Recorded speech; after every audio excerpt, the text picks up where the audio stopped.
Hello and welcome to the Hawks Nest live stream show coming at you on a Thursday afternoon. And oh yeah, you know with our Seahawks, there's always a few things to talk about. We'll not go too deep today in this show, but there's just a couple items that I definitely want to cover because we've had a little bit of news since the last stream. Start out here, just a couple things I want to touch on here off the top, which is the Aldon Smith situation. So before we get into a couple other items, let's just delve into this really quickly. There's a lot to unpack here with this one.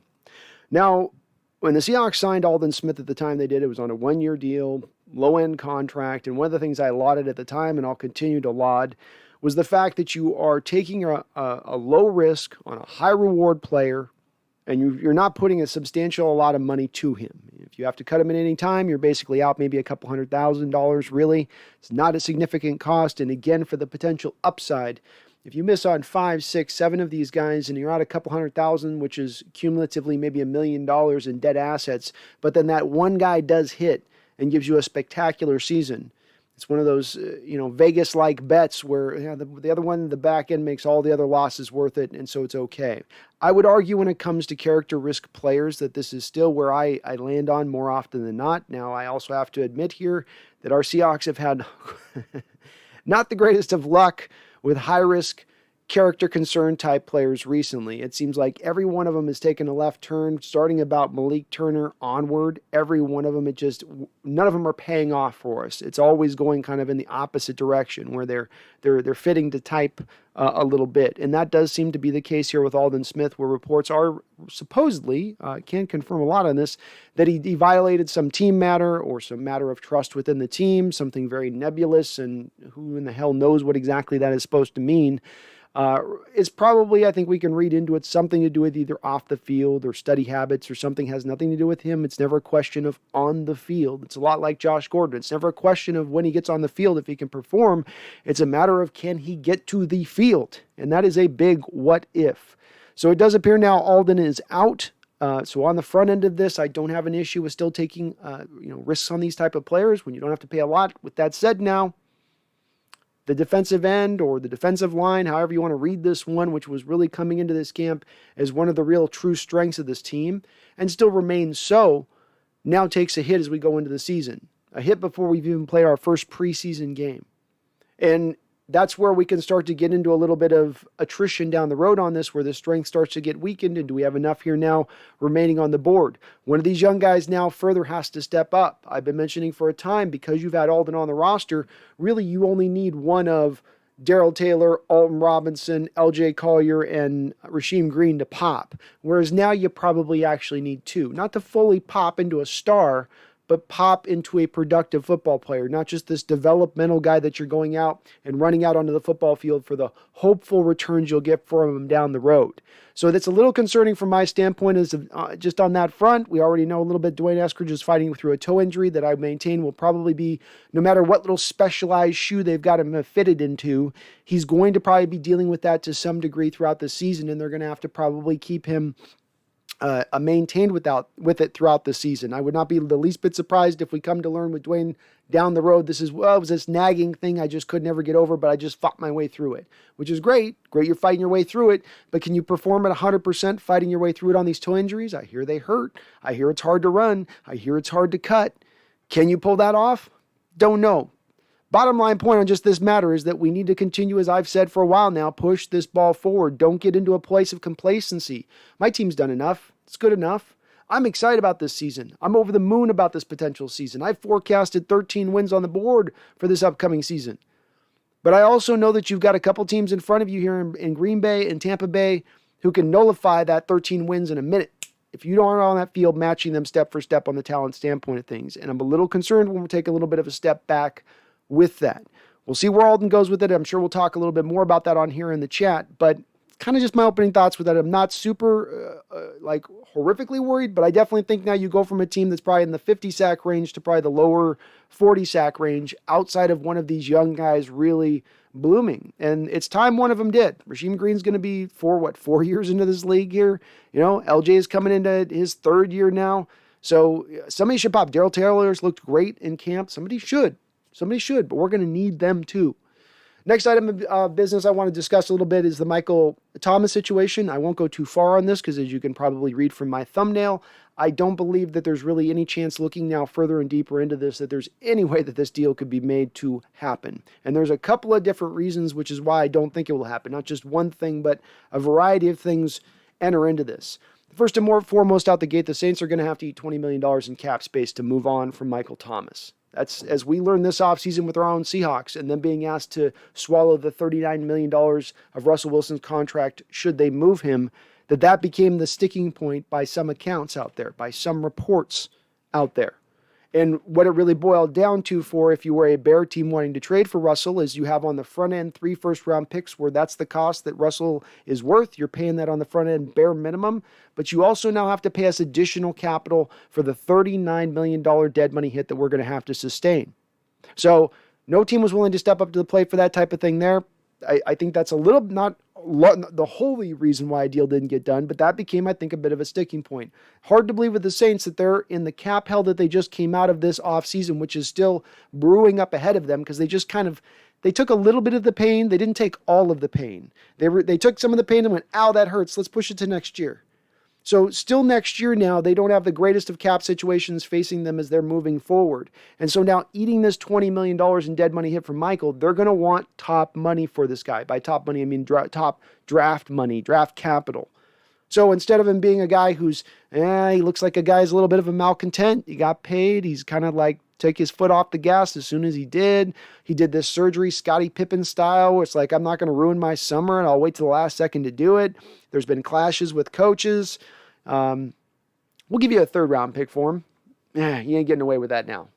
That's not happening. It's a 1st round pick now, maybe even plus, because of the $20 million dead money hit. Already Seattle's now going into their 2nd season without a 1st round pick. Are they going to kick that 1st rounder into next year for Michael Thomas, while also maybe having to kick in, let's say, an additional 4th rounder this year? I don't think that John Schneider is going to be willing to do that, understanding what already they're sort of dealing with in that respect. The 3rd reason and the last reason why the Michael Thomas deal is not going to happen, in my opinion, and this is really the cementer, you just paid Tyler Lockett $14.5 million. You're about to probably have to pay DK Metcalf somewhere in the neighborhood of $27 to $29 million on average per season after this year.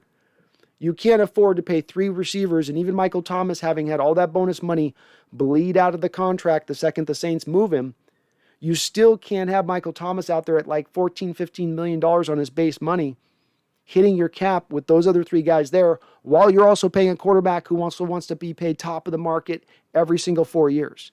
The numbers will not add up with all that. And if you look league-wide, go team by team by team by team down through the NFL, not one team is paying 3 receivers high money. Yeah, there's a couple teams that might pay 2 receivers and a tight end, but there's nobody paying 3 receivers high-end money like that, and because you just can't sustain your roster by doing that.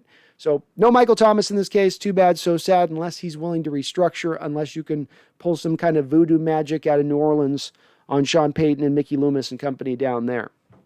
The last little point, and I'm going to get over the chat. Sorry, I'm a little bit late on this, but get over to you guys in the chat. I do want to discuss this last item having to do with Jamal Adams, and I might get lengthy on this one, so just strap on in. I have been one of the biggest proponents, backers of Jamal Adams from day one. From the second we heard that he was traded for, I jumped on board.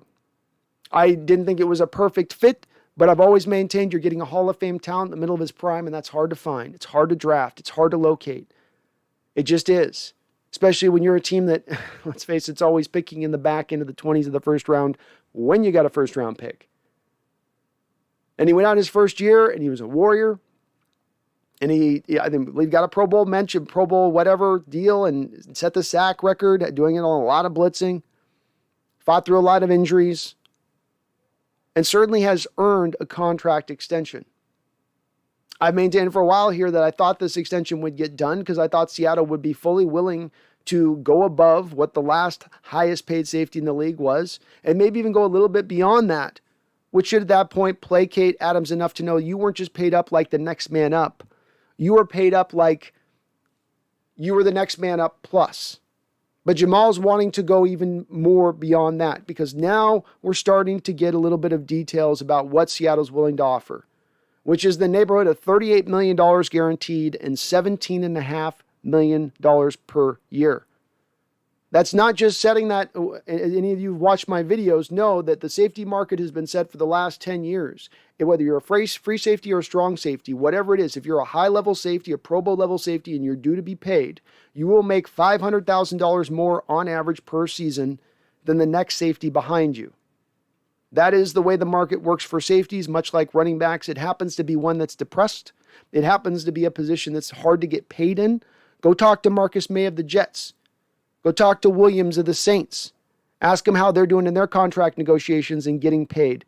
Top market at the safety position. It's a tough one to pull off. And one that if you are the agent of Jamal Adams or you're Jamal Adams, I'd say you probably need to take your finger and put it down in the pool and see what the temperature of the pool is. Who is paying you this $19 million per season? What is the team out there willing to do this? Who makes that move? No one is going to pay you with that market. No one will. And if it comes down to it, I'm approaching a place if I'm Seattle, and I'm glad to hear it because this is the reports of what we've heard, that he has been offered the 17.5. He's been offered the $38 million, and he said no. And Seattle said, that's fine. That's what we're offering. And now we have dead silence. And if I'm the Seattle Seahawks front office, if I'm John Schneider, I'm not picking the phone back up. And I would be a little bit pushed into the direction of saying, Jamal, we've been long in these negotiations. We have offered you more than a fair price. You're looking to break the bank on this situation, which we're not willing to do. We traded 2 first-round picks, plus a player, plus another draft pick for your services. We've given quite up a lot for your rights. We're not offloading you. We're not making this easy on you. We did you a favor pulling you out of the Jets. We're doing you a favor by willing to now break the bank for you as a player. So if that's not good enough, then maybe you do your little sit-in, non-practice stuff as much as you want here, and we'll mark Marquise Blair into the lineup, and we'll get to next year, and because the safety market continues to be depressed, we'll put you on at $13 million on a franchise tag. And we can continue to do this dance, or you can retire, or you can have your come to reality moment here. No team in this market with the cap space that remains out there is paying him $20 million moving forward. It ain't happening. No one's paying him 19. I had predicted it would be 16.75. So to hear Seattle go up to 17.5, to me, hey, they've gone above what they're comfortable being at. Where are you showing the signs of going down in your comfortable level rather than, no, this is the price, and that price is what's going to be? Well, then you can play on $9.85 million this year. I usually don't remain a hardline guy on this type of stuff, but there is a salary cap. That's the reality of the league. The players have signed off on that with the CBA. They have yet to push back against the owners saying there should be no cap. Until that day happens, until they're willing to draw that line in the sand and say we insist upon it, the rules are the rules with it. And you got to operate within the structure of them. We've got a pretty strong safety core behind him. Marquise Blair, up and coming. Hey, Ryan Neal last year came in and played really good. If it's going to be where he wants to draw a hard line on here, I hope the Hawks I hope they bury it right now at this point. And again, I would not, if I was Schneider, I'd put a lot of consideration right now to putting a timetable down on Jamal Adams, saying that this deal exists between now and about a week from now. Because the reality of what you have to remember on this, and thank you for your patience on the chat, we'll get over you real quick here. But the reality of this is, why was Jamal Adams so injured last year in a variety of different ways? It's because he doesn't prepare his body in the offseason? I don't think so. I think he's a pretty hard worker. It's because he's injury prone? No, he hasn't been really injured most of his career. Could it be maybe, just maybe, the lack of offseason mini camps and the lack of training camp? I think maybe that factors into it, much like with Jadeveon Clowney the previous year with his soft core muscle tissue injury. That maybe that factored in a little bit. You couldn't prepare your body right. You couldn't get yourself good to go. And my worry here comes into play if you finally get a deal done August 25th and Jamal's body's not ready, and then he goes out and you get another year of injured, not at 100% Jamal Adams. And now now instead of paying $3.5 million last year for those services, you're paying grade A prices for those lesser services, while you may have better safety sitting behind him as he's trying to gut through injuries. So Jamal, time to sign. You pushed it to the final point. It's like in car dealerships negotiations. If you're dealing for a car and you're trying to get a car and you tell them, this is my offer, and they say, we can't do that, sir. It's a fine offer indeed, and we want to get you into this car, but we just can't do it. And you say, well, then to hell with you. We're going to the dealership down the road. And they say, well, we're sorry you have to do that, sir. And then you get up and you get to the door and they stop you and they say, sir, but wait, we hadn't considered. Okay, well, maybe just, sir, just please now. Just Jamal's done that. He's at the door.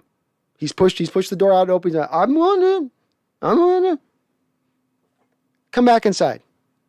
This is where your greatest career lies, in my opinion. You get dealt to another team, you're starting a rotation here. You're starting momentum. I don't know. We'll see how this plays out. But please, I hope our Seahawks toe the line here. Don't pay this guy $20 million. Don't give in just because he's going to hard line you. You've got depth behind him. You got guys who can play behind him if he doesn't want to go. And if he's got to rest up the first couple of games to get this right, or I don't know what. But it is what it is. Guys can't hold teams over the barrel as far as pushing market up that much. It's just unrealistic, especially for a guy who's got, as much as I love Jamal Adams, got a few things in his game that aren't perfect. Thank you for holding on there with the jet. Let's break over to you guys. Jace, good to see you. This is getting a vid post today, getting a microphone tomorrow. Awesome, man. I will check it out. Football season is in here, indeed. I am so stoked. I was already watching a little preseason here before the game. I was just like, ooh, it was almost like a little bit Sundays. And like, all right, let's go. All right, it's getting real. The Hall of Fame game is never real, right? You always feel like, they're playing. It's a fifth preseason game for them. First, nobody's out. But once you get the real first preseason game, you get to see some stuff. Carmine Burkhart, almost the time for the season to start. Almost time for the season. Sorry, Carmine, I misread that. But, yep, we are almost there. Just so close. Jace Mac Jones is doing good. His wide receivers just can't turn on the speed to get to the deep ball. I watched a little bit of him. He overthrew the first pass I saw, but he did make a correction at the line of scrimmage, which for a rookie in his first preseason game, making an offensive line call out the jump was pretty impressive. Oh, and Jace, thank you for mentioning that. If you do like what you're listening to, please do slam on that like button. It helps me out immensely. It just helps me get found by people looking for Seahawk videos, other fans and whatnot. As well, thank you to my members, Thomas Cox, Robin Hayhurst, Robert, my brother, Pennington, Leland Kimball, Go Hawks 2021, Roxanne Roll, Phil Freeman, hey, and Phil, I'm working on that Rifkin thing, whatever it's called, and Ryan B., thank you so much for you guys' membership, as well Mr. Kane, my brother from another mother, and Barry Soitoro, all of you, I appreciate all of you for your membership. You're awesome. Devin Martzall, Carmen D. Costanzo, and Emmanuel Mendahane, thank you for your patronage. I really do appreciate it as well. All of you, your support is appreciated, and I salute you. Carl, I didn't know Aldon Smith used to date one of his teammates' wives. Hella can see why we let him go. Yeah, that's a little suspect. If that's the case, Carl. That's definitely, those are the places you don't go, right? I mean, this is kind of why I think in a lot of respects, Seattle hasn't brought back Golden Tate. We know the rumors. I don't have to tell them to you. We all know the rumors. But it's been surprising where Seattle, with the receiving core they have and a guy familiar with the scheme, familiar with the program, familiar with the environment, had success in said environment, but not even any let's come in for a visit type interest, Bodie Lynchfield. Hey, glad you're streaming. I'm so sad about Aldon Smith. Now I'm mad. Justin Houston just signed with the Ravens, really cheap, man. Geno Atkins and Everson Griffin still out there. Bodine, great suggestions there. Those are two guys I still do point to as possibilities. Everson, I don't know how much he's got left. He's definitely, that tank engine is down past the quarter full point, and it's dropping to the red line. As far as Geno, I think he's got a little bit more in the tank. I would be a little more excited by bringing him back aboard, but you do touch on something that's frustrated me here a little bit throughout this offseason. It's, you going for Al Woods when then Sheldon Richardson is suddenly on the market soon after there, or Geno Smith then is on the market there soon after that. It's like, did you guys know those guys were going to be on there? Or was this, if all things are being equal, I mean, if I can bring in Justin Houston, who's got no character concerns or worries, and he's going to sign for about what we signed Aldon Smith, I know Aldon's got the upside, but if it's a market that's kind of flush, take advantage of the flush market. You're not having to pick and choose at that point over the lesser rands. There's always good seemingly pass rushers on the market at all times. The only thing I can also hope is that maybe you can eventually, if things really do get a little dicey, make a trade deadline deal somewhere down the road if you have to bring another edge rusher in, i.e. like you did with Carlos Dunlap last year. Go Hawks 2021, waiting for Jamal's answer on 4-year deal, $17.5 million, $38 million guaranteed. He wants $40 guaranteed, correct, Brandon?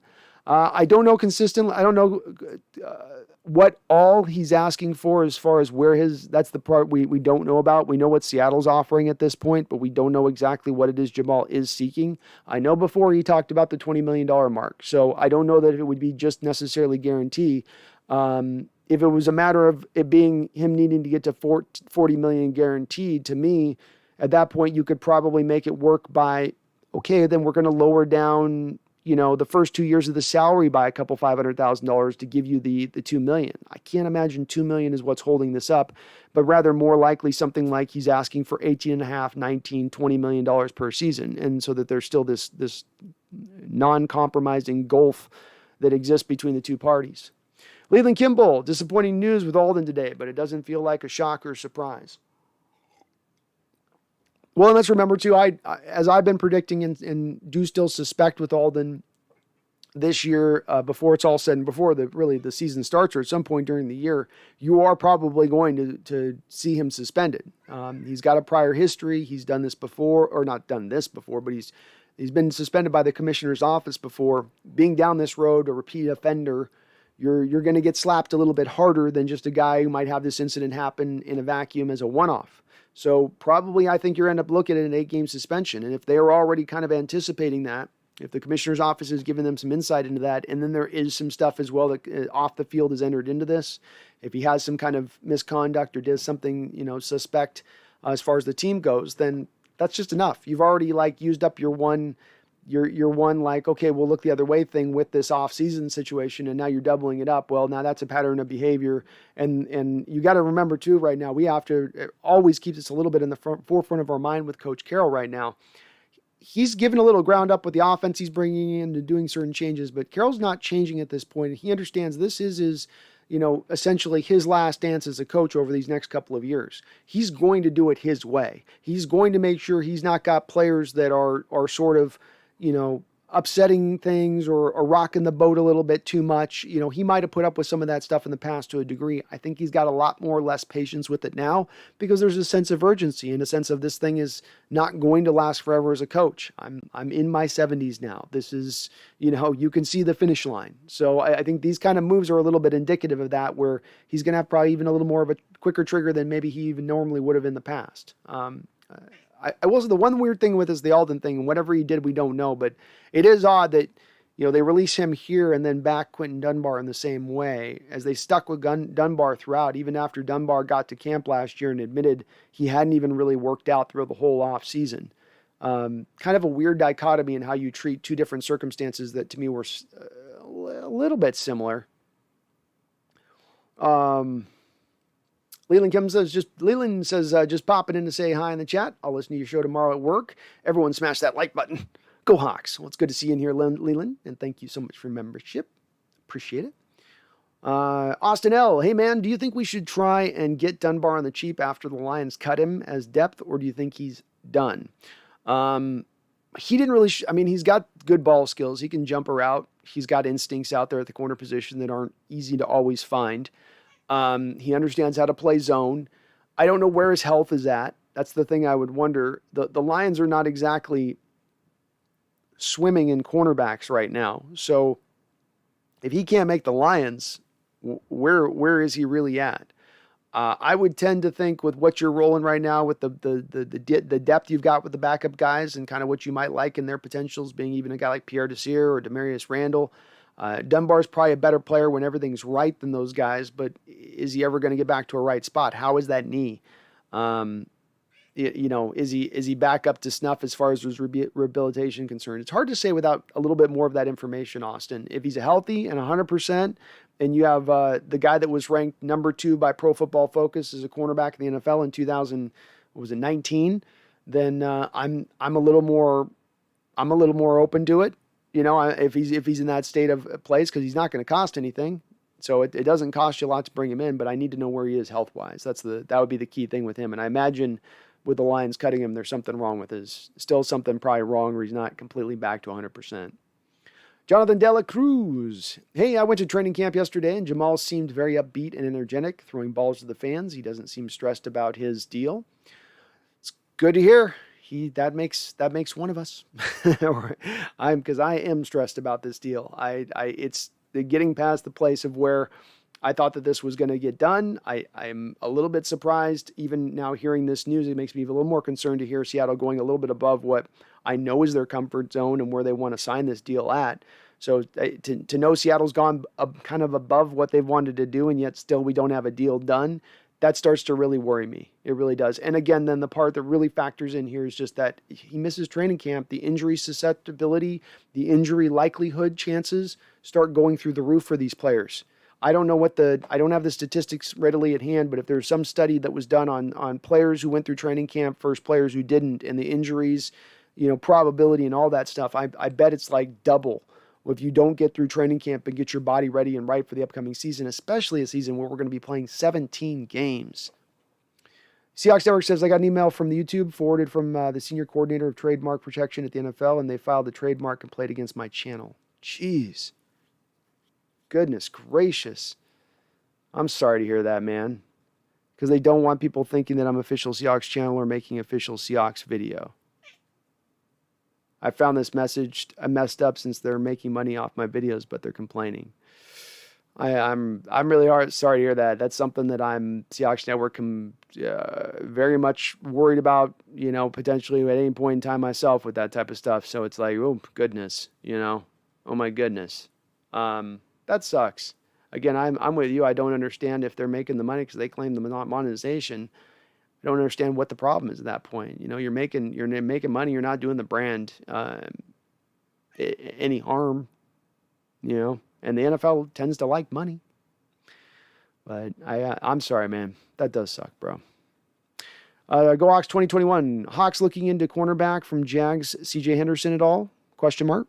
Time someone can come here from the Jags instead of guys going there. That's true. Jaguars became Seahawks, the minor leagues of the Seattle Seahawks there for a little while, which is pretty funny. Yes, the C.J. Henderson's I don't think going to be on Seattle's radar necessarily. I still would be very much surprised to see the Jaguars actually end up moving him. I think that they're trying to kind of motivate the kid a little bit. Seattle would be in on the deal. I mean, they'd be kicking the tires for sure. I don't know what the cost is because we don't have a lot of a baseline of history of, top 10 first-round picks the very next year being moved. You don't have a lot of a baseline there to go off of to say, well, this has been what the going rate is for that. I mean, what do you expect to get if you're the Jaguars at that point? Maybe a second-round pick, third-round pick, especially with the off-field stuff. And then there's another one of those situations where we don't have all the information, Go Hawks 2021, on how bad the C.J. Henderson stuff is off the field. Is this a guy that doesn't like to play football?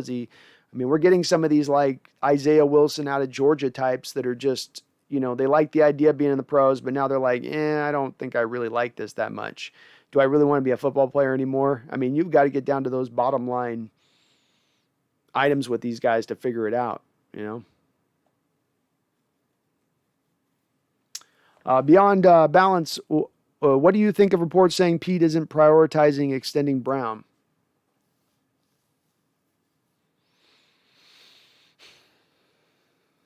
I'm not sure what I would make of it much on that beyond balance. I'm not sure what I would make on that.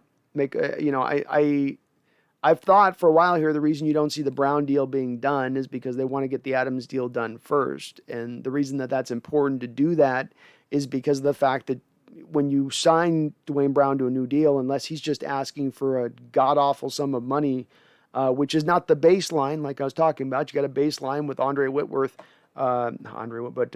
of the Rams, who signed basically a 3-year, $30 million extension, fairly similar. He's a little older when he signed his last deal, but that would be the baseline. So Duane gets a 3-year, $30 million deal, which if you're doing the math and running the numbers on that, that's going to lessen the first year cap hit of what he's costing right now. It's $13.5 million. But what the downside of that would be then that Jamal Adams looks at you and says, hey, you just cleared out a couple extra $1 million by re-signing Duane Brown to a contract extension. So I've thought long that it's a more of a domino situation where first Adams happens, then Duane happens.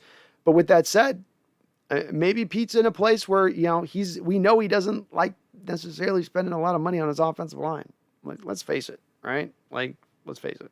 It's not always the best, the offensive line's not always been the place that they want to put dough. So they may be looking at it going, I don't want to pay a contract extension to a guy who's 35, 36, 37 years old. That's not smart money on a left tackle. That's just going to be money down the drain. To me, I think you do have to do him to an extension. Again, and two, if I'm able to save in the first year of the cap hit on the extension right now, it seems like a win-win kind of deal. Makes sense for both parties at that point, in my opinion. You mad bro? Hey bro, how you doing? You mad bro? I heard cornerback from Jaguars, Henderson, is available. Do we think we trade for him? I don't think it happens. I think one of the big problems with making a big swing trade like that I think would cost you a second or third round pick.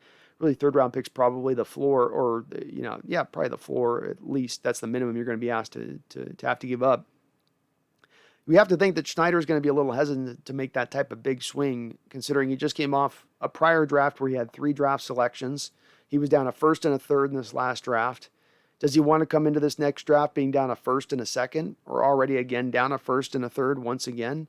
I don't know that he's going to be in that position to do that, to replicate that. This is a guy who's historically, Schneider's been a guy who wants to accumulate the draft picks, not walk into drafts with the bare minimum. Or I believe last year, the 3 picks was like an NFL record. That was almost the least amount of picks a team's ever come into the draft with.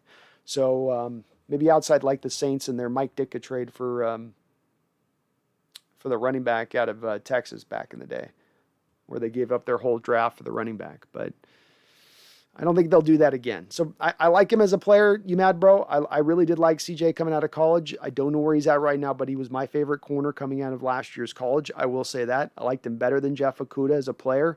He's got everything you kind of would need in a cornerback as far as the skill set goes, and especially to fit into this defense. But I'm not sure where he's at. Not sure what the cost would be. That's what I'd need to wonder. If I could get him for like a 4th rounder, I'd feel way better at that place than I would have to give up a 2 or a 3. I guess maybe that's my bottom line for you on that one. Mark Habercorn, hit the like button for this great guy. Mark, you're awesome. I appreciate that. Who gives up his time to do this all, please? Thank you so much, man. With Smith gone, KJ might be in a good spot to come back. I agree. I think it can't hurt to bring KJ back. Cody Barton's not been a full model of health this year. I think he's been dinged up a couple times, even playing Seattle already prior to this. So you definitely could use some depth there, Mark. You don't have some of that linebacker depth you've had a little bit in the last couple of years to a degree. So getting him in here, I think, would help that out, quite substantially. Not to mention he may be a better player than what you're going to get out on the field. We don't know if Darrell Taylor can handle the Sam linebacker duties. We do know KJ Wright can handle the Sam linebacker duties, if not more. Seahawks Network says if Henderson's head is on straight, I'd make trading for him a top priority.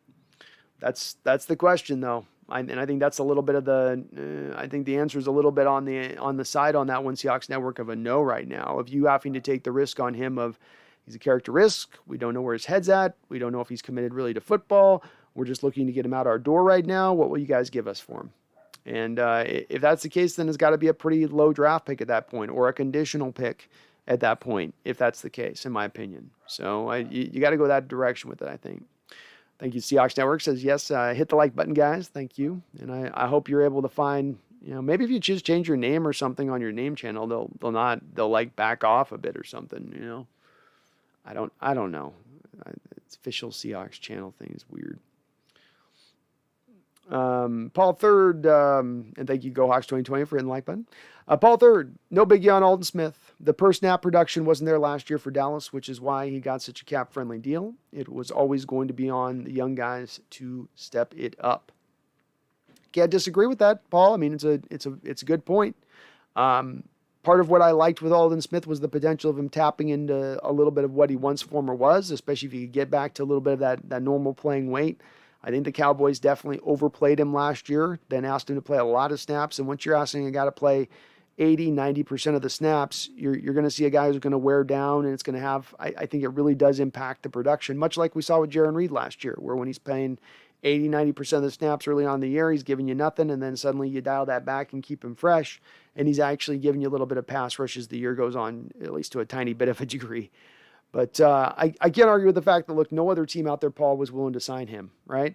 I mean, Aldon went through the whole first phase, second phase, third phase of free agency, and nobody was biting, including Dallas, the team that had him a year before. Nobody was willing to offer him the 1 year, $4 million that Dallas was willing to pay him last year. So that does probably speak volumes as to what the league thought and where they thought he was as a player. And then maybe he wasn't going to be able to tap back into that old state. That those days were just kind of done. Ethan Tech World, hey, yo, what's up? Went to training camp today, 12th day of camp on the 12th of August with the 12th man. How cool is that? That's awesome to hear, Ethan. Let's get some tidbits. You folks who've been in camp, give me some, give the chat some insight. Who looked good? Who looked bendy? Who looked explosive? Who was showing out? Who kept flashing? Who just looks huge? Brian Roberts, good to see you. Ethan Tech World, what Seattle Times said about the Adams contract, love it. $17.5 million is perfectly and arguably a bargain. Glad that the holdup isn't because he wants $20 million. I bet 33 cents done by Saturday. Hopefully it does. I mean, this leaking out and this information leaking out at this time is definitely telling. This is not, it's no coincidence this information comes out to us, by the way. And know that it is coming from the Seattle Seahawks front office. And this is an application of pressure in the negotiations. That's what this is right now, especially if they're at that state where they say final offer. And I agree with you. I'm glad to hear they were willing to go up above a comfort zone on this. That would be about my comfort zone as well. I don't think he's worth $18 million a year. I just don't. I think you've substantially gone above what Justin Simmons signed with the Denver Broncos not 6 months ago. So it really does, all the arrows point kind of in the Seahawks and front office directions and as doing their due diligence here and handling business. Spencer Smith, how long have I been live? I've only been live for 40 minutes, so not long at all. Not long at all. It's good to see you here, Spencer. Long time no see. Bodine, Ethan Posick stays damn hurt, man. I'm concerned about the center position. Mad we passed up on Creed for Eskridge, but I can really be wrong about that. I'd love to be wrong about that, Bodine. I'd love to go back on this season and be able to say, man, Seahawks front office is smarter than us. Knowing Eskridge was the guy, and Creed, he is nothing. He ain't going to be nothing. And that's why our guys are the smartest in the league. That's why our front office and our general manager are a cut above. Don't know if we can say that yet. Center positions look a little dicey. Hearing a lot of pro Fuller backing talk, like Fuller's the answer there at the position. I don't know. I don't know if I'm buying that. Seahawks Dark says Marquise Blair. Hell yeah, I'll ride with Marquise Blair. If Adams wants to do his little sit-in 1970s hippie thing, you do it, dude. Go ahead. We got Marquise out there. I'm interested to see what we got with him at strong safety right now. So, and quite honestly, there's just an inch of me. It's like, if you're going to really want to go above and beyond this, it's like, I'm making a couple calls in the league. I'm making a couple calls.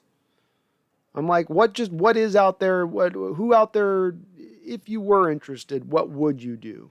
Not to say I'm going to move, not to say that I'm interested, but I would not say, obviously doesn't maybe want to be here. These signs seem to be pointing almost to Jamal not wanting to be here a little bit, and what we're reading between the lines. Reading between the lines of the negotiation a little bit.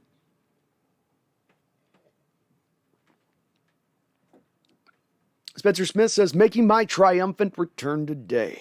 Missed a lot of streams, but glad to catch y'all once more before preseason game 1. I love it, Spencer. I love it, man.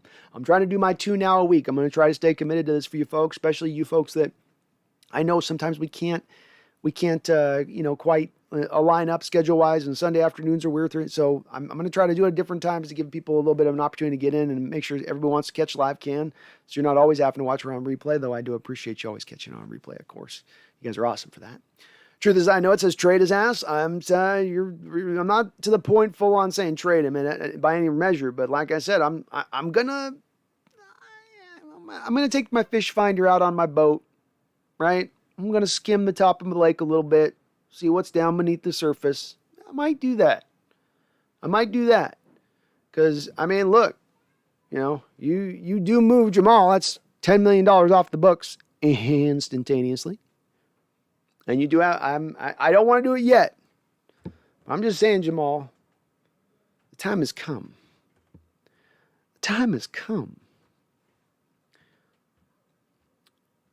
Seahawks Network says, I personally like the salary cap. I do too. I mean, for us old schoolers, what was more frustrating than watching, for instance, the Mariners have to go up and play up against the Yankees in the 90s. And the Yankees at that time, their payroll is like $100 million past the next nearest payroll. And you have a team in the Mariners that are organically built with your Buners and your Griffeys and your Edgar Martinez, and you trade away Langston, your star, to get in Randy Johnson, and you made all of these different moves to build this awesome team within, basically. And then you go up against this team just constructed by dollar bills, and then they blow you out the water no matter what magic you have going. It's frustrating. So I'm a big guy in favor of the cap too. I don't have any issue with it, as well. I get it. I think the players' associations need to be a little bit better in negotiations at times, especially the football players association, because they end up signing bad deals that the players don't like, which just creates more animosity down the road and more issues. So I wish they would get a little bit better with that, but I like it. Bodine, hope Jamal doesn't fumble the bag like Dennis Schroeder. Lakers offered him $80 million. He turned it down and got effed and signed for $4 million with the Celtics. Greedy is crazy, man. It's a great point there, Bodine. Schroeder with the Lakers had the big time offer with them, as he said, $80 million on the table. Turned it down, thinking he was going to try to push like near max guy on the NBA, as they like to say. I forget what the term is over there, but turns it down, and now he's stuck with $4 million with the Celts. On a 1-year deal. I mean, that's a huge jump, $80 million to $4 million, and I don't think that Jamal's looking at that big of a leap. But I don't know that there's necessarily anybody in the league willing right now to go to 17.5, which Seattle's reportedly at. Who's the team in the league right now outside of like the Texans who's going to 17.5? And do the Texans do that even in the state they're in? Would they allot that? I mean, maybe I don't know. Maybe he wants to go back to Texas or something. They're about the only team that could about afford it at this point, or would want to do that move. So there's not, we're not going to negotiate against ourselves. That's poor management. That's poor team building. Joey Mendez, I'm glad you took this stance. I said the same on Twitter last night. Trot out the young guys. Yeah, Joey, I love Jamal. I love his game. I'm still happy overall with the trade, but a lot of this was built upon him coming to the understanding of, we're going to break the bank for you. We're going to make you the next highest paid safety, but we control your positioning here. We have the leverage. This is the thing about leverage, is that everybody tells you throughout this that Jamal's got the leverage. And he doesn't. The new CBA doesn't let you hold out. So Jamal can't hold out. He has to do this hold in, which is very tenuous at best and can only last for so long before it's going to get called out for what it is. So you can't hold out anymore. We own your rights for 3 years moving forward, and we can do those 3 years at a much cheaper rate than what we're currently offering you on the table right now. Literally, the guaranteed money in this current contract offer by the Seattle Seahawks at $38 million is more in itself that they would have to pay than the next 3 years. Just that part alone, nothing about the base of the contract itself, because if you look at this year, he's on for 9.85. You look at next year, it's about 13.4, something like that, the franchise. The year after that, the franchise would go up to like 15, So you're about right at about what the bonus money you're laying on the table. I mean, they don't have to even go that far, really. They could draw the hardline stance and go, we'll go $500,000 more. You don't like it, you sit on your 9.85. You don't like that, you sit on the franchise the year after that. You don't like that, you sit on the franchise the year after that. And because safeties don't get paid diddly squat, you won't be making very much money. Or go through the prime of your career and get paid. So yeah, I don't have patience for a little bit of that mentality. You don't own the leverage. That's what any negotiations, no matter what it is, at the end of the day is what finishes the negotiations. Who has the leverage? Who really does at the end of the day to drive the deal that they want to have driven? There's always going to be there's always going to be a pitcher and a catcher a little bit with that type of stuff. And unfortunately, Seattle's being nice guy and giving him a good deal, but they do have the hammer here a little bit. Maxwell, do you think with Smith being released, Darrell Taylor can play more snaps at the Leo? Oh, he absolutely will play more snaps at the Leo. You're moving Taylor more into a position of having it be where he plays Sam linebacker early downs with a little smattering of pass rushing, right? Where he's actually then turns into a down lineman, a down defensive end at one point or another, where he'd be essentially the first guy off the bench for Aldon Smith when he needs a blow. But now you're probably going from getting maybe 15% of the rotational pass rush snaps to probably pushing up into the range of 35 to 40% of the rotational snaps. And yes, doing those snaps from the Leo position. Taylor will not be playing the 4 or 5 tech. He will be specifically when he's rushing, I would imagine, unless the offensive formation flips, of course, but he's essentially going to be playing just specifically the Leo end. You mad, bro? I'm with you, Bodine. I hope we do get to sign another center. I'd like to too. Unfortunately, there's outside of Austin Leiter, there's not a lot of guys out on the market available right now as we stand. We're going to have to maybe be a little bit patient with the situation because they didn't strike on anybody when there were guys to strike upon. So there's going to have to be a little bit of a waiting game, I think, a little bit with this just because of the sheer lack of resources available. Seahawks Network says, Brandon, you know what the source of the injuries are deep down. I know I need to search my soul. Search yourself. The truth is there. Ivan is lurking beneath. He lurks in the darkness, hitting players over the heads with weights. Empower Code. Who are you looking out for in the preseason games? Love the content, by the way. Keep up the great work. Oh, Empower Code. Thank you. I appreciate you, Code. In the preseason games, the guys I'm going to be locking on are going to be the running back room is going to be interesting to me. Is Alex Collins still the separator at the running back position that I think he is above Homer and Dallas? Or have those guys been able to, a couple years now training in this league? I mean, Homer's guy came in this league 20 years old, so he's a young guy. He's had some chance now, a little bit of some time to kind of get his body fully up to NFL speed. That's going to be a big place where I look at where that battle is at. Obviously, how Seattle's offense is functioning, trying to work up tempo, trying to work on time. I mean, that's probably even above the running back situation. That's just like the number one thing I'll be looking at in the preseason is where the offensive formation is. Does it look unfamiliar to us? Are they doing a lot of down blocking? Are we seeing a lot of guys pulling in space, trying to create a numbers game to one side of the field? Are we seeing more fly sweeps? These are the things that'll be very interesting. But the running back will be mainly the spot that I'm gravitating towards looking at on the offensive side of the ball. I kind of think, Eskridge will be interesting, but I don't know we can take a lot with him in preseason. He'll be playing slot, and it'll be defenses with simple coverages. Slot should eat all day in that type of situation in the preseason. Defensive side of the ball is Marquise Blair back up to speed. He's going to get, I'm hopefully, some significant snaps and maybe even some starting time there at the strong safety. How does he look like out there in that? Is the cornerback room going to be able to mold into a strength? These guys are showing out in camp. They've been the biggest story in camp, really, in my opinion. I mean, outside of maybe the tight ends, maybe. But I think that they've been kind of the. I know you want to get up here, but I'm in the middle of something. All right, come on up. I think outside of the tight ends and maybe even beyond the tight ends, they've seemed to be the most talked about is that secondary. If it's not Witherspoon, then it's DJ Reed. If it's not Reed, it's Flowers. Not Flowers, it's Quandre Diggs. So those will be kind of the parts I'm probably looking towards Empower mainly. But the offense first and foremost. That thing's got to, can it run up tempo? Can Russell throw on 3 and 5 step drops? Just get the ball out of his hands, get other guys the ball in space, let him work with yak yardage. Hopefully that's what we're seeing in preseason right out the jump, which will tell us if there's going to be success then come game 1, or if we're going to have to wait for a while for the kinks to get worked out of this new offense. Maxwell Stern says Russell Wilson wants to restructure.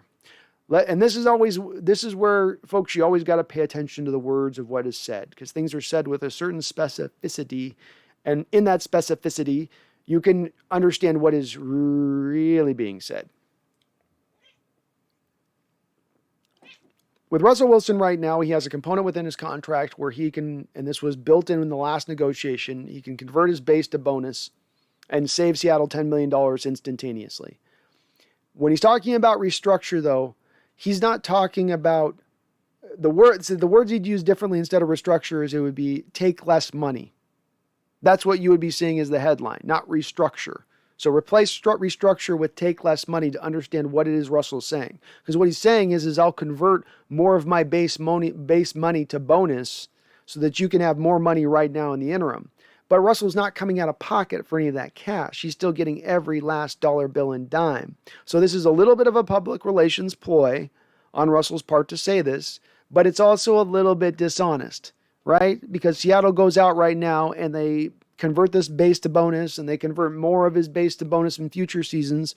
You're putting your cap in peril and hell moving down the road for a guy who might just as well arrive into this offseason and say, you know what, I ain't feeling this anymore here.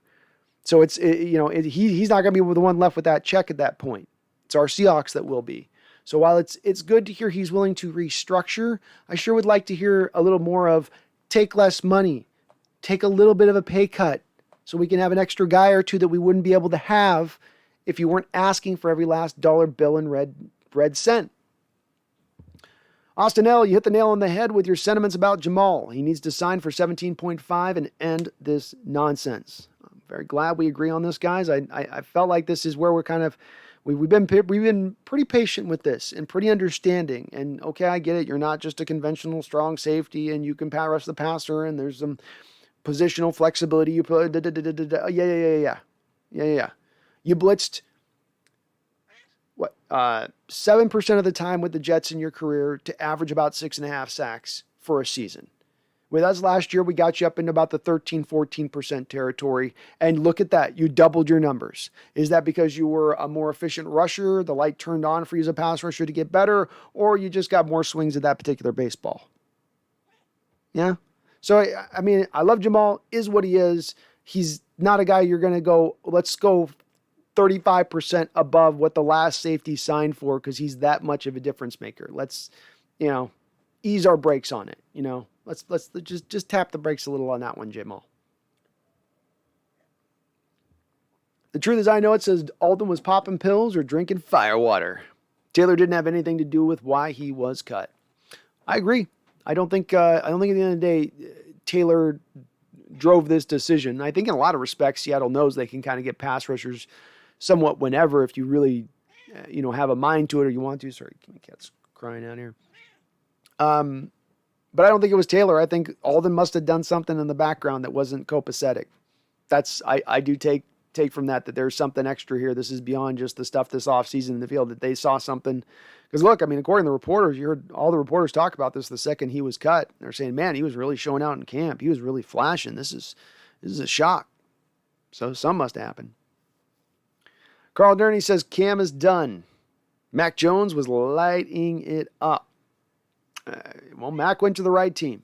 Him matched up with that offensive coordinator there and the offense that they run, and it's built to his skill set. They've got a lot of tight ends, so he'll be able to hammer the middle of the field. I think he does have some arm deficiencies to him, just to a tiny degree, being Mac Jones. But it's going to be uphill for Cam. It is. He's going to have to be a better passer this year because if he starts to show more and more the pass that he's not. The arm's not coming back around from the surgery and all the stuff he kind of went through with it, that it's all, I don't know if he actually had surgery, but he had some arm issues at one point, I know. And if it's not there for a guy that's always had some questionable, mechanics, accuracy, you very well be right, very well be on the point with it, Carl, where they're going to slip in Mac. You're a first round pick quarterback in this day and age. You don't tend to sit. If you're ready to roll, if you're even reasonably ready to roll, they're going to find a way to squeeze you up into that starting lineup. Truth is, I know it. Jamal is a cancer. You can tell the way Pete is, and your truth is, I know I couldn't get the last part out on that, what you were saying there with it. I'm not fully to the point of him feeling like he's a cancer at this point, but I am monitoring the situation. I'm monitoring what's going on with this and how this is going to break down. And, I've been one of those people that have not liked the sunk cost fallacy being applied to Jamal Adams in this situation this offseason, being that people are, he's not a scheme fit and he's going to want to be paid this. So let's just move him now and call it a day. And even if we are out of first round pick in the whole deal, so be it. Kitty, what are you doing? Maybe that's the case, that you got to arrive at this point later on, and if this is where he's really going to drive to. I did not think it was reasonable he's going to be still pushing this far, this high, this much, coming on the heels of a season where the cap goes down to $180 million. I know the cap in 3-4 years from now is going to go through the roof. Well, fine. Then play on your last year deal then. Wait for that cap to then go up. It hasn't gone up yet, though. It's still squeezed. It's still tight, We still got Bobby Wagner on this roster taking $18 million, and it just doesn't. We can't pull that high can't go that high. Can't do it. Can't do it. Won't do it. Shouldn't do it. Joey Mendez says, "Laying that pipe," laughing out loud. Jonathan Dela Cruz. I went to training camp yesterday, and Jamal does seem very upbeat and energetic, throwing balls to the fans and not really seeming bothered by contract talks. That's good to hear. Good to hear. Maybe that's an indication he knows he's going to get this done at one point or another. He's just trying to make sure he gets every last bit in the negotiations, that he's leaving no meat on the table. James Watson. Justin Houston wanted to be a Raven and told them he'd play for cheap. Well, maybe it very well could be that we didn't have that same type of chance with him, James. You may be on point with that, where it's just there was no opportunity to really bring him in. I'll tell you, he was on the market for a long time. And I wonder if he had an offer on the table from the Seahawks that was better than what he's getting right now from the Ravens, if he wouldn't have jumped on that. I don't know if we even made an offer to him. And maybe now landing at this point in the offseason where he is, where there's not an active roster from Seattle on the market at that time. We had Aldon Smith when he signed with the Ravens. So we weren't even really on the board as a possibility at that point for us to try to pick him up. But he is a guy, has played most of his career over to the Midwest/East Coast. So I know some of those guys, they don't always, we saw Jack Conklin going to the Browns last year in free agency. Some of those guys don't want to come out west. Just like some guys out west don't want to go play in the East Coast. Though it seems to more work in the opposite direction, that the guys out east don't want to come out west rather than vice versa. Mark Habercorn says you get to choose to sign Sherman, KJ, Percy, that cornerback from the Pats, or Stephon Gilmore, or another. Who do you pick and why? All right, so I got Sherman, KJ. Is that Percy? And I'm guessing you're saying Percy in the prime, right? Not Percy now, but you're saying like Percy Harvin, like in his prime, Percy Harvin. I don't know. That would be tough. Or the cornerback from the Patriots. And, well, I mean, I guess is the contracts all the same across the board, Mark? Because theoretically, Sherman's going to be much cheaper than Gilmore by 1/5 the cost, potentially. So it's like, well, 1/5 of Sherman or 5/5 of Stephon Gilmore. Those are I'd probably lean to Gilmore if just all things are being equal at the end of the day between those choices.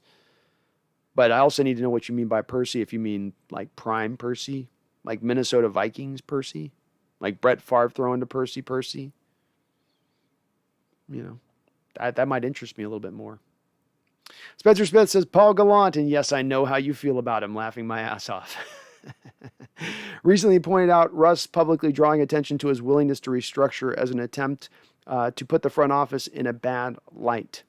Well, Spencer, you've managed to find the one place I believe me and Paul actually find some agreements.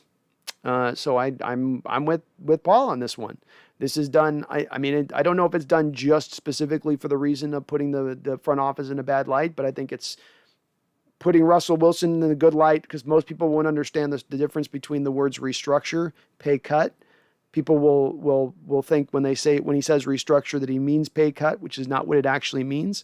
So they'll get a little bit confused by that, and that Russ is counting on that. And then as well, it does have another happy uptake that, to your point, it helps make oh man, why in the front office, Russ is willing to help. I mean, why are they being such hard asses about it? Why are they drawing this line on it? He's willing to come out of pocket. No, he's not willing to come out of pocket. Not willing to come out of pocket at all. Or else he would have said. That's the thing. That's how you know Russ is not willing to, because he didn't say it at all. He would have said pay cut. He would have led with that. It would have just been nothing but Russell Wilson, pay cut, Russell Wilson, pay cut, pay cut, Russell Wilson, pay cut, pay cut. Taking less for the team, bigger man. Yeah, you'd be hearing nothing but that. But Paul's right. It's a little bit. That's why, again, too, Spencer, I land on the point of saying not everything has been cleared up between Carroll front office and Russell Wilson's camp. Like, there's still, maybe there's some peace negotiations ongoing, but it is still very much a ceasefire state type situation. Seahawks Network says, whatever gets Haynes onto the field, I'm okay with. He looked pretty good in the game versus Green Bay. pass protected really well in that playoff game. To your point, Seahawks network. And he may be a little bit better suited to the center position because he could have a little bit of a struggle, it seemed at times, of really creating holes in the running game. But I'm willing to try it out with him at this point, man. It's worth any port in a storm, brother. You know what I mean? Any port in a storm. And the center position right now is got the eye of the hurricane upon it. So if we can do something to fix it, let's do it. So yeah, Spencer, I do think the bad light's correct. I think it's I think the thing puts it in a little bad light there. Mark, we need to find a new center as well. Yeah, we do, Mark. It's gonna get a little bit dodgy here through this year, I think, and it's gonna annoy the crap out of me, Mark, because it's like when a layman like me can see it as a need. When many of us, you in the chat, see it as a need, we go, man, this is gonna be maybe a worrisome thing. This could end up being problematic. This could end up upending the team. I mean, the center position in the modern age is one of the most important positions on the offensive line. You could make the argument it's maybe the second most important position on the offensive line. And it seems like our front office is saying, no, it isn't. Well, but this is going to upend things. No, it won't. And then week 7 comes along and it upends things. And you're like, we got a Joey Hunt situation going on once again. And you go, did we have to really arrive here? Did this have to really be the way this played out? No. Daniel Pollock, do you have any predictions for what type of season Darrell Taylor will have? Well, Daniel, it's going up with a bullet. That arrow is increasing by the day with an Aldon Smith release, with the reporters' reports of his explosiveness off the snap. I would go in, I would probably, a week ago, I'd said probably somewhere in the neighborhood of 5 to 7 sacks. I'm going to push that up. And this is not being pushed up at this point because specifically just... we got Russell Wilson in here. I'm not specifically just putting up because I think he'll do that much better, because he's going to get those extra snaps now from Aldon Smith's release. So I would put him up to probably 7 to 10 sacks at this point. Maybe not to full 10, but 7 to 9. So from 5 to 7, I got him up to 7 to 9 now. I think he's a natural, pure fit out there at the Leo, which the Leo is built to take advantage of explosiveness, right? And then bend. I mean, the two main applications of Darrell Taylor's game that he brings, the 2 points of skill set. If he's wearing a tool belt, these would be the 2 tools on the front side of his belt. It's explosiveness off the snap and bend, which is exactly paired beautifully with the Leo position.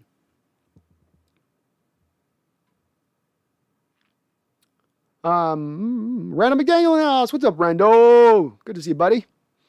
Why do I keep feeding off all of the rave reviews about the new Seahawks offense? Could just be hype, but I don't think so. Oh, I think it's the hype is real here. Hype is real, and simply for taking this old offensive approach, this old wagon trail like approach to the offensive scheme, and saying, let's take it to the city life, right? Let's bring it into some modernization, and that in itself can be an upside. That in itself can give you instant productivity, because you're not just this old bland thing now. You've got this whole new spice that nobody's ever seen before.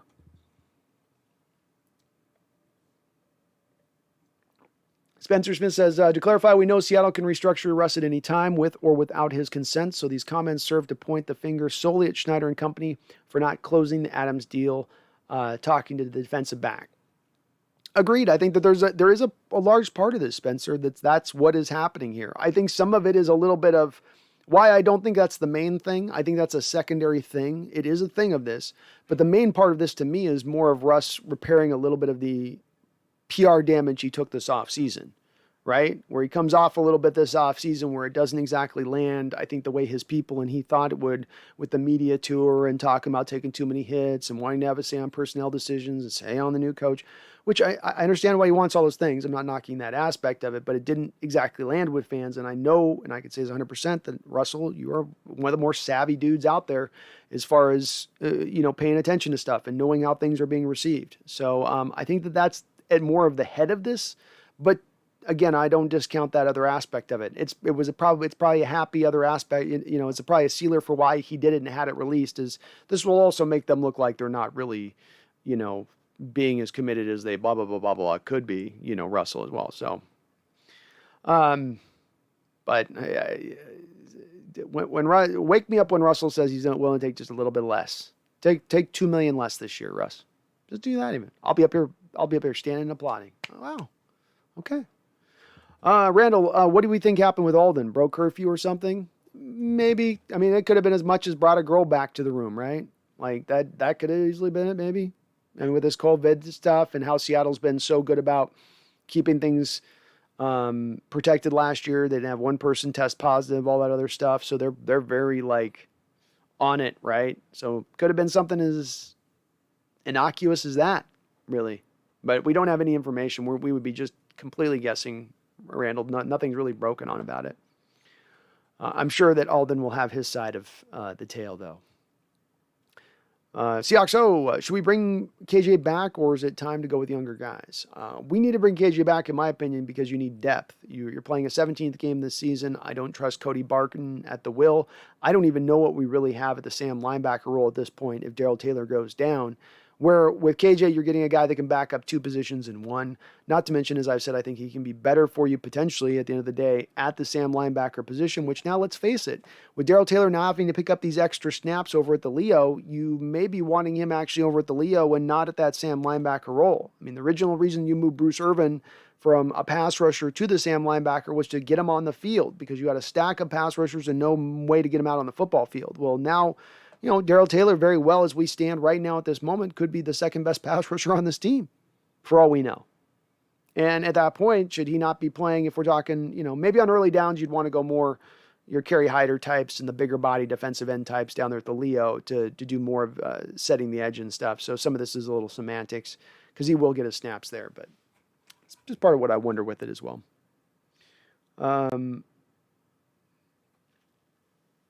Randall says, I think the Adams deal is done over the weekend. Seems close. He's got to understand he's going to hear a lot of, I don't call it backlash. It's not going to be that much, but you're going to hear stuff nationally as this story leaks out about what he has been offered, about why aren't you taking this? This is your record-breaking deal for you, Jamal. Jets weren't willing to pay you. Seattle's willing to pay you. They've embraced you. They gave up the draft capital for you. You had arguably your best year there with Seattle even being injured. I don't think it was his best year, but that's, this is national perspective stuff because they just look at sacks. So, I got to think that this is going to put a little bit of pressure on him to get this done now at this point. Truth is, I know it says the Seattle Times reported Aldon Smith was living in a sober house, that he was released because he broke an agreement in the contract. Sounds like he was on the sauce again. That's rough. That's rough. I didn't know he was still having to be in a sober house situation. I thought he was like kind of beyond all that, where he just kind of got to be where he wanted to be. So that's interesting. But that'd be enough to do it. And no one too, truth is I know it, that he's already got that suspension coming anyway too on top of it. That's got to just be the sealer with it, where they're like, look, we're already going to be without this guy for 8 games, and now he's doing this stuff already, and the season hasn't even started. Randall McDaniel, anyone who watch Hard Knocks? What stuck out to me is Dak doesn't respect McCarthy. Basically, yeah, whatever, man, when Magic Mike said anything. I didn't have a chance to check it out, but that's a lot of what I've heard. I mean, Mike McCarthy's not coming off looking great in this thing. And again, this is coming on the heels of a guy who kind of lied a little bit to get the job in Dallas. I mean, he admitted after he was hired, literally in the press conference of being hired, he admits, I didn't even watch all of Dallas's games last year. What? You didn't watch all the games of the team that you're taking over the head coaching role for? You didn't do that? Like, that's not just a red flag. That's like a flashing warning light pressed to your eyeball if you're an owner at that moment. Like, I would have legit, if I was Jerry Jones, I might have fired him on the spot. Not that I would have hired him in the first place, because the Mike McCarthy hire was a dull hire as it was, and frankly, the Cowboys had to do it because nobody else wants to go coach for him, because nobody wants a freaking owner who's a general manager over the top of him. But not surprised to hear it with him. Certainly Aaron Rodgers didn't have a lot of respect for McCarthy either, and it looked kind of warranted. McCarthy leaves that franchise. They don't do a whole lot of moves, basically somewhat of the same roster past a couple of pass rushers that they added, and yet they've found a lot more success under LaFleur than they did under McCarthy as he's walking out the door. So I think Mike's not going to be long for the cowboy world, if you know what I mean. That boy was going to be released and sitting on his couch, retired. And then we'll see the next desperate hire that Jerry Jones makes as he tries to squeeze himself out one more last Lombardi. Daniel Pollock says, do you think that Adams is actually demanding defensive end money? I would say he's demanding probably $19 million money. I don't think $18 million is holding up this deal at this point. Maybe it is. But I'm guessing he was in the $19 to $20 million range at some point in these negotiations. Whether he's come down off of that anywhere, I can't say, but I think that he was definitely up in the 19 to 20 range. I think he looked at the last two. I think he did what a lot of people tried to do with this, which I hated that people did, where they looked at the two deals made recently that were somewhat like this, being the Mack contract going to the Chicago Bears from Oakland at the time, and then also the Laramie Tunsil deal coming out of Miami to the Texans. In both of those deals, the Bears and the Texans got this player on that they gave a lot of draft capital up for, and then they paid him to this monstrous, huge contract, and not just better than the last guy made on the market, but substantially so. Basically what Jamal's trying to push for here. That's bad organizations mishandling a cap, mishandling how to do a contract extension, not understanding how, like I've talked about, leverage works and player rights work and all that kind of intermingles in my opinion. And so, they had to kind of suffer their wounds. That doesn't mean every other team needs to make the same bad choice and decision just because other franchises do it. Because somebody else has laid a bad decision-making baseline, you don't have to go on that baseline. You can still remember at the end of the day, we own the rights to Jamal Adams 3 years for $39 million right now. We can get the prime of your career, 3 years, $39 million. What are you going to do, Jamal? You going to retire? You going to retire at that point? No, you ain't do that. We're not going to trade you. You can't hold out because you're going to get fined $60,000 a day if you do. What you going to do? Randall says, my prediction for Cowboys, Dak has shoulder surgery and tanks. Big Mike gets whacked. Lincoln Riley steps down, signs with Big D. Draft Rattler, Dak traded to Oakland, Carr to Green Bay, Rodgers to Denver. Wow, you got some movement going on through there. I think Green Bay is going to ride with Love unless he's just completely face-planting himself with them this season. You put a first-round pick in a guy, you're at least going to ride with him, Randall, a couple of games as a starter before you completely bail on him. Rodgers, I do see, is going to a team like Denver. It makes a lot of sense after this year for him to go to the AFC. They move him out of the NFC specifically. So, and Denver seems like the number one team you might gravitate towards with that a little bit. How does he Lincoln Riley, who's been very patient about not really looking at NFL jobs, finally going into the NFL and looking at NFL jobs, and Dallas being the one that he decides to go with? Maybe he does just like the situation that much because, like you said, they would be at that point having their chance to get some players. They also are not going to be able to move on from Dak Prescott. You just getting through into the first year of the new deal he signs right now. So you've got 3 years left where bonus money is being spread out that would accelerate instantaneously after this offseason. And that means that the cap hit for the Cowboys would be too substantial for them to make that move unless they were just getting so much draft capital back for Dak at that point, which if he's having shoulder surgery, Randall, to your point, nobody's giving up a lot of draft capital for him at that point, at least not what you might think he would if he was healthy. So I don't know, only the Rodgers one I think I can get with on that. But I could see the Cowboys having a hard time this year. They've got a wide variance to me on what they potentially could be because of just the nature of how bad that division is. And then can they just ride with the super offense? And is Dak even going to be able to throw? I mean, heck, I've heard whispers of maybe Tommy John surgery. It's never a good item when an NFL ball club goes to a major league ball club. So like the Dallas Cowboys went to the Houston Texans, and they said, not Houston Texans, but they went to the Texans, and they said, not Texans, but Rangers. God, I can't get it in my head here. They went to the Rangers and their medical staff about having arm injuries and stuff. So when you're consulting with baseball teams for arm injuries as a football team, not a good sign for your starting quarterback for the upcoming year, that's for sure. Why? The secondary is very deep. If Witherspoon is solid, number one, it can be very good. I agree. I feel pretty okay about the secondary right now. I wouldn't mind adding another body for depth and just to make sure that it can't at any point really become a weakness by the nature of injury. But I like where they're at. I like the guys we got. I like to hear Trey Flowers out there has been showing out. I saw in a highlight the other day on training camp where he's going down with DK and running down the football field, and he goes up and high points a ball at DK and knocks it away with ball skills. I'm like, yeah, let's see some more of that, Trey.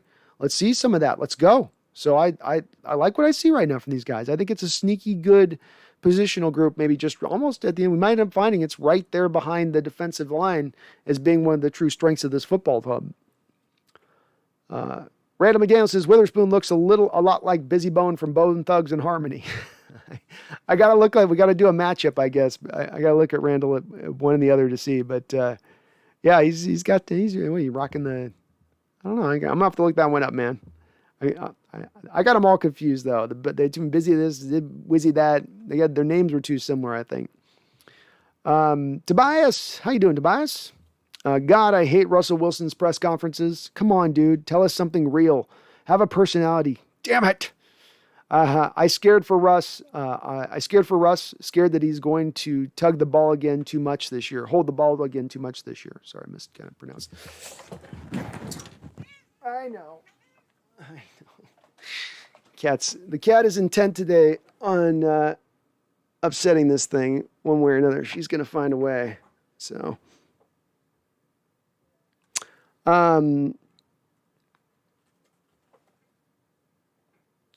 but Tobias, we'll see, man. This offense is going to put him in a position to tell him to get the ball out of his hands. It's going to instruct him. It's going to inform him. It's going to hardline into him to get the ball out of his hands at times, to not just be a guy that my camera's all messed up now. Not just be a guy that's going to go back there and scramble and try to make miracles happen. He's going to still do a little bit of that. I don't expect that to go away wholesale, but it's going to be so much more being asked to operate on time, on schedule. And it should be beneficial to him, but that's all again based upon him embracing it. Embracing, a little bit of a new way of doing things, having to kind of unlearn habits that have been really deeply ingrained over 10 years. Shane Hafner, how you doing, Shane? It says Jamal Adams is whining about $2 million in the guarantee. He wants $40 million. Lame. Very lame. Very lame, Shane. I'd be with Jamal if Seattle was undercutting him. I'd be with Jamal if Seattle was maybe only merely offering $500,000, and they were hardlining in that. They were saying, we're going to give you $500,000 more than what we gave than what Justin Simmons signed with the Denver Broncos for recently. That's as much as we'll go. I might even be on that point of going, for Jamal Adams, maybe you should be going up a little bit more than that. They've done what they've needed to do. The bonus is on the table. The average per year is on the table. He gets to have all of the things the players talk about. One more respect. You're the highest paid safety in the game. Strong safeties tend to be lower paid than free safeties, yet you're being paid at the top market of safeties. Let's consider that. Strong safeties don't usually make what the free safeties make, historically speaking. It's the free safeties that, in a depression of the safety market, they're at least the ones that get a little bit more. But in this case, Seattle's going above it. You don't have much of a leg to stand on at that point. They've done what they needed to get done. Randall McDaniel says, I heard Aldon pulled the Charles Haley in the film room. Google it. Oh my God. Well, that would do it as well. That would cause it as well, Randall, if you're going to do that. And Charles was a crazy mix, which he's kind of the modern Haley in certain respects, I guess, without the product. Haley was at least productive over the course of his years. He's always a head case, but he's always productive. Maxwell says Seahawks versus Raiders Saturday. So pumped. Me too, Maxwell. I can't wait. We got football, folks. We're here. It's arrived. It's time. We got some actual game film to go look at now. Not just a lot of just guessing, but we actually get to watch these guys go now. I'm stoked. I'm actually going to be pretty stoked too. Somebody asked about something to be looking for. We're going to get a little Stone Forsythe over left tackle. See what Stone's got out there. He's going to get a lot of playing time out there. We're going to get a real good long look at Stone.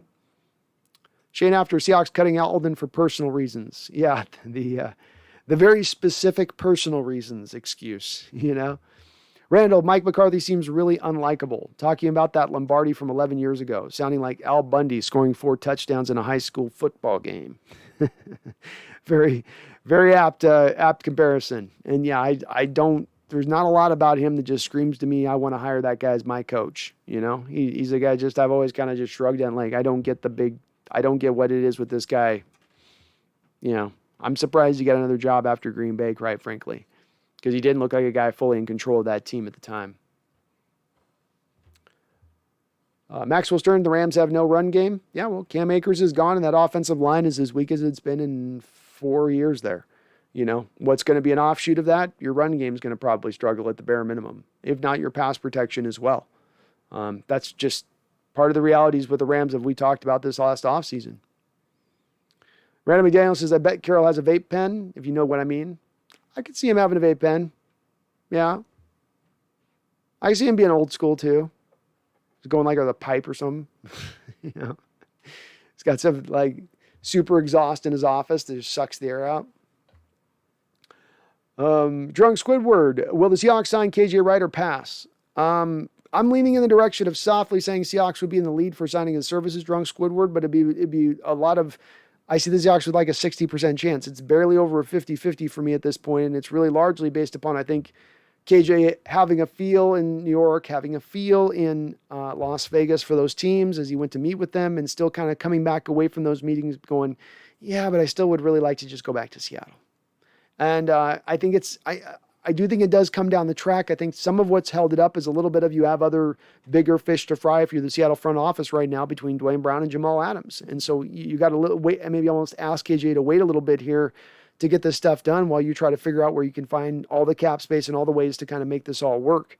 So we'll see if it comes down, but I would lean in the direction of saying, yes, it's a little more likely than not that it does happen, but I don't have a tremendous amount of confidence just because Seattle's not showed a whole lot of interest in KJ as far as us knowing that they have an offer on the table to him or that there's something else, that they do want him back. It seems like they've wanted more and more to go to this youth movement by everything that we've heard. Go Oxford Live says, what's up? We better sign KJ now. I'm not against it. It will make our team better. And as you guys know, any way we can make our team better by any means necessary, do it. We need to go for it this year. Pedal down to the floor. There is no tomorrow. It's got to be the way you operate this season to a small degree or major degree, actually. I hope they are. Ethan Tech World. Oh, a big thing from training camp that I saw, DK versus Trey Brown. On what was almost a jump ball, I kid you not. Trey Brown literally jumped to the height of DK and perfectly swatted it. It was amazing. I love myself some Trey Brown, man, so that's awesome to hear. And thank you, man. That's a great story. Any of those little tidbits you got, please do include. And Trey's been getting some good pub. He has been getting some good pub as a rook out there, so that's good to hear. We need some depth out there. It'd be nice if he could give you some snaps here and there at times when you need it, but I like Trey. I think a lot of what they saw in Trey, they had seen in DJ Reed this last year, and it's part of what made them gravitate towards him a little bit, that feistiness with that athletic ability. Okay, he's a little smaller, but he can jump through the roof, and he's got enough quickness, and he's got enough speed, but it's the mentality. It's a little bit of the mentality that guy brought that is the Seahawk corner mentality of old. Shane Effner, Jamal Adams is looking petty and greedy right now. Pretty disappointed. I am as well. I don't understand what these players and their practice squad, their practice time and the training camp, and I don't want to do training camp. I like training camp. You guys have it so much easier than what the players of old had it. They used to do 2-a-days, and they used to have padded practices from nearly day one of training camp. Now there's only a certain amount of padded practices you can have through all of training camp, and no more 2-a-days, and now water whenever you need it, and here's the back massage, and everything is set up for you as a pro athlete right now for you to be able to get your body prepared to hit the ground running, and you need that in this training camp, if not the mini camps. And that's what they've reduced as well. We don't want as many mini camps. We don't want as many off-season things. They've reduced the stuff down to a bare minimum, and now you get these guys like Jamal is now, we were taking even more of that time away. How do you expect to get your body right?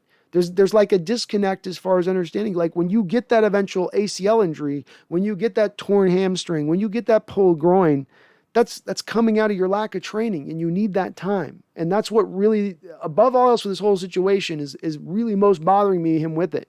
Is Seattle's not hardlining him, he's hardlining them, and he's doing it at the cost of, frankly, himself and his productivity in this upcoming season. Shane After says that was Trey Flowers who was covering DK. Okay, that was the play I saw in the highlights then.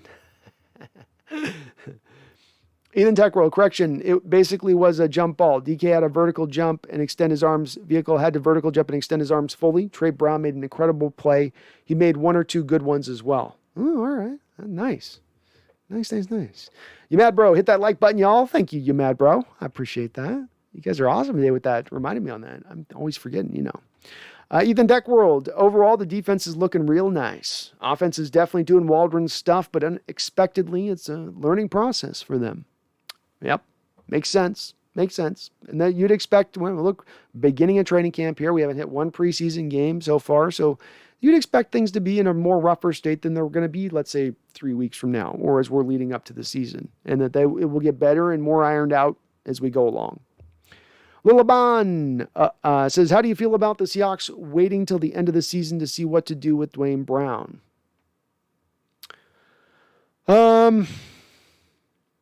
I think it's interesting that they're waiting to do that because they've normally, with players who perform to the final year of their deal and have outperformed or performed up what their contract is at, they're more than happy to then extend them at that point.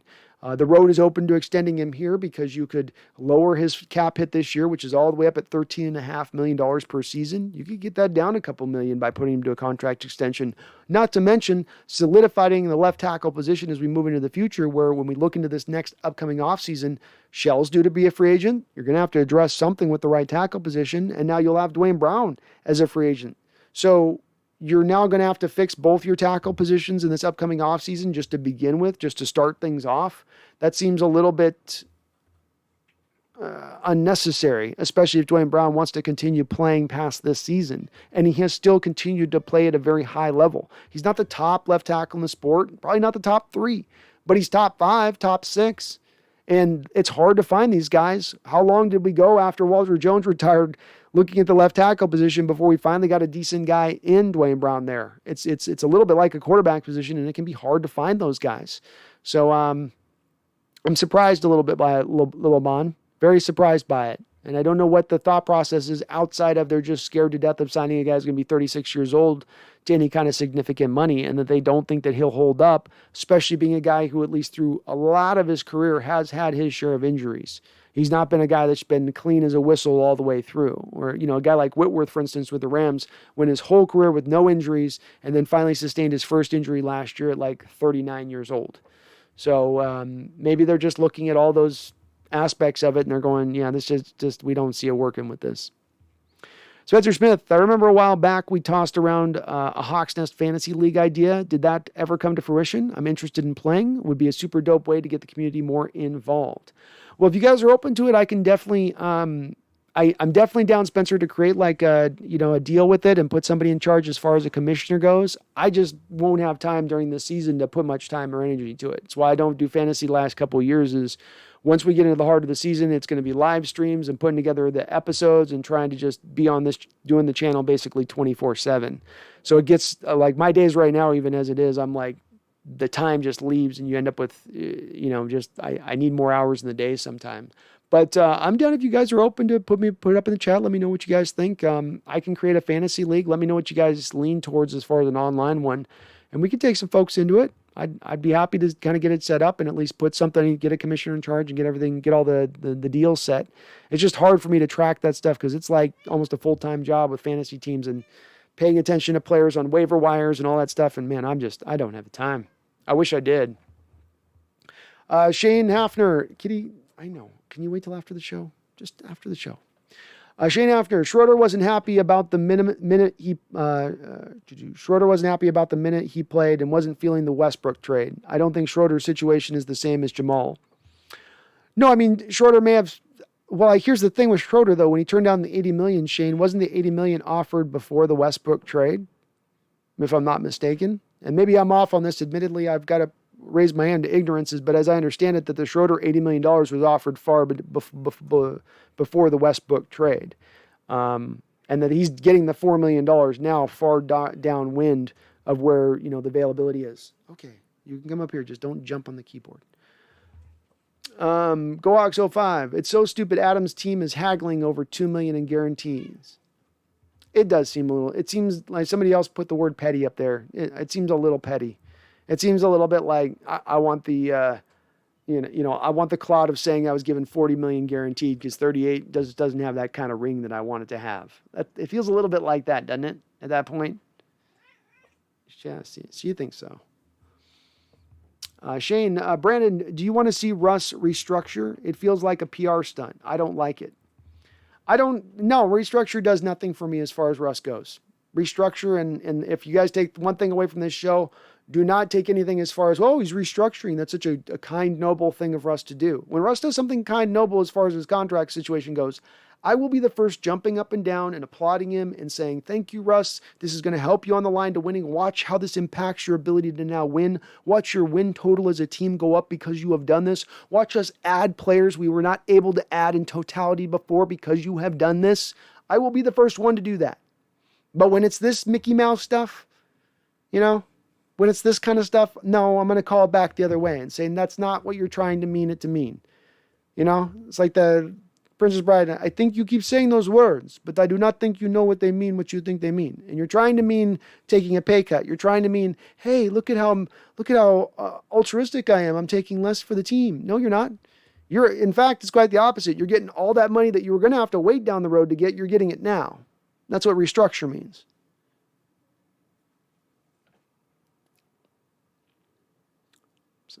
So Shane, I think I'm right there with you. Feels PR stunty. Feels very stunty. Feels like 50 Cent PR stunty. 12th man stand up. Not worried about any of that crap. Obviously, the team knew they had to pay this man when they traded all that draft capital. Pete and John know what they're doing. Chill out. Well, again, it's as I've said with this 12th man stand up, what comes into play with this, and I don't do a lot of predictions on this channel. I try to dial them back where I can, but when I do predictions, I tend to be fairly close on the mark on them. My problem with him holding out now, my problem being out of training camp, and the more time that goes without, and knowing what happened last year without training camp and training, is there's a lot more of a likelihood that he's now injured again this year. That's the part of this that comes into play for me. That's why I'm worried about it. I'm not worried about them eventually getting a deal done. It's going to get deal at one point or another, but has he all basically sat out of all of training camp at that point? And now, much like last year, is going to try to hit the ground running from day one? That doesn't seem like the best potential productive Jamal Adams at that point. We're getting the best version of Jamal Adams now for 2 years in a row, having just given up 2 first-round picks and a third-round pick and a player. Russell Wilson's in here. What's up, Russell? Maxwell Stern, any predictions for KJ Wright? I think he'll sign, but again, 60%. I wish I could give you guys a little more certainty with it, but I think it's the fact that I can't tell if Seattle really wants him or not. That's the part that's throwing me off. I know KJ wants to come back. I know Bobby wants him here. I know that he would fit right in coming back in here, but is Seattle giving him any kind? What are they offering him, a league minimum deal at this point? Is that what's holding this back? Is he just wants a couple extra million more, and they're like, no, league minimum. But I would say if Jamal Adams thing could get knocked out, there's a lot more of a chance we're bringing KJ in at that point, because now we got this big implement taken off of the table and can get back onto other matters. E. Gibson, with the salary cap, when you have all of your money tied up into 1 and 2 guys, the quality of your team suffers. Seattle needs to win in the playoffs, and I'm not going for any hype. I appreciate it, man. I'm right there with you. I wouldn't go for any hype either. And you don't do well when you do tie into 1 to 2 guys. I think a lot of teams probably, though, I would offer are a little bit into that. I mean, if you look at, even the Buccaneers with Brady taking a pay cut last year, he's still taking $25 million a year. That's still a substantial chunk. And more. He takes a pay cut though, so it's not really apropos. But it's not the greatest realm to be in where you're paying 1 to 2 guys a ton of money. The part I liked about with Jamal Adams, and the part that I like with safeties and paying top of the market with safeties, it's not the same as paying top of the market with defensive ends, right? Go look at Joey Bosa, one of the top defensive ends out there in the Chargers, and what he signed, $28 million per year? Go look at the receiver position with DeAndre Hopkins in the Cardinals, and signs for $27.5 million a year last year. Okay, now let's look at Jamal Adams, and we're talking about 17.5. So it's more to me about, you're paying a high point at that point, but you're not going into that stratosphere spot that you're going to have to go with Russell, or you're going to maybe have to probably go with DK Metcalf. And that's what gets me on board with still being willing to sign him at that price. But I get where you're coming from too, man.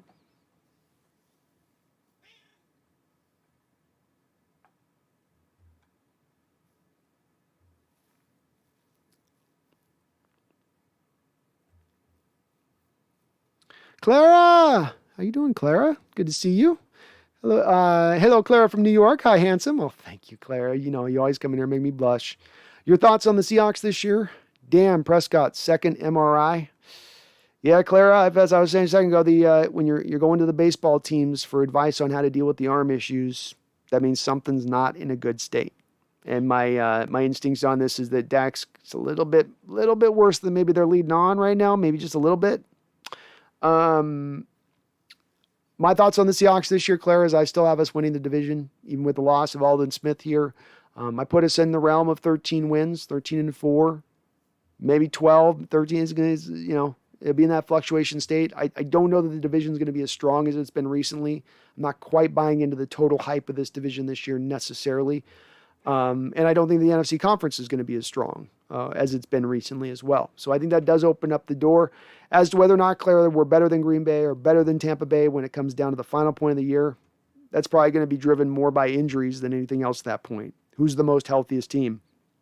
Because none's really separated themselves far and away. Maybe Tampa has a little bit in that they brought all their starters back and they just added a basic bonus draft this year. But with that said, I think we're going to be one of those three teams, Clara, in this NFC that are battling it out at the end of the day to get to the Super Bowl. I do think we're there. You're very talkative today. You got a lot to say. I'm talking to my cat, by the way, if you guys didn't know that. Shane, incentives should be heavy for Adams' deal. We need to pay him all the games and postseason. $40 million guaranteed is a bit much out of $70 million. It is, and they're no doubt the reason that they've gone up to $38 million in the first place, and at that near $40 million state, Shane, is that the Seahawks have tried to placate him off of what he's probably asked for on an average year per basis, being he probably came out the gate saying, "You're paying me $20 million per year," and Seattle scoffed at that and said, "Hell no. We'll pay you this." And he says, "That's way too low." And then they say, "Okay, well, let's come to a middle ground on this. We'll come up and we'll give you more bonus money. We'll give you more cash in hand today that you won't have to wait for, but you need to come down on your APY, your average per year asking price." And he went, "No." That seems to be about where we're kind of at with that, which again puts me more into the pro side of the Seahawks and the negotiation side of this. Russell Wilson, it's good to see you in here. I hope you're taking good care of yourself this training camp. It's weird, your profile picture looks different from your channel profile picture. Did you just change that? You mad, bro? I think Jamal wants defensive end money. Yes. If he is that greedy, I would put Blair in to see how it goes. If Blair played well, I say we trade Jamal just like we trade Frank Clark. Well, if he eventually decides he's not going to sign a new deal before the start of this year and he's not taking the 17.5, I think while I'm not on point of saying I want to trade him, I think you have to put more of a consideration. Whereas before I said I give no consideration to trading Jamal, I don't even want it on the board at this point. Now I think you do have to make a little bit of a rounds around the league and ask, specifically for the fact that he's asking for too much, and the other side of it being that you have some good positional depth there. You're not going to take a huge, substantial step back at the position going with somebody else at that point. So kind of becomes what it is at that stance if he's really going to draw that hard line. Maxwell, I've heard that Fuller's going to start ahead of Ethan. I've heard this is too. We're hearing a lot of Fuller love. But, I mean, here's the thing with that as well, Maxwell. I mean, Fuller's been getting all the play. Ethan can't get on the field. Ethan can't get healthy. So how he can't even he's not even in a state to be able to compete as we stand right now. Seahawks, is Taylor even going to be able to stay healthy? Well, by all accounts, he's recovered off of this leg injury. I don't know if it's one, he made a reference in his initial press conference this offseason about it always being something he was having to deal with or think about. So I don't know entirely what that means. I don't know if that's, I'm always aware that at one time it had been broken, but it's okay. I can do everything. I just am aware of it. Twinges every once in a while. I don't know if maybe you can tell when the weather changes or something. But I tend to believe at this point that he got the sign off by Seahawks doctors when he did, and it was more of just dealing with some extraneous things as he was going on a little bit last season. I would tend to believe that he's ready to roll and that he's going to play and that he's not going to have some injury thing he's still dealing with, at least not an old injury off of what he's been dealing with prior. So I think he's 100% ready to go, and he's been out there, I think, practicing every day. He's been out there rolling, and he's been looking really good. So I have high hopes for Taylor. They're justly put. Remember, when Schneider and Carroll jump into the second round, when they trade up for a guy, when they target somebody, they have pretty good success in the second round doing that. They can't swing and hit anything at the end of the first round. But, man, the money zone for them is definitely into the second round. You can pile through some names of guys that may not all of them been stars, but all of them have been basically productive. Tyler Lockett's, Frank Clark's, Jaron Reed's, DK Metcalf's. Go down the list of recent second-round picks. You've done all right. So have faith on that one. Coax05, just meet in the middle at 39 guaranteed, then sign up Duane for 3 years, $30 million, finish out with KJ and Austin Ryder. Easy. Hey, man, I'm with you on that. Sign me up, Coax.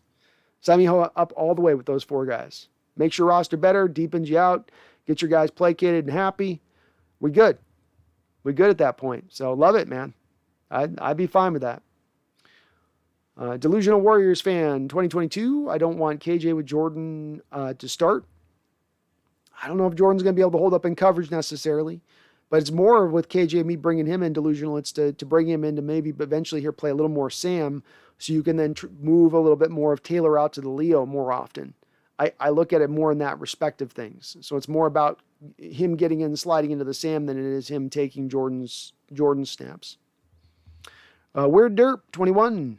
I read that the issue is that Adams wants to spread the bonus into first 3 years, while Seattle wants to spread it over 4 years.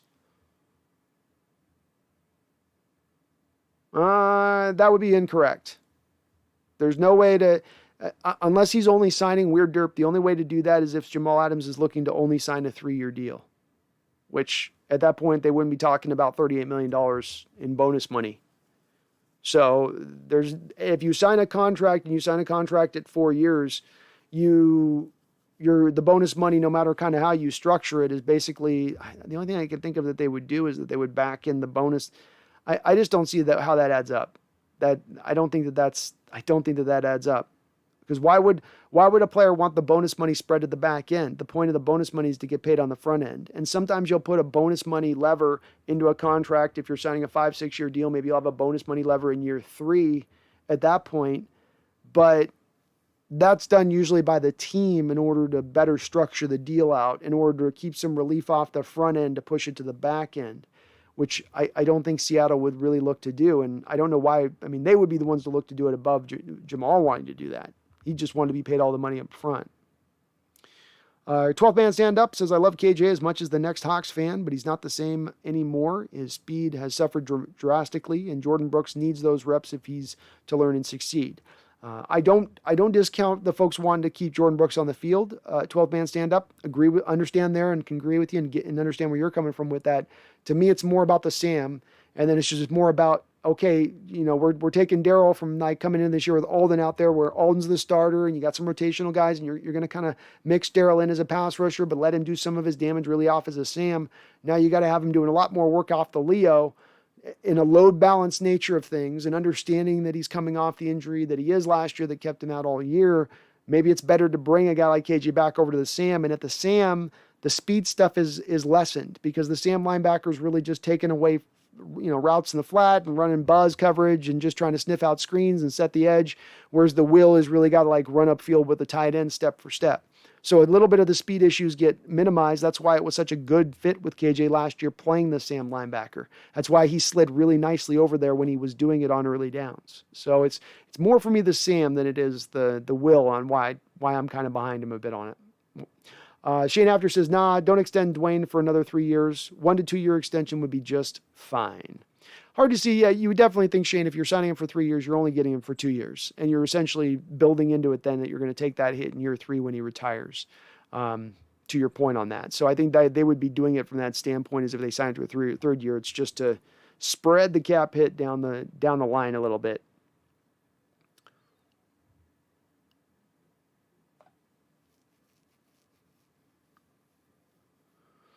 Go Hawks 05, KJ and Jordan can start together. They can indeed. When you're in base, they absolutely can.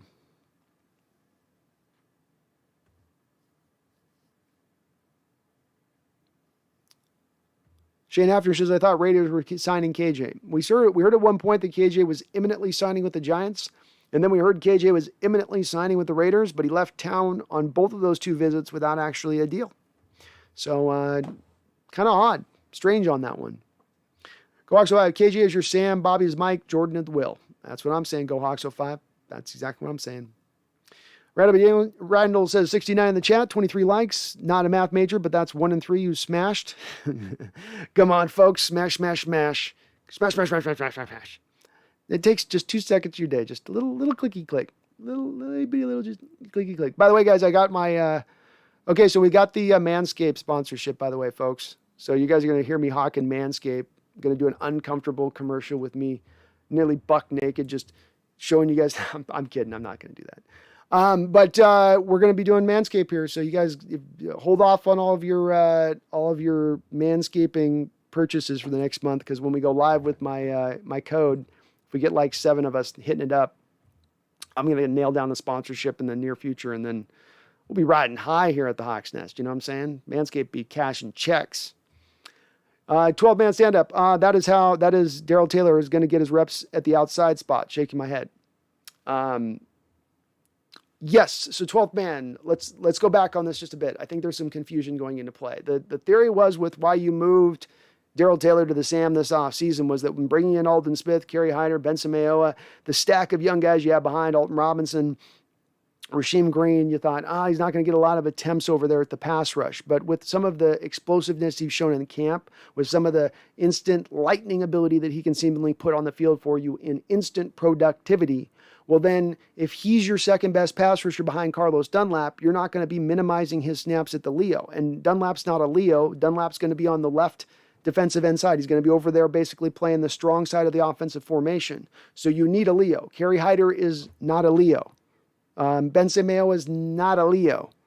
Alton Robinson's kind of a Leo in body type, but go back to the guy that did the best in the Carroll era. Chris Clemens, probably the best Leo that you've had here. I mean, does Darrell Taylor look more like a Chris Clemens type or more like a Carlos Dunlap type? And that's where I'm coming at it from, is that I think the reps are going to be now more there for Darrell Taylor at the Leo, and he can do more damage for you out of that Leo spot, being that, just again to remember, the Leo position is the bedrock of the defense. Everything bends out away from the Leo, not from the Sam linebacker, which is only out on the field in base situations. So I still like him at Sam. I still like having him in snaps in Sam. But what are you going to play in base? Like 20% of the snaps, 25% of the snaps? And again, some of this could be semantics and that they flop him over there on pass rushing downs anyway. But it's just to make sure we're getting him enough snaps over on that edge and not at the cost of that. And again, 17-game season. He didn't play 1 game last year. Maybe it's going to be beneficial to kind of keep a load balance a bit on his snaps too, to a degree. But I get where you're coming from, man. And again, 12-man stand-up. That's definitely where the front office and coaching staff have lent towards what you're wanting at this point, which is to stay with more of the youth movement and not to say, okay, KJ, you're done. You can't run anymore. What's put is put.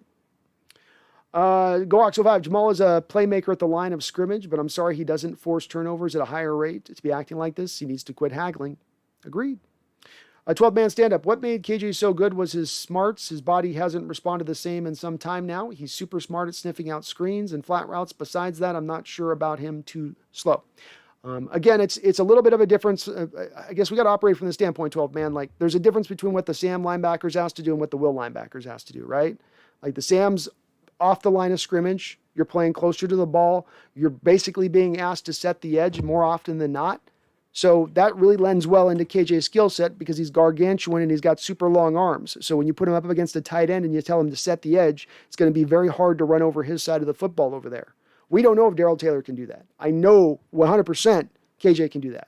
I know Darrell Taylor can pass rush, right? I know he can give you some instant productivity as a pass rusher. I don't know if he can set the edge against a tight end. I think he can. But I don't know if he can set it as well as KJ did last year. And what KJ did last year was make the transition for the first time in his career from the Will to the Sam. He was at the Will on passing downs, and that's where that slowness shows up, 12th man. I don't need KJ over there at the Will anymore. I get that. You're right. Can't handle the duties of the Will anymore. But the Sam, on ball, covering little routes into the flat, he can run 10 feet to his left, right? That's not going to really put him out on an island to where his speed doesn't show up. So it's the Sam position is such a natural transition for him to make in his career at this point, frankly, and it fits where his skill set still is. He had the best year of his career last year, the best year, and that was built on the back of that positional change. 12-man says, but KJ wants top dollar, bro. He's not worth that anymore. You still think we give him what he wants, really? We don't know what KJ wants, 12th man. What if you can point to me on a report of what he's asking for right now or what the Seahawks have offered him, I'd love to see it because I've been scouring for it to understand what it is that we're looking at the difference. And really at the end of the day, it's like, look, we're talking about a linebacker, and a linebacker's impact in a 4-3 defense is pretty minimized as it is if he's not a middle linebacker as it is. So this isn't a deal that's going to move the needle really one way or the other. But at the same point in time at this point, KJ doesn't have any top-end offers out there. Nobody's offering KJ $5, $6, $7 million right now anywhere. The best that he can probably get right now is about a $3 million offer. So I don't know if 12th man, you think that would be top dollar, but a 1 year, $3 million offer or a 1 year, $2.5 million offer that you add a second avoidable year like you did in a lot of these free agent contracts. I don't think that that's a super overpay for a guy that can give you good play at the Sam linebacker and give you good depth. Because the other part of this 12th man is that you don't have depth right now at your linebacker position. Who's the backup behind Darrell Taylor right now? The guy that didn't play a single snap for you last year, who's his backup? I can't really say. Cody can't play the Sam. Cody can barely play the Will, and he can't even stay healthy. Ben Burke-Irvin's a middle linebacker. So some of this too is a little bit about your depth isn't great. And again, extra game this season. One less bye team in each conference, right? No longer are there two teams that get a bye in the playoffs, one less, so there could be even one more extra game you got to play. You need the depth more this year than ever. Shane Abner says, I saw some people willing to pay Russ $50 million a year. What the F? Yeah, I don't get that. Yeah, I'm not paying him. That's been part of the problem, is paying him that amount of money on the cap. So I'm sure he's going to ask for it. I mean, when Russ gets up for his next negotiations, that's going to be the asking price, if not more. GoOx05, well, he isn't getting top dollar, and if he really wants that, then I'm good. I don't think he'll sign for more than $4 million. I think even $4 million is high at this point. Nobody's got any cap space left. Nobody's got no 4-3 teams sitting around with $4 million of cap space just rattling around. I think the best he gets is $3 million, and that might even be high. We might find out right now that the Seahawks aren't offering more than a veteran minimum deal or a $1.5 million deal with some incentives. I wouldn't be the least bit surprised if we learned that. The truth is, I know it. My apologies on the butchered message. I didn't finish and didn't know I sent it. Won't happen again. No worries, man. It goes that way sometime. Shane After, maybe KJ will give us a discount once the regular season starts. It's kind of what I've been wondering too with some of this. If KJ's not just kind of holding out, training on his own, saying, you know what, if I'm only going to make a veteran minimum deal this year, if that's all I'm worth, I'm not going through all the training camp. For what? For who? I want to play this year, but they'll sign me at the end of training camp just as likely as they'll sign me now. So why not just wait for it all to kind of play out and then jump aboard? Which again puts it all that much more likely that it ends up being Seattle that they ends up going to. 12-man stand-up says if he took a team-friendly contract, being KJ Wright, I would be all for it, but I doubt that he wants that. It'll be interesting to see how it plays out with that 12th man. It will. But I do think that he's going to have to sign a team-friendly contract to come back to the Seahawks. I think if they're willing to pay him at this point, they would have done so already. And I think that their embracing of the youth movement has been indicative of the fact that they're not going to give KJ a whole lot of money. But we'll see. It'll be interesting to monitor. It will be interesting. Goax, at this point in the offseason, he's going to have to take what he can get. Yep, you arrive at this spot. Not a lot of people have a lot of cap space, with, especially considering that, remember, the cap hasn't been going up at a 10% rate now. It went to the 181 mark. It's going to go back up to 208, but you get a depression of that cap, and it's like, it's going to make everything get a little stagnant, and everybody's going to have a little bit less money. Oh, we got a couple donations here. Thank you, guys. Randall McDaniel with the $20 donation. Randall, you are awesome, brother. I appreciate it. Hopefully, eventually I can get you those sweatshirts I've been trying to get you, man, but it's freaking, I don't know what's going on with them. Randall says that Pats rookie is wearing number 50. The kids shaking my head. It's going to be tough for Mac to pull off the 50 look. That's a tough look. That's a tough look on a quarterback. That's a tough look on our linebacker. There ain't a lot of guys look good in the 50 at a linebacker. I don't know how you're going to make it look good and especially with Mac with that dad bod, he's a whole ensemble, that one. He better be a brilliant guy, because then they can say he's eccentric and colorful, But thank you so much for the donation, Randall. You always are awesome with that. I really do appreciate it, man. Spencer Smith, $10 donation. Spencer, I salute you as well, sir. You are awesome as well. This has got to make up for missed time. I appreciate that. Shoots finger guns. Who's all interested in joining an official Hawks Nest Fantasy League? I could help out and commish, and we can get in contact to organize. Brandon? Yeah, let's do this, Metzer. I will update, I'm going to update the Discord link tonight, because that's probably the most straightforward way to get everybody into it. So if you want to join up on the Fantasy League, don't click the Discord link right now, because I need to upgrade that sucker, or update it, excuse me. So I'm going to update the Discord link.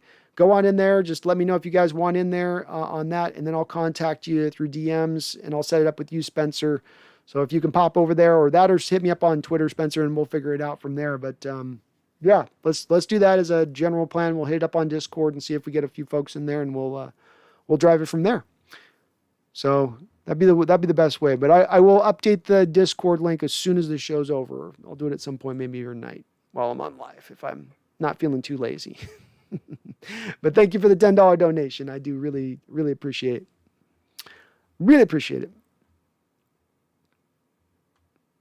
All right, hold on, guys. I'm going to get some more coffee. I will be right back.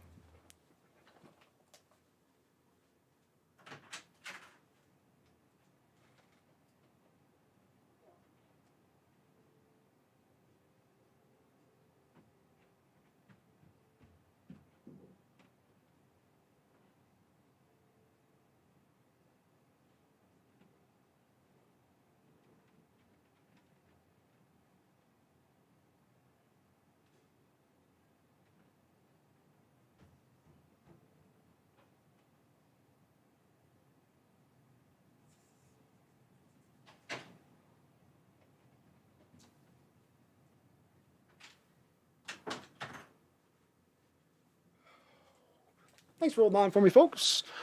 All right. So we're at here.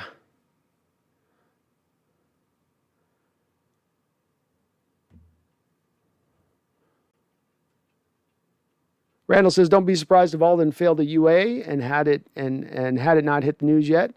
Could be the commissioner's office also came down, Randall, and told the Seahawks organization." Man, there's so much we're hearing back and forth on this. There seems to be something that happened, though, as an incident that went beyond the commissioner's office just saying Aldon Smith is going to be suspended, or like you said, maybe he failed a P test or something like that. It seems like there's something else. Go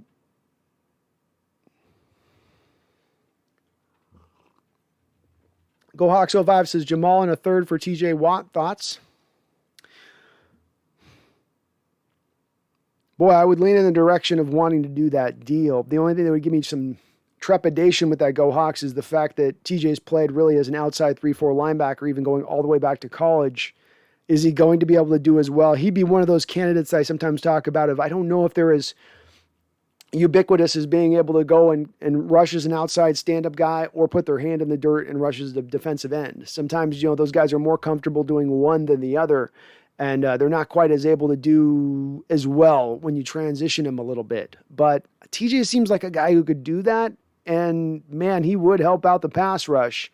The only problem with that type of deal is you're bringing in TJ, and now you've gone from trying to negotiate with Jamal into that high teens area to now TJ wanting to be matching up at the same rate of what Joey Bosa got paid.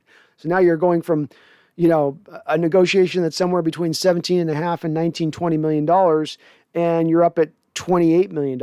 So that probably makes it hesitant for me because that's $10 million more I got to pay for TJ, and I don't know if he fits in this scheme necessarily. I just can't quite. I love TJ though. Don't get me wrong. It gets a little expensive, especially considering what's coming in the future being DK's 28, 29 million per, and then not to mention Russell's going to be due for a new contract soon. Tagga Kale. Sorry, Tagga. What are the Seattle chances of making it far this season, fan bias aside? I think a large part of the chances as we stand right now, Tagga, are built upon Seattle doing a couple different things. Number one, making a couple of other moves to round out this team, whether it happens now at the end of training camp, before the trade deadline. And then injuries. Can they be a more healthy team than Tampa Bay or Green Bay? Because as it stands right now, you're pretty much matched across the board with those three teams as a very equal amount of talent and potential as what you can get out of this upcoming season. But you're not far and away above them. You can make a pretty sound argument that Tampa Bay is actually at least a neck length above Green Bay and Seattle as they stand right now with their talent. I mean, they're the first Super Bowl team in the modern era that is returning all 22 starters. It's never happened before. And so I can't put us above that, but I think we're fighting in there with them, and I don't think that it's being biased to say so. I think the Niners are playing more for the future with that Trey Lance pick. I think the Rams have hitched all their hopes upon Matt Stafford. Everything. It is all on that. It has nothing to do with anything else on the roster, just that. I think when you're reliant wholly on one player turning your team into this Super Bowl bound squad, I think that's a pretty wide leap to make, and I just don't trust the Cardinals. So I think we're going to have a pathway to the division that's going to be tough and rough, but we're going to win it again, I think. I think we're probably a game or two better than we were last year, just because I think we will be just a tiny bit healthier than we were last year. So that puts us about 13 wins, in my opinion, as we stand, Taga. But that's about as I try to be as unbiased as I can on that, but I'm always going to be probably a little bit biased for making those kind of predictions, But I feel better about this team than I have in 3 years, about the squad we're running into the season. So I had question marks last year, question marks the year before. I can't say as I have as many questions this year as I have prior. Shane Hafner, the trade by the Jaguars and Sherbert is pretty weird. Pitt is going to give TJ Watt the money soon. Yeah, they got to pay him. He's been awesome for him. They've got a very good defensive line there, but you've got to pay a guy that's shown that well. He's produced. He's earned the contract. This is kind of where it goes with it, and it's a tough pill to swallow for Pittsburgh. You talk about a pass rusher price getting into the $30 million point on a cap that's still just barely at $200 million. Ooh, that's a lot of money to spend. You got 54 other guys you got to get on that roster. It gets rough trying to pull that off, even for a guy like TJ that is as impactful as he is as a pass rusher and as good as he's been as a pass rusher. He's almost on, in certain respects, almost on a little bit of a better trajectory out the gate than what his brother started out with. So they're going to pay him, though. They'll pay him. You got to figure he's getting paid. Shane, it is a tough one. The Adams for Watt in a third is a tough one. The third doesn't give me any problems. It's the Watt plus what he's going to cost as a contract. That's the part that makes me really concerned, because I just don't think it comes together with the cap. Goax05 says, I feel like if Jamal was TJ's size, they'd have the same production. I could see it. He probably gives up a good 30 pounds to TJ, though. Randall says, be something if we got the 2018 version of Bobby Wagner. Oh, it's hard pressed to see that. We need Hetty Wagner. We need intelligent. We need I can read a play, so it's okay if I'm a step or two slow, because I'll be there a step or two faster than I was when I was younger. But I think long past now will be the days of Bobby Wagner vintage 2018. He has a lot of snaps he's played. The guy that he came into this draft with, being Luke Kuechly, has now been retired for a couple years. And Kuechly retired, because he himself was getting wore down, was physically not able to do it like he once was able to do it. And Bobby's gone a couple seasons past that and a collection of playoff games beyond that. And he already was playing more games than Kuechly had played in his career when Kuechly retired. Now, every player is a little bit different in what they can sustain and get through, and Bobby takes as good a care of himself as anybody. But we could all see on the field a little bit, Randall, that it's been a step or two slower than what it was prior. A guy that used to be very quick, very fast is not quite at that same place that he once was, but still an awesome pass rusher, still one of the best tacklers in the sport, still very instinctive, and you're not going to find a smarter linebacker at the middle linebacker position anywhere, or a more wizened one. You're not going to confuse him. You're not going to trick him. He's going to be in the right place at the right time. So still a very good middle linebacker in this league. Still, hell, he was top-rated linebacker, I think, by Pro Football Focus last year, but don't think we'll see the vintage Hall of Fame Bobby Wagner again. Luckily, we might not need him to be like we did in 2018, though. Shane, the odds for Seattle are very high with a happy Jamal Adams and Duane Brown, but we'll see. Should be a solid 12-5 season. Well, you're not that far off where I was at. 12-5, 13-4, pretty close. 12th man stand up. We do agree on that one. We do agree on 13-4, looks like. I'm with it. I can see 14 happening too if things break right. Let's face it, folks, you were the most injured team in the NFL in 2019. The most. Your team lost more starters due to injury than anybody else in the NFL. Last year, you were 5. What if we were top 20? Right? What if you're 19? How much better that team is? How much more often now you have your frontline guys out on the field. You're not asking from some backup to try to make it happen. Interesting, I think.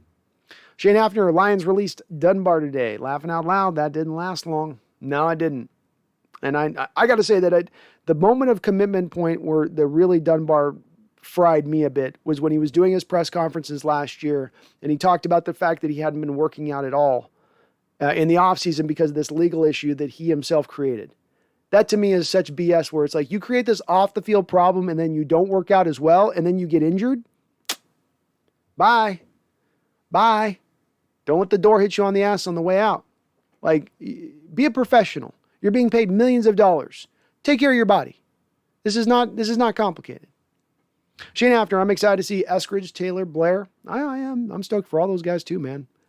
Especially in the preseason, which I think what you're referencing. Carl says, do you think they took the all-22 away because they were tired of YouTubers figuring out their schemes? I remember Corbin Smith asking Pete about the bare front, and Pete gave him this look like, bruh, shut up.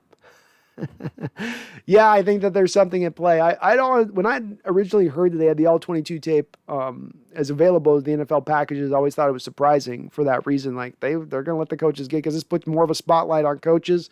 It puts more of the feet to the fire, because like the eye in the sky doesn't lie. And you can talk about all you want. You can hide behind all you don't know our schematics. You don't understand the terminology we use. You didn't know what that guy's individual responsibility was on this play, so therefore you don't know what you're looking at. Yeah, kind of do. I can replay it a few different times and figure out generally what the hell's going on from play to play, and I don't need to be an offensive or defensive coordinator to do so. So I would reckon, Carl, that that's probably not coming back, and it was taken out purposefully, but it sucks because it was going to be something I was going to try to get this year and take advantage of, was actually get the package just for specifically that all-22 tape. But being I'm locally back in Washington now, I'm not buying your product. I would have bought it if you left it in. Shane Abner says the whole reason Marquise Blair's season was ended so early was due to KJ Wright popping him in his knee leg on a dead play. It was. Mob Shylocks have gone lesser at men's knees than KJ Wright went at Marquise Blair's knee last year. You know what I mean? Like Shylocks have taken bats to knees at a softer rate than what he did to his knee last year, which is throw his 255-pound, 6-foot, 7.5-inch frame into Marquise's knee, tearing it in two instantaneously. Brutal play. One of the more brutal, friendly fire injuries I think I've ever seen on our Seahawks. 12th man, stand up. Gerald Everett, Eskridge, Freddie Swain, going to relieve a lot of pressure off DK and Lockett.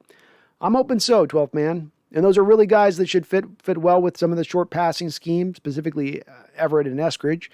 And we'll see what Freddie Swain's got, if he can take a step forward a little bit. He's got the physical tools to do so. Mark, I think when we play the Rams, the Hawks need to find a way to have Gabe, Forsythe, and Brown on the line for the whole game, as that might be a wall Aaron Donald can't get through or around. Laughing out loud. Yeah, hey, desperate times and stopping that guy, whatever it takes. I saw I got to repost it on Twitter. I saw a shot of Donald being pass protected one game against an offensive team, and there was literally 4 guys in pass protection around him, like making a circle around him. It just shows you what a problem he is. Truly a game wrecker, and one I'm going to be okay with when he starts to dial back a little bit and become a little bit lesser.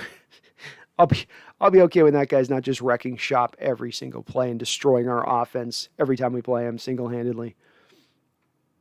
Randall says we have more young guys bubbling since 2012. Lots of young talent on this team. We should see several young guys ball. Agree? You stacked up a lot of guys that have been in that development state that it's just by a sheer numbers game. You should get some of these guys popping. And there's a lot of reason to believe why they will. They're going to be in a good position to be made successful. They'll have a nice role if they can carve it out. A guy like Colby Parkinson or Everett, where you're not carrying this whole huge load, but you just need to be a part of this rotation and a role within it. And I think those guys do add that. So I agree with you. This is the best young talent they've assembled in a long time. It does need to take a step forward now. It needs to actually click. And we don't have a lot of I don't have a lot of productivity with these guys prior to coming into this year to really go off of, but their talent is there. The talent is absolutely there. Shane, Everett, Disley, and Parkinson have some major potential. This year is huge for Disley and Penny. It's a prove-it year for those two. Absolutely. Both guys playing for a new contract. Penny's trying to stay in this league. Got to stay in this league. And I think he'd get other opportunities if he was to leave Seattle right now. If they were to cut him tomorrow, some other team would sign him. But you're not getting a lot of opportunities. You're using up your chances a little bit. Now is the time. Random McDaniel says, Haynes, owner of that big old back. He's a big boy. Haynes is a big boy. He's top heavy. That guy. He's very top heavy. Shane, remember when Earl and Cam held out? It didn't work out for ET. That's what I'm saying. It doesn't, when you hold out of camp and stuff like that, it's just, I want to say even that year that Cam held out, he also was dealing with some stuff that year injury-wise. It's it's not causation. They're correlated. When you stay out of training camp, this is they're tried and true methods that these coaches are using, that were building blocks that were established going back into the 40s and 50s on how to prepare bodies, on how to get them ready for impacts and falling down and cutting and all the things that you have to do as a pro athlete to succeed. And to think that you're going to be able to be at your home on your treadmill and you run a few drills out in your front lawn and that somehow you're going to be in that same readied place when the games start. No, you won't. No, you won't. And it is frustrating to watch because this is only hurting these players at the end of the day. You sustaining an injury, a major injury, only hurts your long-term ability to hold up, to have a career that can last. So it's just one of those, not always the smartest thing for players to do that as I think they think it is, and them being protective. It's like tripping over nickels to save pennies, so to speak. Shane After, Jenny Taft versus Skip Bayless in round 5 boxing match. Who wins? I'll take Jenny, but I don't know. Skip's got a tenaciousness to him. You know what I mean? He's got a tenaciousness to him. So I don't know. And he wouldn't hold back. He wouldn't care if it was a woman. He'd be like, well, let's do this then. Let's do this. Carl, what are the chances week 10 we are down to Collins in Dallas, and Collins has 5 fumbles by then? Well, maybe not likely. He has a lot of fumbles. He's never been a big fumble, a little bit of a fumble problem, I guess, just a tiny bit. There's a decent chance. We've been down running backs very often in the past. Chris Carson tends to get injured. Rashad Penny has been beat up. He's now injured again here in training camp. He's had broken hand when he first walked in the door on top of all this stuff in training camp. So neither of those two have been a picture of health. DJ Dallas got injured last year, had his season ended last year as well. Travis Homer's been injured through a lot of training camp. Our running backs are not a picture of health right now, frankly. And it's part of the reason why I put him as one of the positions of concern because of that. So a good chance, Carl. Very good chance, unfortunately. Randall says, Puna, Brooks, Ugo, Reed, Taylor, Robinson, Blair, Spoon, DK, Lewis, Everett, Parkinson. We got young talent dudes that are hungry, quietly stacking talent. Add in Russ, Carson, Wags, Duane, Dunlap. They do. They built a good team, man. That's why I think we are a division favorite, in my opinion, is that end to end, we've got the most talent and the most talent ready to roll right now in their prime, going, not development, not down the road, not like the Niners going, maybe Javon Kinlaw will eventually come around here in year 2 or 3. No, we got guys now ready to roll. It's down. They're going. They're in their prime. Randall says, Tyler Hyder, Adams Diggs, best punter kicker. Yep. Best special teams unit as well. I forgot to say that. That's undoubted. Team is definitely stacked, man. Definitely stacked. And deep at the skill positions, relatively deep at the skill positions. We're a little light at receiver for my taste. We're a tiny bit light at receiver. But you can't have it all. Can't have it all. Little LeBron, 17.5 yearly. Is that final average per year? They just want more guaranteed money instead of $38 million to $40 million. Yeah, that would be just the average per year would be the 17.5. It wouldn't be factoring in the $38 million wouldn't really be factoring into that because the $38 million is going to be spread over the 4 years. So at the end of the day, the guaranteed money is not really connected as much to what the yearly per year is going to be at the contract. At the end of the day, it's 4 years at whatever the total amount is really how the yearly is broken down. Coax 2021 says, talking about the Cowboys, even with the increase in the cap, they're about $20 million over as of now. Keep it up, Mr. Jones. Yeah, it's long been playing with that cap there where they go over the top of it. They signed guys too early. We saw that in Jalen Smith, for instance. You signed a big contract to him. He had really not really earned it necessarily at that point, and you didn't have to pay him necessarily at that point, but they did. And they're in a weird situation right now with their whole cap situation because they don't have that same offensive line that they did that they could lean on before. Ezekiel's getting more expensive. What are you going to be doing with him long term? Dak's money now starts to hit in, but at the same point in time, he's not fully healthy. Cowboys could be setting themselves up here as we go down the road for some tough times here as far as the way this is all going to end up shaking out. It's not they've built the roster really. I mean, even this offseason with how many linebackers they drafted. Like in a league where people are telling you build from the front to the back or build from the back to the front, they're building from the middle to somewhere. What?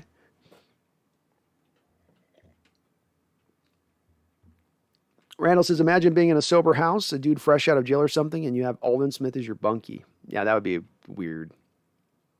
Shane Hafner says, what an ending to the Field of Dreams game. All right, Shane, I'm going to be flipping over, checking out the highlights as soon as the stream ends on the Field of Dreams game. That was so cool. The Major League Baseball had an actual Major League game today at the Field of Dreams field, or they created their own field or something. It's at the Field of Dreams field, so like when they're hitting home runs, they're literally hitting it into the cornfield.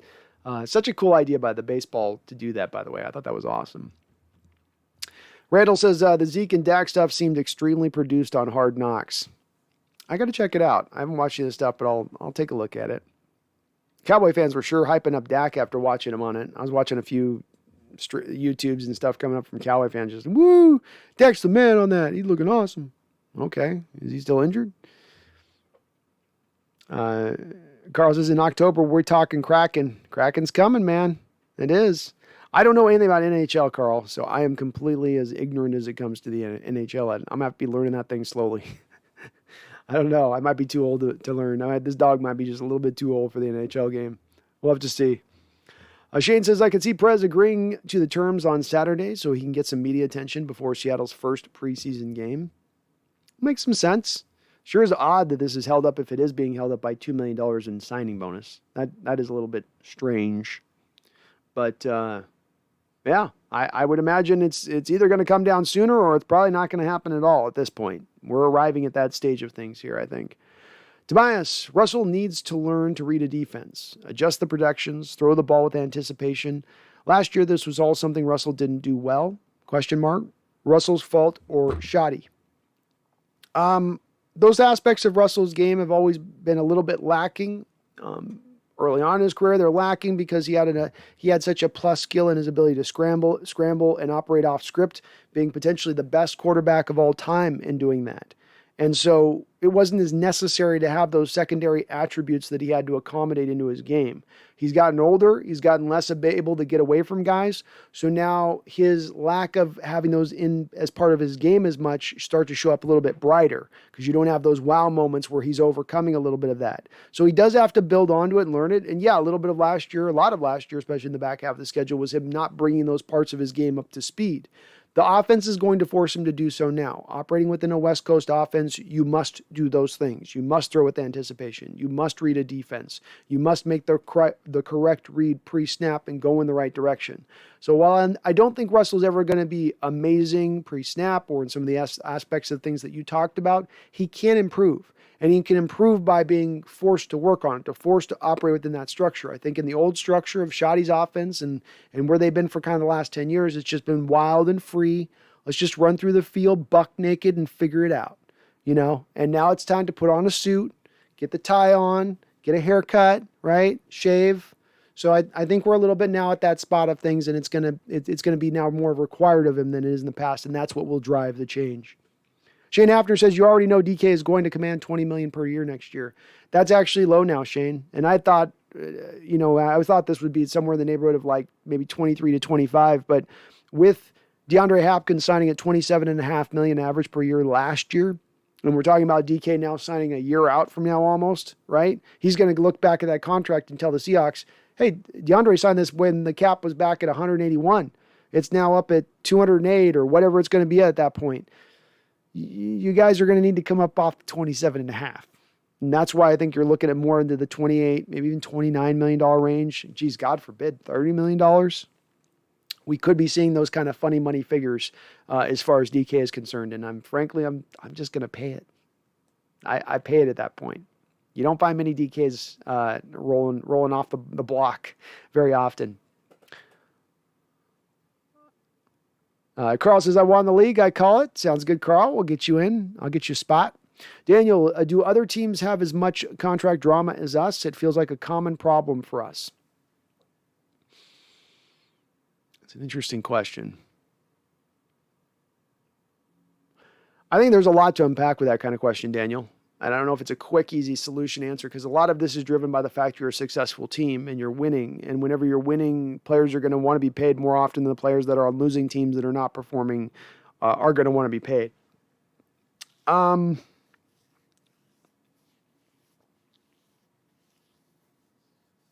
don't think that we have it happen here more than other places. I don't. It feels like that, I think, right now because you have two guys at one time having this happen. Seattle is usually pretty open about paying their guys. They're not usually holding on to the purse strings really very tightly.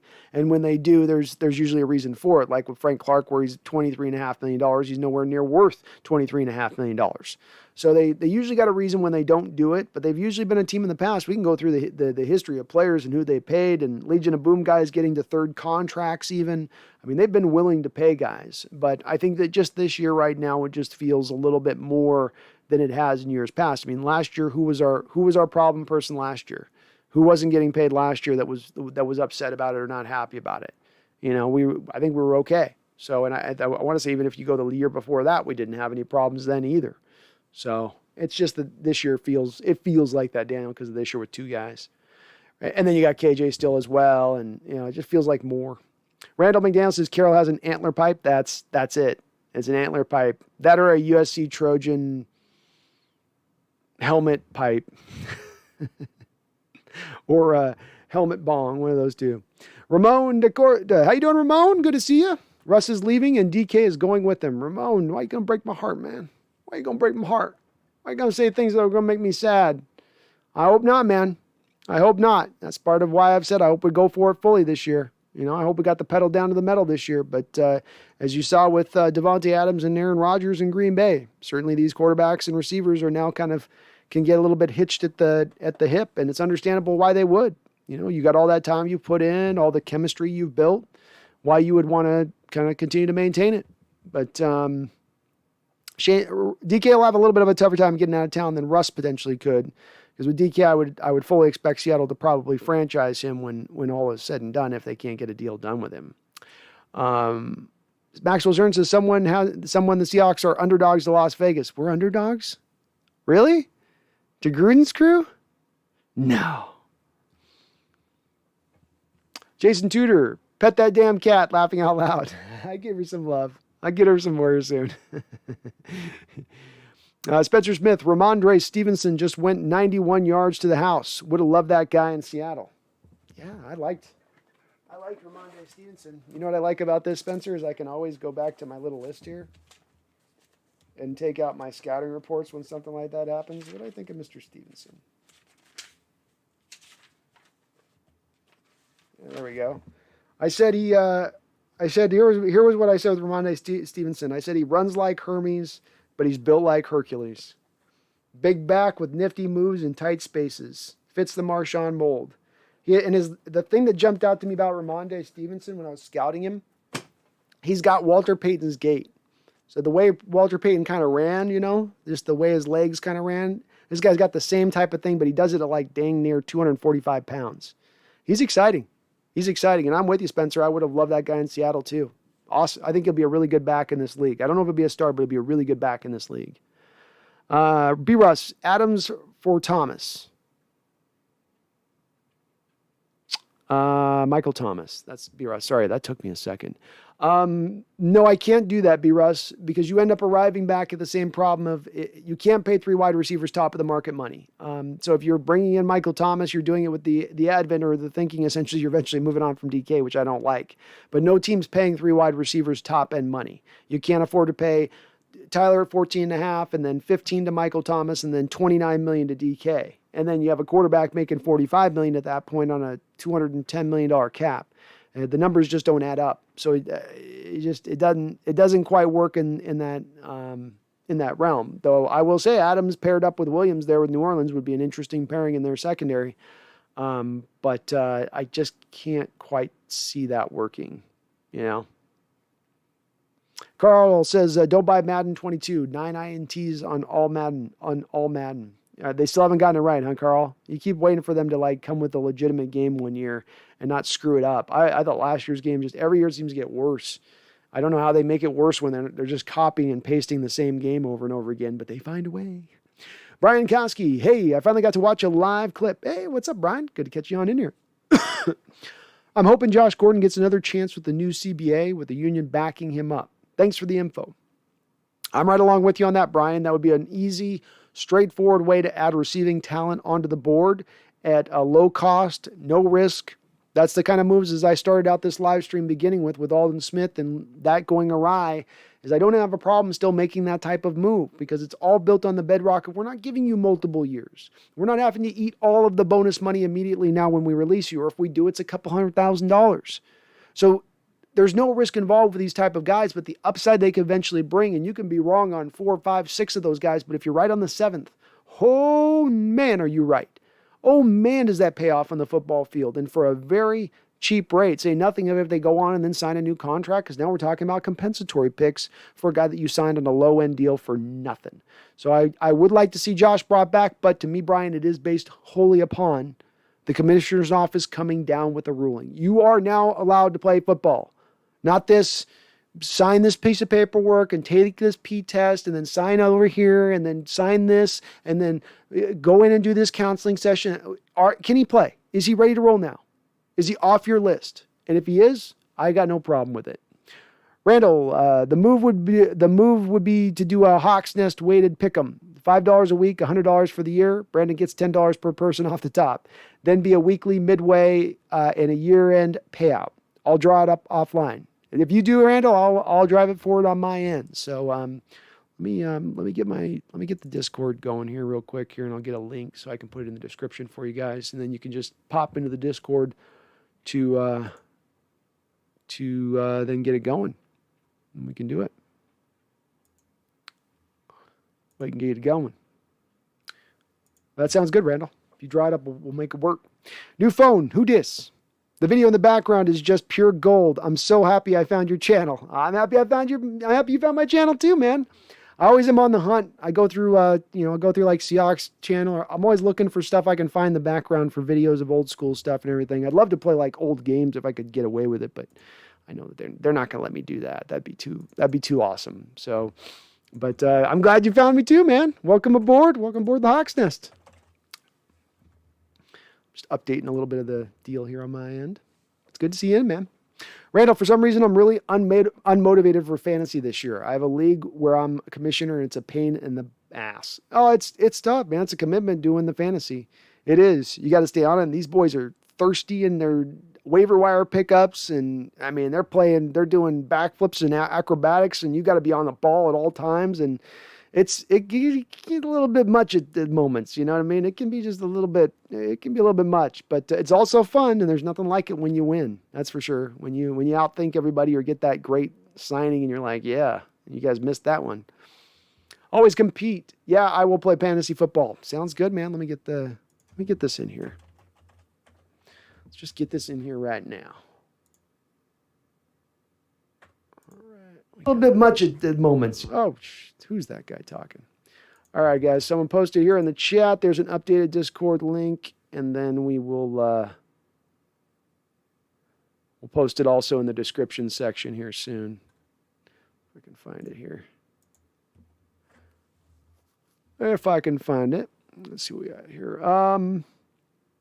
James Waring, how you doing, James? The confusion is bonus money isn't always signing bonus money. The year 3 he wants instead of year 4 is roster bonus money. Hafting it in year 4 means Seattle could cut him before paying roster bonus.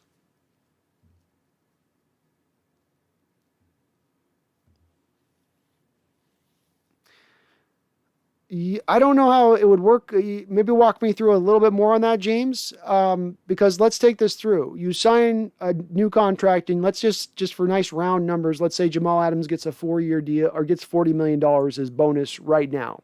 But what you're proposing is essentially he would take $8 million of that bonus and wait until year 3 to be paid of it, which would then prevent Seattle from cutting him. But I don't know how that would happen because it all factors out the same way and what the cost would be, because you would still at that point have a couple years of the contract going through. You would still have a couple years of the contract going through where the bonus money has been eaten, where, it gets sliced into 4 slices. 2 of the slices have been taken off the board. They've already been eaten by the cap at that point. So there's already only a little bit of a remaining on there. I can't quite understand what his people would be thinking they would be getting by having the roster bonus in that way. It just doesn't quite make a lot of sense why they would want it into year 3. Seattle could theoretically, cut him in, let's say, year 2 after giving him $40 million, right? So after year 2, they could cut him, and he's gotten that $40 million in bonus money. He's now free to go sign a new contract somewhere else if he's still able to play.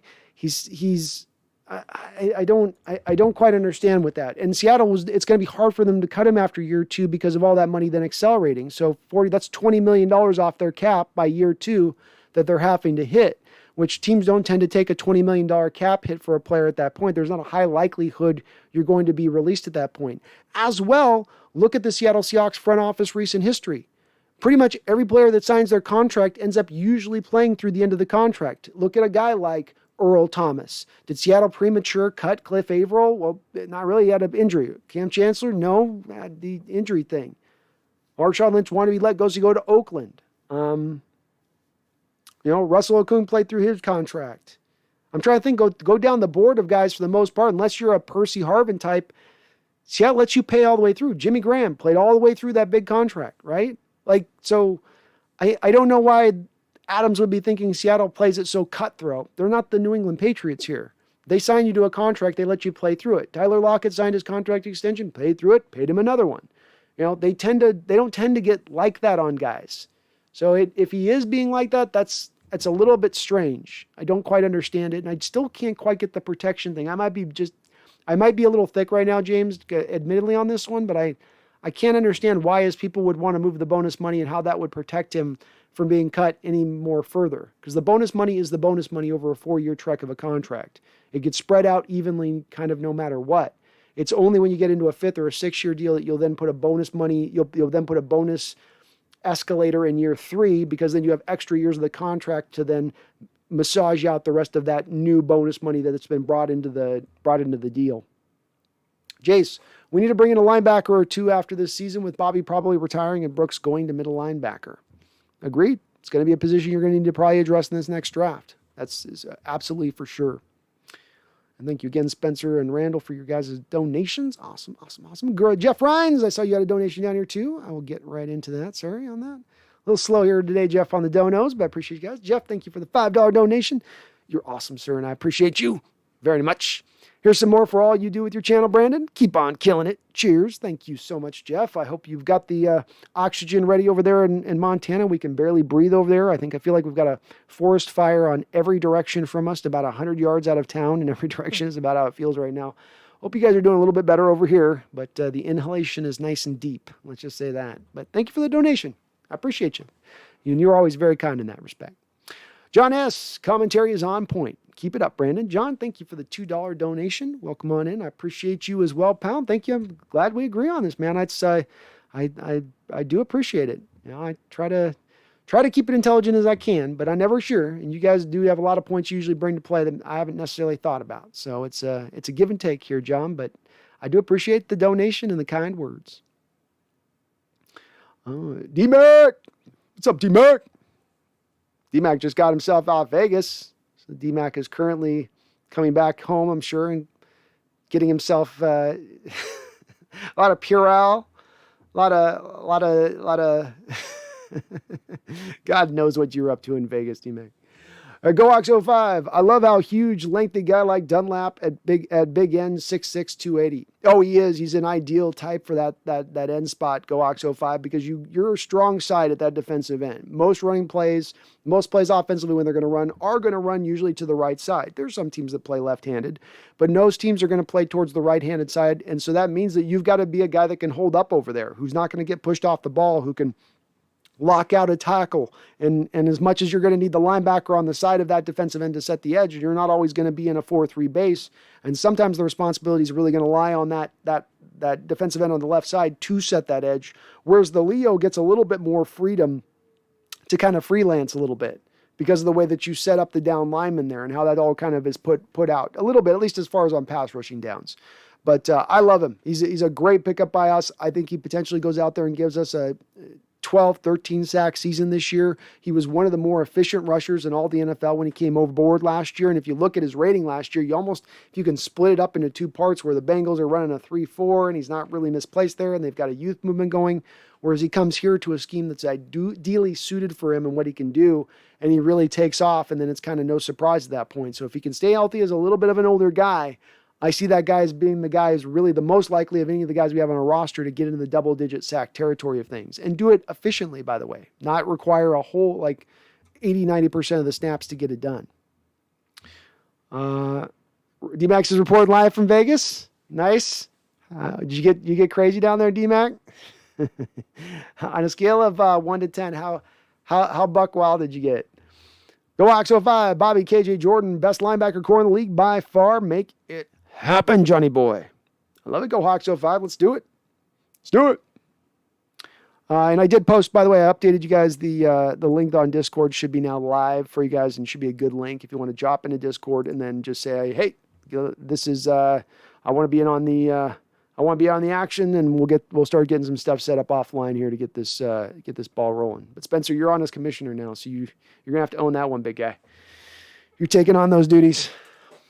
Right, Chris Snape, do you feel Aldon Smith was released to make room for KJ? I don't think that it was that, Chris. And some of this is, admittedly, this is a little bit of me guessing because we don't have a lot of information. But what we do have information-wise is there were some reporters saying that there's something that happened in the background, a violation of team trust. Very nebulous, very vague kind of, reason. We don't really know. We'll eventually probably know. We'll eventually probably be given what it is that happened here in this situation. But for the time being here, we just don't know. It could have easily been, Chris, that they found out that he's going to be having a big time suspension. And they said, this ain't worth the headache. We already don't really trust him, but now we know he's going to be suspended for sure. And that's, or another failed test. So it's something must have happened. They don't tend to bail on guys fast. Look at Dunbar last year. That was not a great story coming out the gate, right? Armed robbery, taking people's jewelry, paying off witnesses. Seattle didn't blink. They stuck right by Dunbar's side all the way through, even when he said, I didn't even work out this offseason when he came to training camp. So, and they could have cut him at that time and saved $4 million at any point in time last year if they wanted to, and they didn't. So odd that they didn't have the same sort of, we'll back this guy up in the same way approach, and I can only take away from that something major must have happened. Always compete. I'm down for a 12 to 14 team PPR pick'em. Also am. Awesome. Hop on into that Discord link or hit me up on Twitter. Direct message me on Twitter, and we'll get things coordinated here on the back end, in the background. Chris Nape, I think $3 million has been offered, and you're right. Why go to training camp? Let's go, KJ. Yeah, you're a veteran. You don't want to go to training camp anymore. It's not like KJ doesn't know the scheme backwards and forwards. He's been with Coach Norton literally his whole career. Literally, but 1 year he's had Ken Norton. So he doesn't need to learn anything. He knows it backwards to front. He's out there training on his own. He knows as a veteran of his age how to prepare his body for the upcoming season. So it makes a ton of sense why KJ would be like, if it's only going to be that much, I'm not putting myself through the rigors of training camp. I'll just wait till we're about a week out, and then I'll just jump aboard. Completely makes sense. UE2K says KJ won't come back because of his pride, and he'll take the same amount the Seahawks are offering from another team. Well, to Huey's point on that has historically been what you've seen with players where, you go to a player and you ask him to restructure or take less money, and that there's sort of a little bit of my feelings are hurt, and therefore I'm just going to go to another team because why should I reward you for hurting my feelings? But yet they end up taking the same amount of money, even on a different team that might not be as good of a fit for that player at that point in time in their career. But I have to admit, that has happened quite a bit historically with guys and does fit to a kind of a type in that respect. GoHawks05 says Mac Jones has two DUIs. He has 2 of them? I thought he had... Really? Wow. Nathaniel Parks. What's up, Nathaniel? Good to see you on in here. Hey. Chris, KJ is not moving out of state for the same money when wife and family are here. He's a smart guy, and if the Hawks have offered $3 million, he will never make that money anywhere else in life.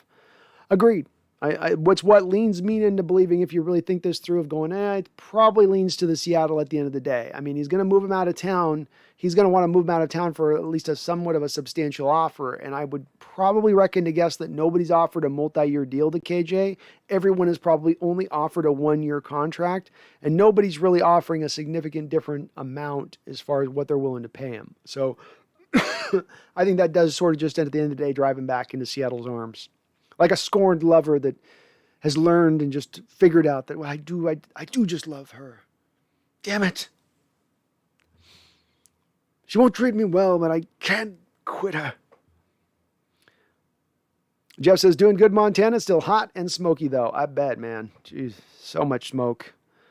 I can literally taste the bark in my mouth. Burned bark in my mouth. UE2Kid says, I'm off traditional fantasy leagues, but I'd love to be a part of DraftKings Hawks Nest League, especially if the price is reasonable, like 50-50, $5 or less each week. We'll figure out something. I got to figure out, I'm not great with the whole stuff, but I'll work with Randall in the background, Dewey, and like I said, hit me up on either Twitter or on the Discord channel. Just post on a message in there, and we'll try to get this all. Hey, you guys are excited for this. We'll put this together. New phone, who dis? What's going on with Vic Beasley? I think with a guy like Vic Beasley, it's a matter of, does he really want to still play football? You saw this last year where he just was a no-show at the Titans camp. Then he finally showed up, and he didn't look like a player who was all that interested in really playing football. He's a guy who really riding off of that one season in Atlanta where they got to the Super Bowl, and I think he led the league in sacks that year. He's never really been a consistent rusher since that point. That's just his one flash, so to speak. I think the league's kind of down on the guy. He certainly has familiarity in how to play this scheme. He can play both sides as far as defensive end goes. But I just think it's a guy who's probably not as, we're seeing this more and more with these guys, especially guys that have been paid, have made some millions. It's more of a common occurrence than ever before of these guys going, you know what? I like the money, but I don't really like football that much. I think I'm done with it. And he kind of strikes me as a little bit of that type of guy. D-boy! How you doing, D-boy? Good to see you out in here, man. I am doing awesome. I'm with my peeps here. We're rolling. Talking Hawks, nothing better. Nothing better. Chris Snapes, don't forget, Pitt is not paying a quarterback they can pay him. Is not paying a quarterback they can pay him. A little bit. You're still paying a little bit to Ben. He took a discount this offseason, so that part's true. And you're right. I mean, they're going to be going to a new quarterback soon here, Chris. Probably going to be on a rookie deal, and so you can't afford to do it. I think they're in a bit of a situation, too, where they're not dealing with as many guys that are on high-end contracts if you look down the line from them. Like they had invested some money in that line. Nuevas, Pouncies, David DeCastro, those guys have moved on. They've gotten some cap relief there. Ben Roethlisberger's taking a little bit less money. They're not paying running back. They don't really have any money invested in the wide receiver position outside of $9 million to Juju Smith-Schuster.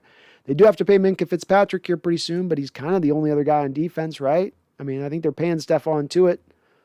I think they got money going to Hayward, I believe. So he's kind of the next man up, and they're not as bogged down. Like we're kind of bogged down. We got Bobby, we got Jamal, we got Duane, we got Russell, we got Tyler, we got DK on the horizon. You're in a little bit of a more wonky place. You're paying money to Carlos Dunlap, 10 million or whatever. So it's a little more of we got more better players over here. That's what I'm trying to say.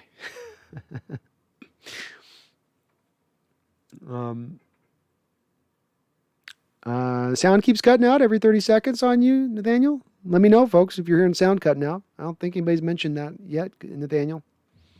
Hopefully I'm okay. Seahawks will once again have their hopes resting on the health of our injured. Maybe it's because I got this turned up. Seahawks will once again have their hopes resting on the health of our oft-injured backfield and an over-reliance on Russ Magic. Well, I hope not. Huey. I mean, you may be right on the running back. That is a concerning spot, especially for the injuries thing, because that's popped up over and over again, and you already got it popping up now here in training camp, and there definitely is a likelihood you could see it, once again. With Russ Magic, I think you're going to see less of that and going to this new offensive scheme. But if Coach Carroll comes in and says, let's do it the old way again, new way's not working, I'm not patient enough to wait on the old way or wait on the new way, let's go back to the old way. And then that turns right back into Russ Magicville again. So it could happen. It's not out of the realm of possibility, no doubt about it. It'll be interesting to see how the season plays out because it could go a lot of different directions from that standpoint. We've not seen Russell necessarily in a structured offense like this before. We think he'll hit the ground running. I feel pretty good about that. But can I say it 100%? No, because I haven't seen it yet. John S., based on what you've seen so far, who are your top 3 breakout players this year and why? Also, are you concerned about our O-line as it stands, assuming we get Duane Brown back on board? Hey, John. My top 3 breakout players this year, I won't add this as the 3. I think DK does take a step forward. Is it breakout? Well, I mean, if he's at 1,500 yards and 15 touchdowns off the back of last season, I guess it's not a breakout, but he's kind of putting himself into more rarefied air as a wide receiver. My 3 breakout candidates for you, though, will be this. At the top of it will be Rashad Penny. He's going into a year where he's got to prove it, that he wants to stay in this league, that he's trying to get paid on another next contract if he wants to get something in free agency, because I don't think Seattle's signing him. So he's got to produce this year. The pressure is on. I also think that he's the player above Russell Wilson. He was the second player who I thought was going to benefit most from Waldron coming on board. We've heard players talk about the adoption of more of outside zone this year. I've heard a couple guys talk about it. That fits perfectly into Rashad's skill set, and he should do really well with it. Also coming into camp at 223 pounds, which he says is 12 pounds below what his maximum playing weight was in college. So he is as light as he has ever been. He'd be my first guy as I'd look at as a breakout player. Poona Ford would be my number 2 guy, John, because he's transitioning to the 3 tech off of the 1 tech. He's been going up against double teams more often than not throughout the course of his career up until this point. Now he gets one-on-one. Can he flourish in that role? Can he become a pass rusher in that role? I think he can. I think he's got the skill set to do so. Not expecting stardom, but a guy to go from being a 1 sack, 2 sack a year guy to being a guy who can push into 5 to 6 sacks a year and be dominant as a run stuffer in this league. Yes, I think he can give you that. So that's number 2. Number 3 would be, let's go with Darrell Taylor. I think Darrell Taylor's a guy that can get you potentially into that 7 to 10 sack mold this year, especially with Aldon Smith now gone. He's the next man up. He's going to get that many more snaps. You combine that with what he's going to be able to do for you with the Sam linebacker role. So again, playing 2 positions, he's going to get the sacks. He's going to, I think, do well as that third linebacker on the field and base. So those would be probably my 3 guys that stand out to me as the 3 that I would look at as my breakout players. The offensive line is very worrisome for me, John. When I went into this offseason, what I would have wanted to do was a little bit of like what the Chiefs did this offseason. We would have needed to have gone whole hog like they did, where they've completely restructured their offensive line almost end to end in one offseason. But to put the concentration on the offensive line for resources, to truly invest in it, to understand when I make an offensive line, I make my running backs better, I make my quarterbacks better, I make my receivers better. It's a lesson that they haven't really learned as much this last 10 years, as it's been a positional grouping that tends to be a little weakened, a little light, a little thin, which is where we find ourselves now, John, because we didn't really do that this offseason. They went with one body. They said, we'll bring in Gabe Jackson and that'll fix everything. No, it won't. No, it won't. It's not going to turn into a huge strength. So yeah, it is a worry for me. It's a concern. It could be one of the things that upends this whole team because you don't have enough depth. You don't have good enough frontline starters. I think it's good enough to be better than average as it is right now, but that's as long as guys can stay healthy. But I've got a lot of worries on this offensive line right now. I'm worried about, John, the fact you're taking Damian Lewis, who's the first offensive lineman in 10 years, basically, since Okung, who's come in and giving you a good first season, who's giving you maybe even star potential at the position. And the first thing you're going to do now is move him to a new position. So I am absolutely concerned about the offensive line, but it's good enough. It's good enough with the other stuff you built around it. But it's another way. If they can strengthen, this is another place, John, where I say if you can strengthen it, find a trade for a center like Jason Kelce, week 4 from the Eagles, go make that deal. Strengthen this thing up. Whether it happened this offseason or happens now, strengthen it up. Russell gets better protection, he's going to perform better. Russell takes less hits, less of a chance he's going to get that major injury that he's been luckily able to somehow avoid up until this point and remain out on the field for all 16 games. Chris Snape says 12-5. Look at the schedule. That'll be good. 12-5 wouldn't be bad. I'm not shaking the stick at 12-5, Chris. Not at all. Not at all. I feel like this schedule is just a little bit easier this year. There are some tough spots on the schedule, but only 2 10 a.m. games, a lot of prime-time games, which we always do really well in. I see the fans coming back into the stadium this year, re-energized by not having a year in CenturyLink Lumen Field. So some of this is me kind of, definitely going a little bit high, but we're pretty close. You're 12-5. I'm 13-4. We're 1 game difference. Go Hawks 05. 2012 and 2017 drafts are, in my opinion, were the best drafts of this past decade. We have 2 great players from each of them, Russ and Bobby, then Chris Carson and Jamal. Oh, I see what you're saying on that. Okay, that took me a second, Go Hawks 05, to realize what you're doing with that. It's like Jamal in 2007. Yeah, I can see that if you're kind of factoring. It's hard with Jamal because you got to buy a trade and you're giving up first round picks. That's hard to do that because you had to give up future draft capital to get the Jamal in the now. So it's like you also have to factor in the loss of draft capital these last 2 years as well, of what you could have had. And to see that in retrospect, which we can't do until after this draft, to see what we really could have truly had instead. But I like having both those players on the squad. They make this team better. They're difference makers in a lot of respects. Jamal a little bit more than Carson, but Carson's still an upper level running back in this league. John S., by the way, did you produce this video? It's amazing. No, John, I didn't. This was, I found it buried on like the Seahawks channel like from 4 years ago. I remember seeing it in a commercial live in Seattle at the time, and just something I kind of found. So they had it out. I don't know why they didn't do more of those videos. Like it was a one-off, but it's awesome. It's absolutely awesome. What is the Discord link? Always compete. Look in the description section on my video right now. You should see an updated Discord link in there. What is a Discord link? Discords is a community spot that I've got where people can kind of go in there and chat from the channel. So it's sort of a place for our Hawks nesters to meet up. Chris Snape says Russ needs to use the tight end, but he doesn't see the middle of the field well. It's a valid point. Absolutely a valid point. And Russ is never going to see the field. Russ is never going to see the field well because he's not going to always have the height to be able to see it. A couple of things that are going to help with this, though. First off, what you're going to do a lot of times is create natural passing lanes by the run game. In that instead of asking your linemen to go more front to back and how they block, you're going to have them go a little more side. And in creating that natural side lateral action, you're going to create some natural passing lanes to be able to throw through, which will help Russ on those shorter passes over the middle. He's also going to have to embrace throwing into more of the timing-based zone of things, being more of an anticipatory thrower. And that's something that Russell does not like to do, as evidenced by the fact that, for instance, last year, he held the ball on average 3 seconds when he was dropping back to pass, which was good enough for like 26th in the league as far as holding for the longest amount of time. He's not a guy that gets the ball out quick. He wants to see guys open. He wants to see separation to throw the ball. Well, now you need to throw it in an anticipation. And the reference of story that I go back to with this, Chris, is what Steve Young used to talk about, who operated in this very same offense, albeit not as evolved into the state it is now, but operating in basically the same offense from 30 years ago. And what they used to have Steve Young was a guy basically a shade over 6'1" at his toppiest of his top. I think he's probably about a 6-foot guy at the end of the day. But they asked Chris, Steve, how do you throw these slant passes to Jerry when you got these mountains you're throwing over the top, these treetops that you got to get this ball over the top of? And Steve would say, I don't see Jerry. I throw it to a spot.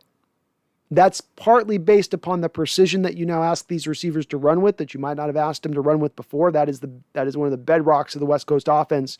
As a receiver, if it says 5 yards, it better be 5 yards. If it says 6 yards, you better be at 6 yards. It better be right where it's diagrammed to be. And if you're even a little bit off, it can muck everything up. So I think those things should help Russell out a little bit. Is it ever going to be a full-on strength for him? No. It's always going to be a little bit of a struggle for him, but it's not meaning there doesn't have to be this thing where he just completely ignores it like we saw last year, where I just am not even going to do any of those throws at this part of the field and keep everything out deep down there, and I'll just let this be what it is. That part's going to go away a bit. Nathaniel Park says the Jordan Brooks pick looks better now. You think he's poised for a breakout season? I'm not making the prediction with Jordan Brooks that he's going to overcome the single thing that makes me only worried about him. I don't worry about him as a run stuffer. I don't worry about him as a tackler, as a hitter, as a guy who can play downhill. I worry about him in coverage. And football is moving more and more as a sport into being about coverage first and foremost as a defender who is off of the defensive line, as a linebacker, safety, or corner might be. So when he struggles in the type of coverage that he struggles in, which is zone, I need to see him fix that before I'm going to predict that he can fix that, especially when I've been tracing it back to his junior year of college. He has the skill set, speed-wise, athleticism to be a better coverage defender, but he's got to it's like bringing up the awareness meter in Madden. He needs to bring up his zone awareness meter by about 10 to 15 points. And if he can do that, he can be a breakout player. But if not, he's going to get attacked to death at the will linebacker role in coverage. Let's not forget the fact that Jordan Brooks was they tried to protect him in coverage last year. They would move KJ off of the Sam to Will when teams would go into nickel, and then that would move Jordan Brooks off the field. You guys think about why would they do that? A guy in Jordan Brooks who's eminently faster than KJ Wright, they're moving him off the field for a guy in KJ Wright who can't run with any of these guys up the field. Why? Because you play zone. You don't play man on man, and he struggles in zone. So he's, even in that point last year where he's being protected in those snaps, he was still, 93 out of 98 linebackers in the NFL in coverage, Jordan Brooks was, even being protected in that way. So that's the part of his game that's got to take a step forward before I say anything about him being a breakout. But as a tackler, as a run stuffer, as a hitter, yeah, he's got all those things. Those things don't carry the same weight for me as having a guy who can cover because of the nature of where the game's going. U2 cases potential without production ain't worth a bucket of warm spit. Very true. Go Ox 05. Do you know if the preseason game is on a local channel? And if so, which one? It's got to be on a local channel, Go Hawks. Absolutely has to be. I don't know the one, though. So that's a good question. I have to look that one up. Benelli says, Brandon Nelson just said Hawks aren't extending Duane Brown contract this year. Somebody else just mentioned that up in the chat a little bit higher, Benelli. Interesting. And I'm just kind of processing it, Benelli. Somebody had mentioned it before, so I am just processing it a little bit. And you can kind of go a couple of directions with it, can't you? You can go directions of saying Seattle's trying to keep everything open up for this next offseason because they don't know where Russ is going to end up. And they haven't converted Russ's base to bonus, right?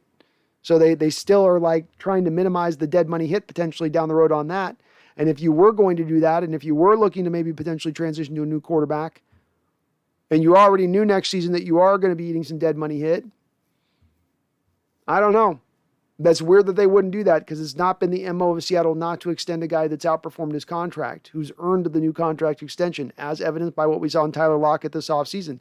Is Tyler a younger player than Duane? Yeah, absolutely. But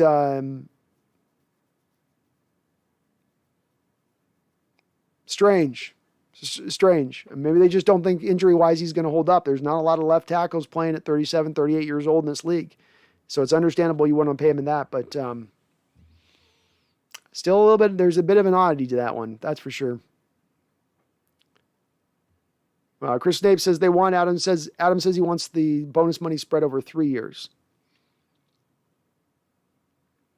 And there's no real way to do that unless you're signing a 3-year deal. So if you sign a 4-year deal, it doesn't matter whether the player wants it or not. There's no way to structure the contract to have the bonus money moved into the first 3 years if there's a fourth year on the deal. So he'd have to sign a 3-year contract extension to make that work, if that's what he's looking to do. Which would make sense if he wants another slight bite of the pie before he turns 30 and thinks he can get another contract extension at that time once the cap increases. But that's the only way that makes any sense, by him saying, spread this bonus money over the first 3 years or something. Nathaniel Parks, what does Duane Brown contract look like? I think he's going to want a 3 to 4 year deal. Look at Whitworth in LA, but Seattle probably opted for a 1 year deal worth like $8 million. Well, he's under contract right now for 13.5 under this current stance of things, Nathaniel. So it's about moving into the future. I would have thought in the future it would have been like you sign him to you tear up the final year of this deal. You sign him to a 3-year, $30 million deal. That to me, that's what the Whitworth contract was in LA. So it seemed like that would be the appropriate contract to give him here. I mean, I thought it was going to fit really pretty simply, to be honest with you.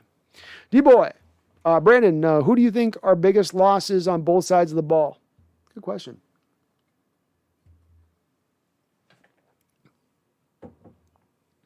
I would say on the defensive side of the ball, the biggest loss as we stand right now is KJ Wright. That's mainly built upon the fact you haven't had a lot of losses this offseason. You're bringing basically the whole band back from the previous defense of last season. And so you don't have a lot of other guys outside of him to really point at and say, this guy. Dunbar didn't give you a whole lot during last year. I'm trying to think in my mind as far as some of the guys we had rolling through here. So nobody really jumps out to me with that. So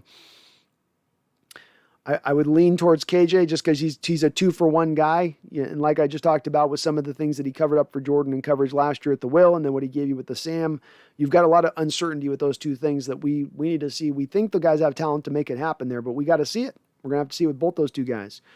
On the other side of the ball, the biggest loss, well, it's kind of almost just by default again on this one, D-Boy, because much like with the defensive side of the ball, you're bringing basically everybody back into play. I would lean towards it being probably at that point, I just had it in my mind, David Moore, surprising as that is. If we come to find Eskridge isn't ready to hit the ground running, and we need Eskridge to match David Moore's production from last year this season, not 2 years from now, but right now at least, right out the gate. If he can't do that, then that's going to be a huge loss for us because we might not have a guy, Freddie Swain might not be enough to make it go at that point. He might not be talented enough to make it go. I mean, that's a former 7th rounder. As high as a lot of people are on Freddie Swain, it's a 7th round pick who gave you a little bit of production last year. You know, Freddie Swain didn't flash last year in his first year like David Moore flashed in his first year. So that could be on their side, but that's not really driven by D-Boy. You having substantial losses. It's more of just, you don't have a lot of guys you lost really. And I don't consider Jaron Reed a huge loss at all. D-Boy, did the Washington football team come up with a name yet? If not, are they going to be the Washington football team again this year? It does look like another year being the Washington football team, D-Boy. Supposedly, there's supposed to be a name coming down at some point. I think Red Wolves was the one that I liked kind of the best of what I've heard. Because there's some bad, as we've just saw with the Cleveland Guardians, there can be some bad names that they come up with as other options, which is just, the Cleveland Guardians is just, oh my God, it's like they try to choose the worst name as a replacement. GoHawks05 says, good gravy. I love DK to death, but $30 million is a tough pill to swallow. It is indeed. It's not going to be easy to do it. It's not going to be easy to do it. No doubt about it. And it's part of what had me a little hesitant with signing Tyler Lockett to a new extension is that you had this coming down the track and, you know, can you afford at that point to be paying $45 million between 2 wide receivers on what at that point could easily be just a $210 million salary cap. It's supposed to go up significantly more. The cap is there in the oncoming future years. Some of that could impact this a bit. But, I mean, man, he's going to be 24 at that point, 24, 25 years old, just heading into his prime. How do you not pull the trigger at that point? How do you not do that? Especially if he's coming off 3 straight years of every year he's standing out and getting better every single season. It just becomes kind of like, you know, it's not a blank check by any measure, but you have to pull it. You have to do it at that point. You got to do the deal.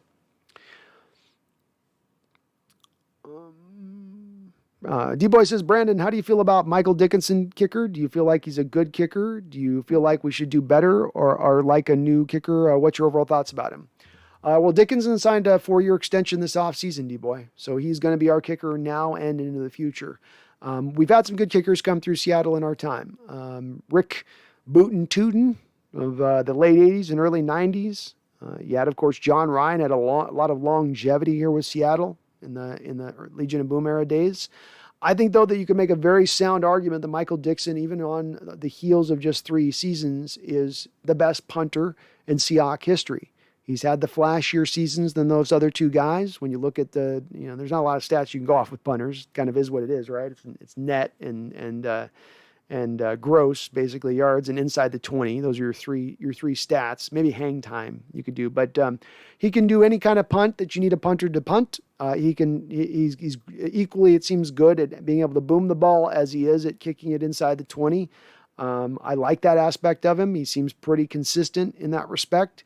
I think it's smart of Seattle to sign him to an extension because we are a team and organization philosophy-wise that value special teams. Some teams don't. Some teams do. Seattle does. And if you're going to, then sign good kickers like Meyer, your kicker, or Dickinson, your punter. So I like where we're at as far as our special teams. And one of the reasons why, D-Boy, I think we've got the best special teams unit in the entire NFL because we've invested an actual draft choice in our punter. We've signed our kicker to substantial money who is a Pro Bowl kicker and didn't miss a single kick last year. We bring guys onto the roster to be good gunners and help in defending and in our punt return and kick return game. So all of that should be a overall strength for us and go to helping us in the win and loss column. Wouldn't be surprised in the least, D-Boy, if you come to find that our special teams unit helps us win a game or 2 this season. Thomas Cox is finally off from work. Well, congratulations, Thomas. Hope it was a good, quick day. What do you think of Adams' negotiations? And did you Colin saying that Carroll's ego in his defense. Did you see Colin saying that Carroll's ego is in his defense? Crazy stuff, laughing out loud. Thomas said, expand a little bit what you mean on the Carroll thing, because I didn't see Colin saying, I didn't see what Colin had to say about Carroll and his ego on the defense. As far as the negotiations on Adams, the Seahawks have made a very fair offer here. They've gone above what the last guy was paid at the safety market in Justin Simmons. They've gone substantially beyond what Justin Simmons was paid. And they're offering a ton of bonus money. At this point, the ball is in Adams' court as far as he's a guy looking a little bit like, I'm not going to say the word greedy, but he's looking like he's holding this deal from being done. And it really should be done if it was kind of any other player. So I think Seattle needs to stay where they're at this point, not offer $1 more, not offer another $1 million more in bonus money, and roll with it at this point. I think you've got to draw a line in the sand in negotiations at one point and say, look, you care what you really want. We're being fair here, and that is what it is.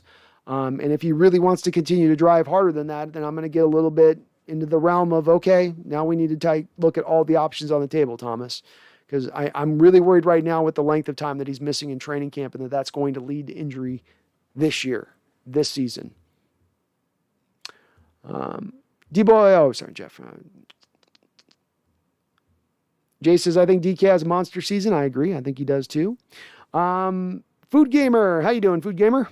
I don't know if you can answer this, but what's up with the season? Not just us, but I feel like every team there has so much players injured or need some type of surgery. Maybe I haven't seen if there's more injuries this year. They've got pretty good tracking metrics on that stuff where you can see if you are getting more guys beat up and injured and stuff. I think that, in my opinion, what you've seen with CBA negotiations over the last 20 years, every negotiation that comes up, the players seem fixated and get obsessed with practicing less, getting themselves out there and preparing the body less. That they think that has to do with wear and tear and that's what causes their bodies to break down. And so the less time they can be on the field, the better.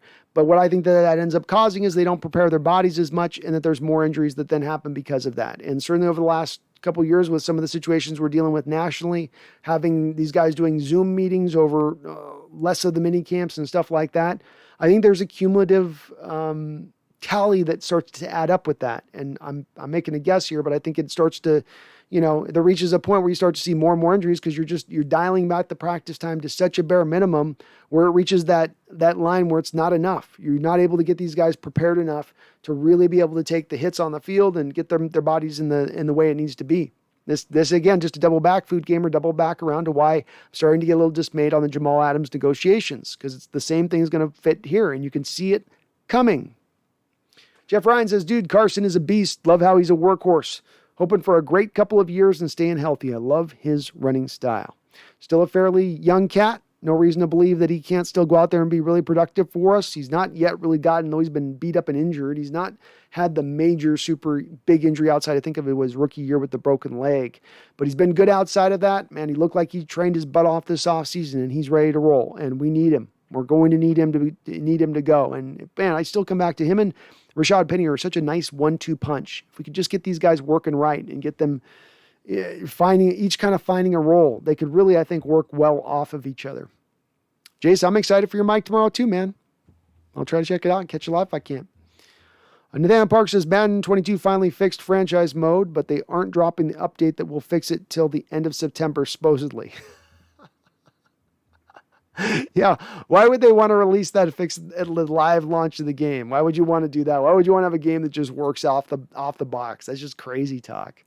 They're so lucky they were able to sign that NFL franchise and that they don't have 2K pushing them on the backside, or Madden would be smoke and memories for most people at this point. So they're lucky they were able to get the NFL to sign off on that.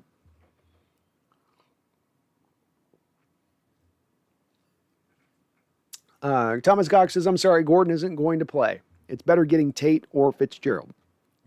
I could go for either of those two guys, Thomas, so I'm not anti those either. And you may be right. Maybe that at this point, he's cooked. His goose is cooked. Commissioner's office ain't letting him back in. I mean, it could be, for sure.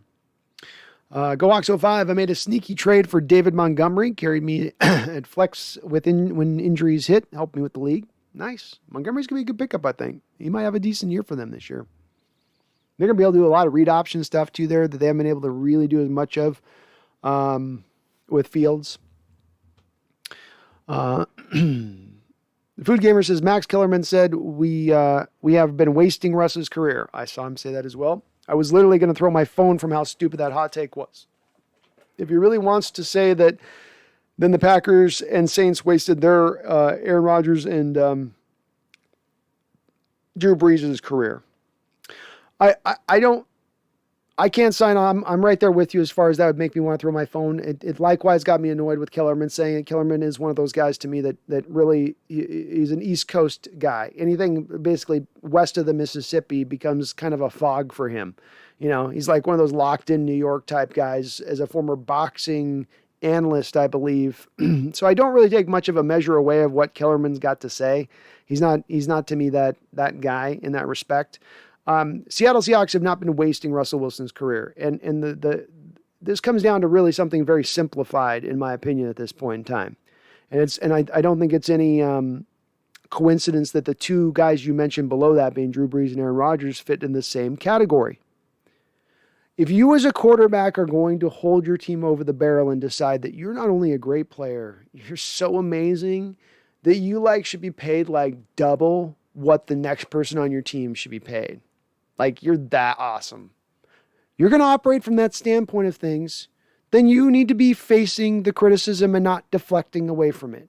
You need to not be going, it's not my fault, it's not me, it's not me. No, it is you. It is you. You're holding the team over the barrel and you're making it so tangibly your team can't bring on an extra 1, 2, 3 guys they could bring on, which would make your team better, which may help you bust through. When you're talking about a Drew Brees who's just right there on the edge, a couple extra players over the last couple of years wouldn't have helped you guys. A couple extra players over the last couple of years wouldn't have gotten you through.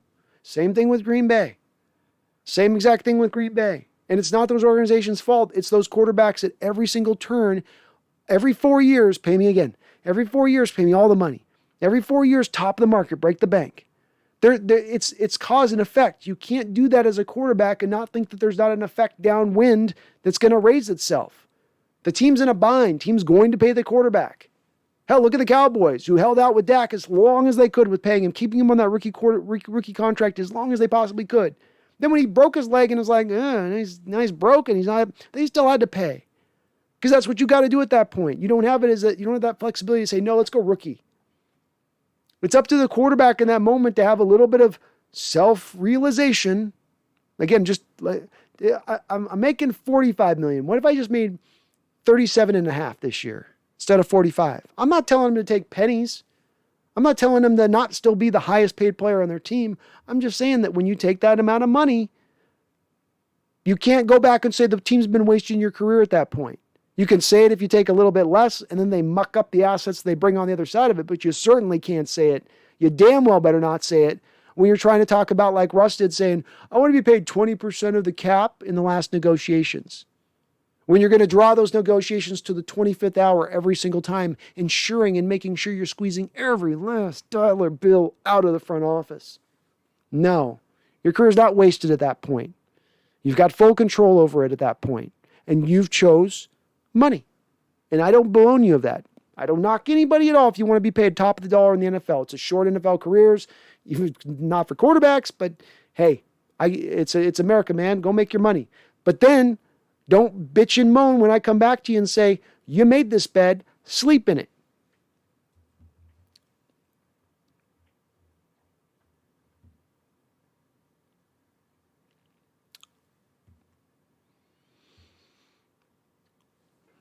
Carl says, so how long till the offense gets, till the D can play as a team? Guess what week? So how long till the offense gels and until the defense can play as a team?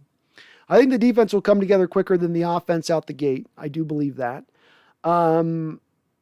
It's probably going to take by about week 5, 6 when you see the offense really cooking. Look at a team like the Browns last year, which a lot of people feel like, I was doing a little research in this last night, just oddly, wasn't meaning to actually. But the Browns, a lot of it gets posted to Odell and Baker and, was trying to force it to Odell. And then once Odell left, he just fit within the natural machinations of the offense. And then the Browns offense really took off. It was more of the offense in whole coming together and getting comfortable under a new head coach there, under a new offensive scheme there. And so it probably takes to week 5 or 6 to get that really fully rolling, but that doesn't mean they can't be productive, Carl, out the gate, because you are changing into something offensively new that you haven't been the past 10 years. Past 10 years, all these teams around the league have all this tape to go off of. They have a list of how to operate against this offense, and Russell Wilson, if you're flipping the script from day one on that and running it in a completely different way offensively, there could be some instantaneous returns on that as well. May not be the full explosion of what it will be downwind week 10, week 11, but out the gate, you can still get some sparks of life because of that surprise ability, because there's no real baseline for folks to go off of on how to deal with what we're doing to them, specifically attacking in the short passing game, running a lot more up tempo, that type of thing. Thomas Cox says, I don't understand why Wilson is willing to restructure his contract when it's not needed. Because he's playing the public relations game, Thomas. That's what he's doing. He took some backlash this offseason for his media tour from hell that he went on, and it wasn't as well received, I think, as he thought it was going to be. And so this is him, again, taking an opportunity to come out there and say, well, I'm willing to help the situation if I can, but it's really not, because he's not willing to take a pay cut. He's willing to restructure, and those two things aren't the same thing. Carl says, who takes nickel, Ugo or Blair? I've got Ugo in the slot right now. I think he played really well for you in the slot. He's played the slot the best going back to Justin Coleman, which wasn't long ago. But I thought he was right there all year. There was never any game where he was getting burnt a lot. He didn't have a lot of plays back to back where you went, man, Ugo, that was rough. If he got beat, he locked it down usually for the rest of the game. I really felt like Ugo showed quite a bit last year, and he's earned the right to kind of man that nickel role. They're probably having the training camp battle right now. And I'm sure, well, actually they're not having the training camp battle right now because Blair's probably playing a lot of strong safety at this point with Blair, with Ugo just manning the slot without really much behind him, really pushing him. So Ugo's probably going to take it when it's all said and done as we go into this season. And I'm okay with that.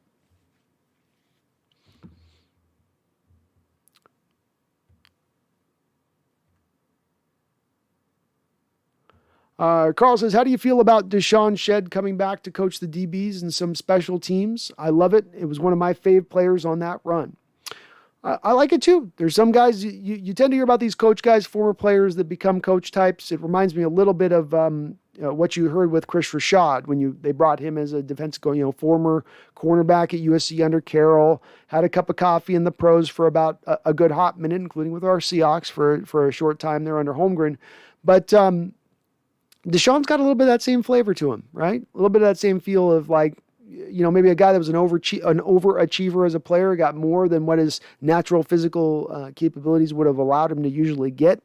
And that tends to be the kind of the mix that you need for a good coach going in the future. So I like it. I like former players coming back. I like that we got Cliff Averill out there coaching up defensive ends and pass rushers from time to time in his own little thing in Seattle, and Cam calling on Ryan Neal mid-year and giving him some tips last year as he was taking over for Jamal. So I like it. I think it helps the program. It establishes more of that history too as you do that type of stuff. Carlos Dunlap, or GoHawks05 says, Dunlap for BJ Finney in a seventh might go down as John's best trade of all time. Might just, especially if this guy is the bedrock of your pass rushing, is the bedrock of a pass rushing defense that goes on and wins the Super Bowl. It absolutely will be that. It doesn't have to be that for it to go down as that. Admittedly, we've got a kind of John's trade game is a little bit of a mixed bag. He's not always sensational in his trades. Sometimes he gives up a little bit too much draft capital, but not in this case. Fantastic deal on his part to get that done mid-year. He also got we got to factor in two Go Hawks. He was able to get a renegotiation, a restructure with Dunlap on the fly to also make that deal work in order to fit him up into a tight cap situation. So John pulled off a couple of cartwheels there to make that one happen, and definitely one of his finer moments. Thomas Cox, I honestly feel like Seattle should rebuild, trade their stars, and get picks who are hungry for championships. I honestly feel Seattle will make the playoffs, but not a Super Bowl team.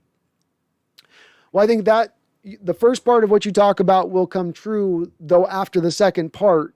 The second part's going to have to come through first. And I do think that I have a few questions as we're watching some of this stuff play out a little bit. The lack of Russell's base being converted to bonus. Now we're hearing reports that they're not going to even sign Duane Brown to a contract extension this year. These are things that make me think, well, Seattle kind of holding out some flexibility for this next offseason, specifically around the Russell Wilson situation. I'm getting a little bit of a twinge, just a little bit of a twinge in that direction. But I do think that at the end of the day, where they're leaning towards is trying to play out this one last final year to see what. Let's try one last time with Russell here and a new offensive coordinator to see if it can work. And if it fails at that point, I wouldn't be surprised if you see a little bit more of going back to doing a tiny bit of I don't know if it's a full-on rebuild, Thomas, but more of a rebuild than they're in the mode of being in right now. But it's still going to take one more year of them not able to reach past that glass ceiling that they've been bumping into over the last 6 years. If they do that again, then that'll happen. But it's not going to happen, of course, before that time period, unfortunately. Well, unfortunately, I mean, hopefully we go and have a Super Bowl running year and then we can keep this all going, right? So it's, hopefully it is, fortunately, hopefully. Nathaniel, thank you for remember to mention that. Please do hit a like if you happen to watch this either live or even on replay. Please hit that like button. You're going to help me out substantially in this channel growth, as well as be ready, guys. We're going to have I'm going to start up my Manscaped thing on the 7th of September. I think we're going to start right as the season begins. And if we get 7 people using the code at that time, I get a mere 7 folks using the code at that time, then we're going to be able to, I lock in the sponsorship long-term with them. So be on the ready for that. They're sending me the products. I'm going to test them all out for you guys, make sure they work good. And then I'll let you know what I think. GoOx05 says, who would you rather have, a prime Averill or a prime Dunlap? Because right now, Carlos, GoOx, right now, currently, we're not necessarily getting prime Dunlap. 32-year-old guy as a defensive end is not prime that player. I think he's still close to what he was in his prime, but not exactly what he was at his prime. I take Dunlap in his prime over Averill in his prime. I like Averill quite a bit, but I think Dunlap's a little more of a complete player in his ability to stop the run and be a good pass rusher. Whereas I think Averill was okay against the run, but then very, very good as a pass rusher.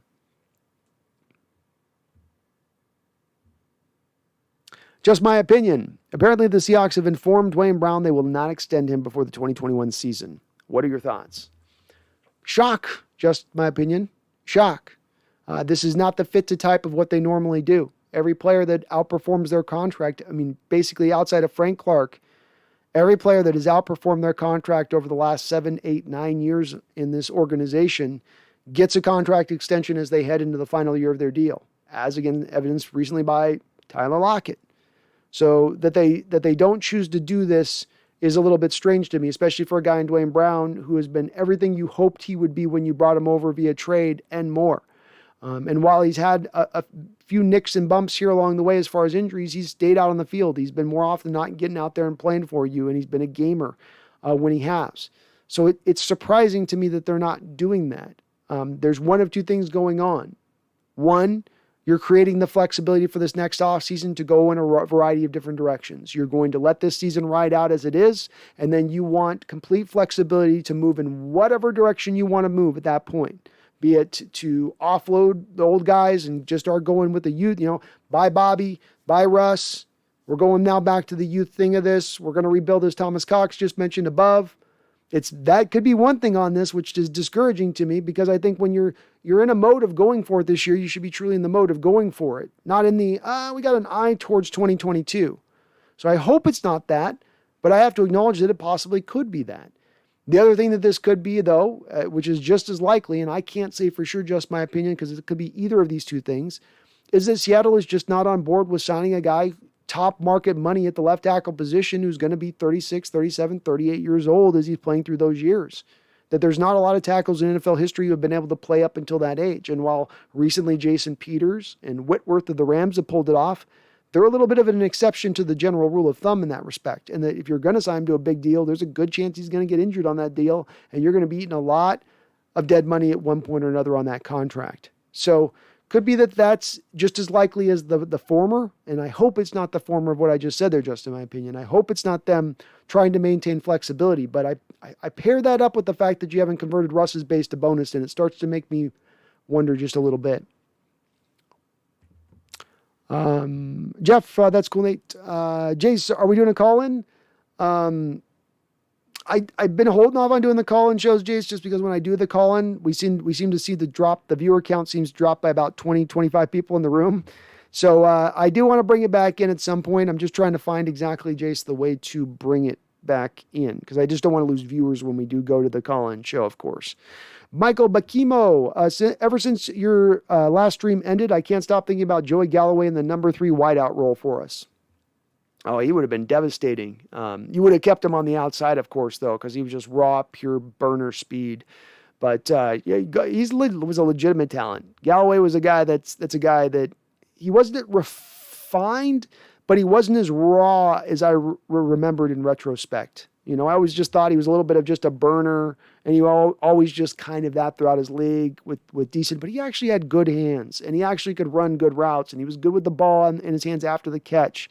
He had more skills that went beyond just absolute, like, Back to the Future, fire trails when he would run down the football field. There was more to him than that. And I'm eventually going to do a Joey Galloway breakdown video because his highlights are still legit when you go back and watch it. Him mossing people, him just blowing by people. You watch a couple of his punt returns where he starts out going in one direction and then completely reverses field and then I'm just going to turn on the jets and run past everybody.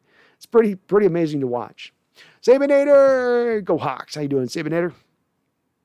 Good to hear. Sound issues or sounds okay? Good to hear. Jeff, you're fine. Evan Stylus, from what you've gathered from the mock game, what did you see with the offense that excites you? The number one thing above all else, Evan, is the up-tempo nature of things. Seattle has flirted with up-tempo in the past, but it's not something that they've embraced in the past. And the reason being is that when you embrace up-tempo, it means you're going to be usually snapping the ball with a lot of time left on the play clock.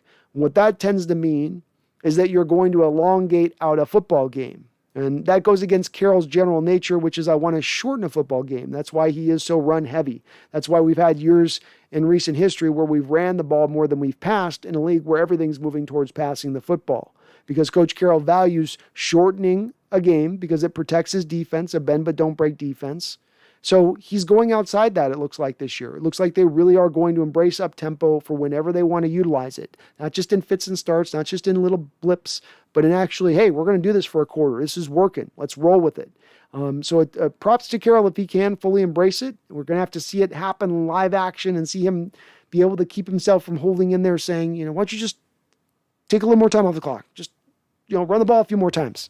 But I think that's the thing above all else beyond player performances or anything else, Evan, because that's going to have the biggest effect. That's why I've said this offseason, Shane Waldron was your biggest addition beyond any player that you added. Yeah, the player additions help, but it's Waldron's addition. It's as I jokingly say, Evan, it's taking an offense from 1987 to 2021.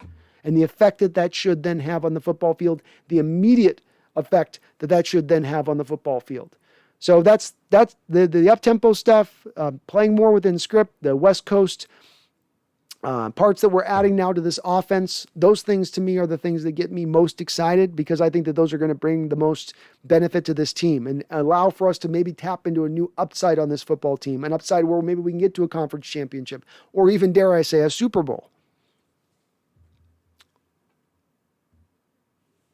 A little tough too, Evan, on just because I wasn't able to see the game. They didn't post any video on it, so you can get the little highlights. I mean, like the Alex Collins open field screen was awesome, where he broke that tackle in the open field. I'm sure you guys have all seen that. But just haven't seen a ton of footage from the game either. Divine Comedy says Phil Haynes at center. Ha ha ha, called it. You did call it Divine Comedy. Be interesting if he ends up the starter week one, wouldn't it? That'd be odd. Mark Harpercorn says, between the whole West Coast and our fires in the Great Falls, Montana comes and goes with the smoke depending on which way the wind blows. At least it's cooling down before my B-Day, 28th of August. Yes, laughing out loud. Man, it's awful over here in Spokane. It's just probably about 150, 200 yards of visibility today because of the smoke. On a day where it's 90 degrees and there's no clouds in the sky. It's really, this is as bad as I've seen this year any other time. It's you go out and just walk around the block and it's like you have a sore throat. It's hard to swallow.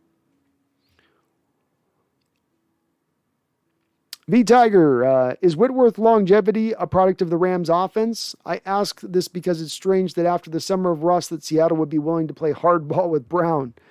Agreed. Agreed. This is and it's a little bit why somebody's asking my thoughts on this. And I'm trying to react a little bit a little bit live on this, where I'm like, I don't know what to really feel about this or think about this. Why this would be holding them up. It is a surprising thing to me, and I can't exactly understand why. I don't think Whitworth's longevity has necessarily been built because of the Rams offense. I think that some of it has to do with the fact the guy's gargantuan and naturally at 6'8". So even as he loses probably a little bit of strength getting older, a little athleticism, this is part of why I like, for instance, Stone Forsythe being similarly height, being that you've got a guy that big, through their length, through their size, they can create natural wins just because of their sheer size almost. So I think that's helped him out a little bit, as well as Vig Tiger. I think it helped out with Whitworth that he didn't suffer any injury in his career up until any point in time until this last year for the first time. That in itself, I think, has helped him out in staying okay, that you don't have something that as you get older now, that torn ACL you suffered at 27 and you're now 37 is coming back and bothering you every morning, or the cartilage is worn away to nothing at that point. He hasn't had to go through that. So I think just having a little bit of luck with the injury thing has been more than anything else. I don't know that there's necessarily something within the Rams offense that would allow, within that West Coast offense, that allows for offensive linemen to be more healthy playing within it. I wouldn't think so. I mean, maybe to a degree, if you're doing less of the smash mouth like we were doing, less of the we're going to just bang this thing up the middle and it's going to be real grindy. It's a little bit more of trying to get guys in space a bit more in your blocking, I guess.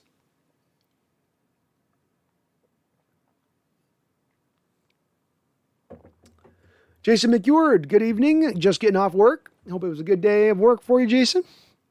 Finally caught one live. Awesome to hear. What's the next move? Probably none, since Adams and Brown aren't signing a contract. Well, I've got to figure that the Adams contract will get signed. I would expect that if you do sign Adams' contract, that there's a good chance that KJ Wright is brought back into play at that point in time. They did just announce, Jason, that they're not signing Brown to a contract extension. So nothing happening with him as we go forward for this next year with him. But those first two should happen. Beyond that, I'm not sure on what deal would come down the track beyond that. There's not a lot of deals to be had as far as free agent goes or trades. Maybe a wide receiver would be the one thing I wouldn't be surprised if they eventually did look to bring in a Golden Tate. You know, one of the guys that's out there to just try to round out the wide receiver room a little bit more. But that's about what I predict. Thomas Cox says, what's the likelihood Sherman plays for the Hawks? Is he going to retire because of his legal issue? Kind of hard to say. Probably a pretty fluid situation as it stands right now.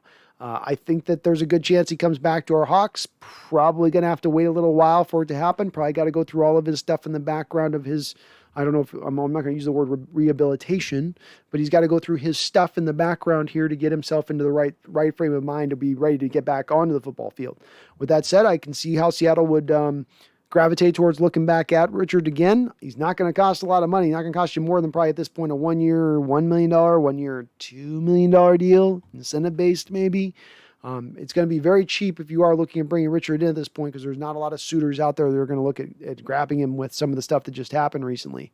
I could see it happen, though, and I don't think I see him retiring. I see Richard just still wanting to play. I wouldn't be surprised to see him retired, because he's getting to that point where it's close, and he's probably got no more than maybe 1 or 2 more years at the most in this league as it is. But I still lean in the direction thinking he wants to play, and he's going to probably play. Nathaniel Parks says, sorry to hear you've been injured too, Jeff. I hope you take care, Jeff. I'm sorry you're injured, man. Take care of yourself out there. Ice it. Carl says preseason game will probably be on the NFL Network. Aren't they going to do it local? They got to do it local, right? They got to do it locally. They've always done it local. Get Brock Heward and the one guy on there who does Mariner games sometimes. Wasn't that their combination? 12th man, RC and Hobbies. How you doing, 12th man? Good to see you on in here. KU is the channel for the game. Oh, okay, KU. So KU is the channel for the football game. That's the local channel. KU. K-A-U-Y. The home of your Seattle Seahawks. Divine Comedy. The Jordan Brooks slander by PFF has broken everyone's perspective on the guy. He's a legit elite linebacker, both in coverage and in run fits.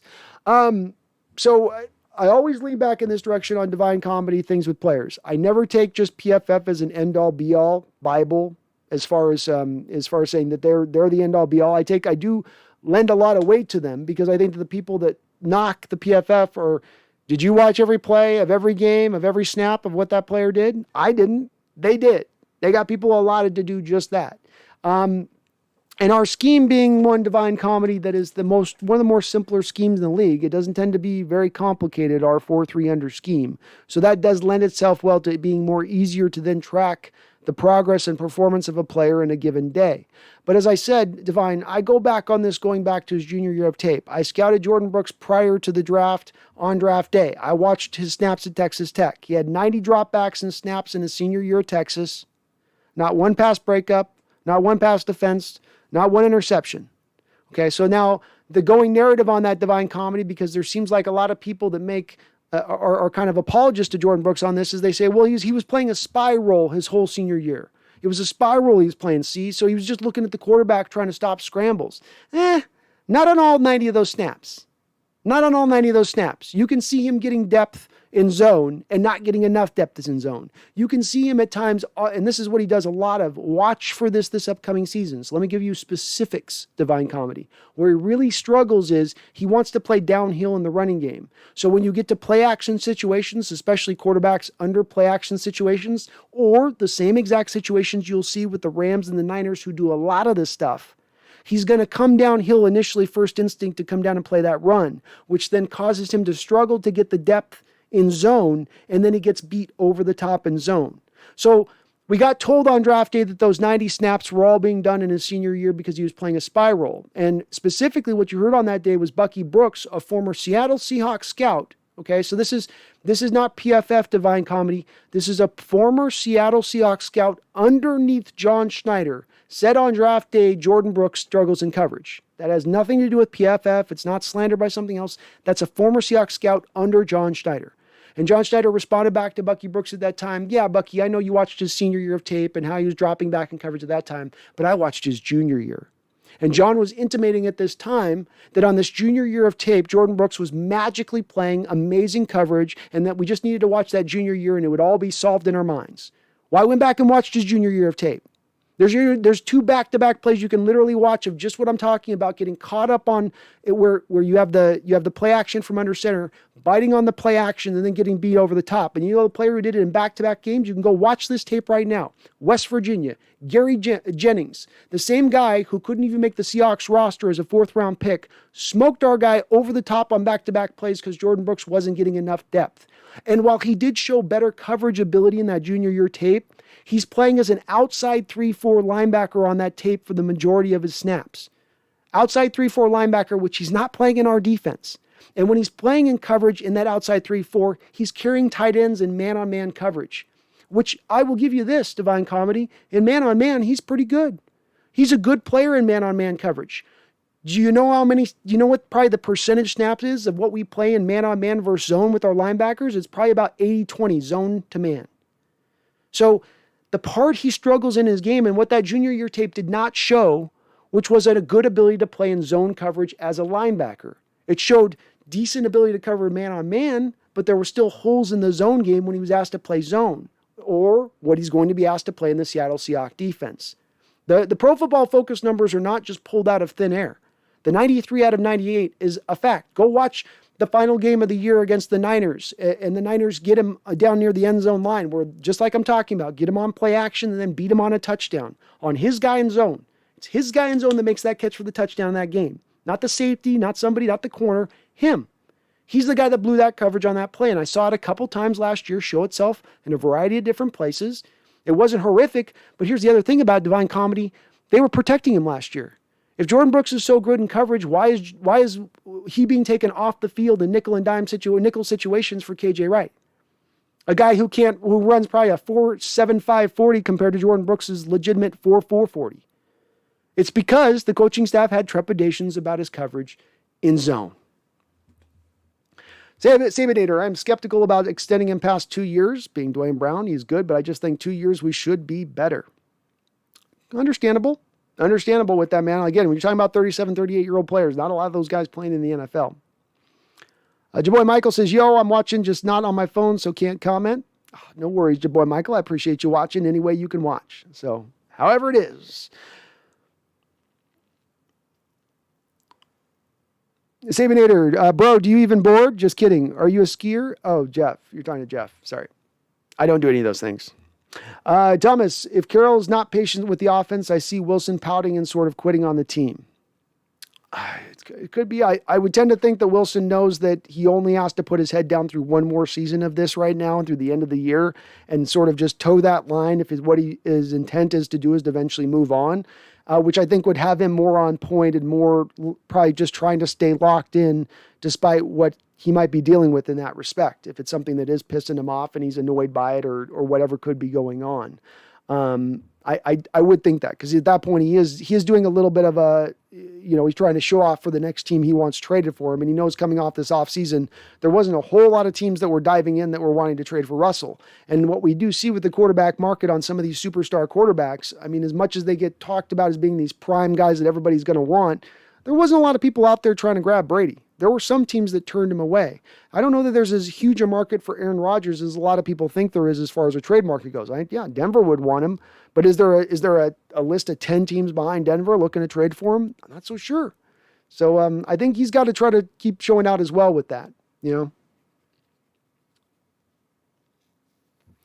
Batman Fan 20. How you doing, Batman Fan?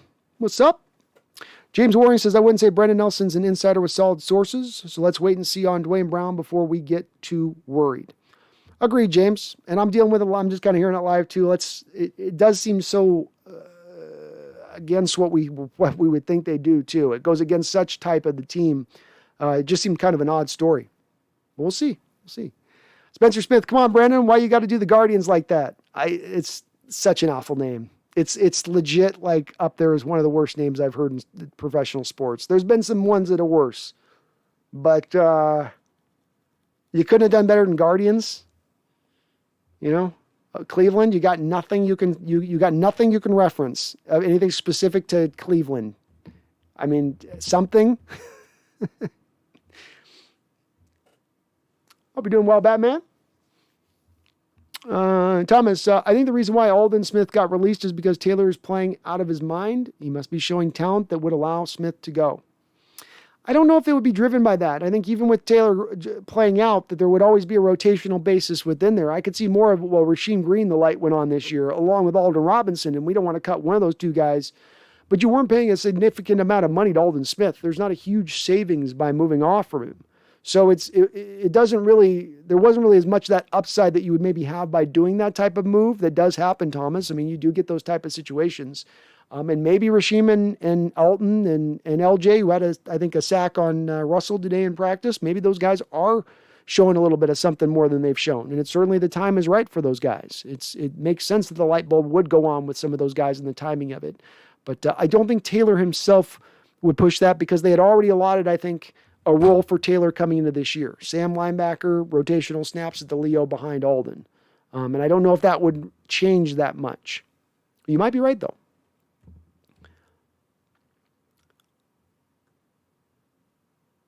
Batman Fan 20 says, the wide receivers who make the roster, DK, Metcalf, Tyler Lockett, Dwayne Eskridge, Connor Weddington. Ooh, Batman Fan's got a left field one put in there. Cade Johnson and Darius Robertson, who the Seahawks re-signed after 2 days after releasing him. Maybe on that one. I'm going to go with DK, Tyler, Dwayne. I'm going to lean towards, I'll give you Cade. Cade's with it, but I think Freddie Swain and Reed, I might have to go with Reed and Freddie Swain over Weddington. Though Weddington might make it, Batman Fan, because of his ability as a gunner on punts, which they need. And, let's face it, DK's not gunning. Tyler's not gunning. Dwayne's not gunning. So, somebody's got to do it at that point on the roster, and it's usually got to be a receiver, at least one of the guys. You can have a corner be the other dude, but receiver tends to be one of them. So that might give Connor a little bit of a leg up.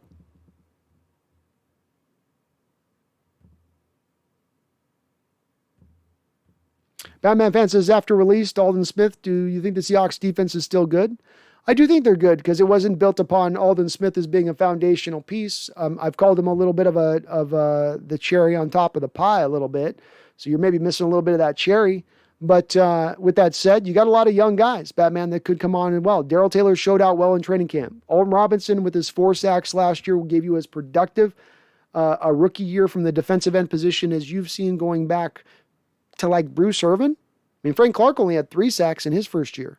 So there's a lot of reason to believe some of these young guys, Rasheem Green coming into year 4 as a guy came into the league at 20 years old. I mean, LJ Collier is a former first-round pick, as low as I am on him. So maybe it's as much as, you've got some young guys can still kind of pop off a little bit and fill in the blanks a little bit from what you lose with Aldon Smith. But yeah, I still see it as a team that should be right there pushing to be a top 10, top 12 defense in this league, if not even a little bit better, with even a little more upside. If all of it can come together, if you can get Jamal Adams into training camp, people can slide into the roles.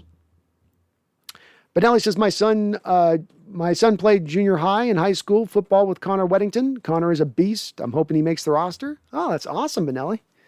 That's awesome. That must have been, I always hear there's a wide range of difference when you see a true NFL athlete on the football field versus regular athletes, even when you go to, high school level of sports of things, that they truly are these difference maker types where it's like, oh, he's on another level. Nathaniel, and I'm rooting for him too. He seems like a good kid. And we got to face it, Benelli. We've had some real nice luck with Stanford. We've had nice luck with Stanford receivers, right? Be it whether we change them to cornerbacks or just have them remain a wide receiver. We've done all right down that realm of things. Nathaniel, Brandon, do you think the Hawks will get on the young? Do you think the Hawks will get on the young edges to pop off and be productive upon releasing Aldon? Can't hurt but motivate, and it does open the door to one more extra guy making the roster, Nathaniel, that you were going to potentially have to cut. I was predicting it was going to be one of two of Aldon one of two of Rasheem Green or LJ Collier that was looking at maybe the chopping block here, but that doesn't seem to be as much now likely the case where both of those guys can make the roster now with Aldon having moved on.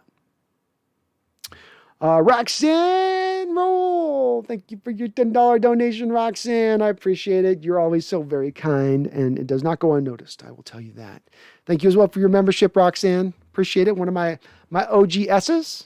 That's what I got it. My OGSs. Kind of like, my original riders out here, but appreciate it. Thank you so much for the $10 donation. You guys have been super kind today. Appreciate it.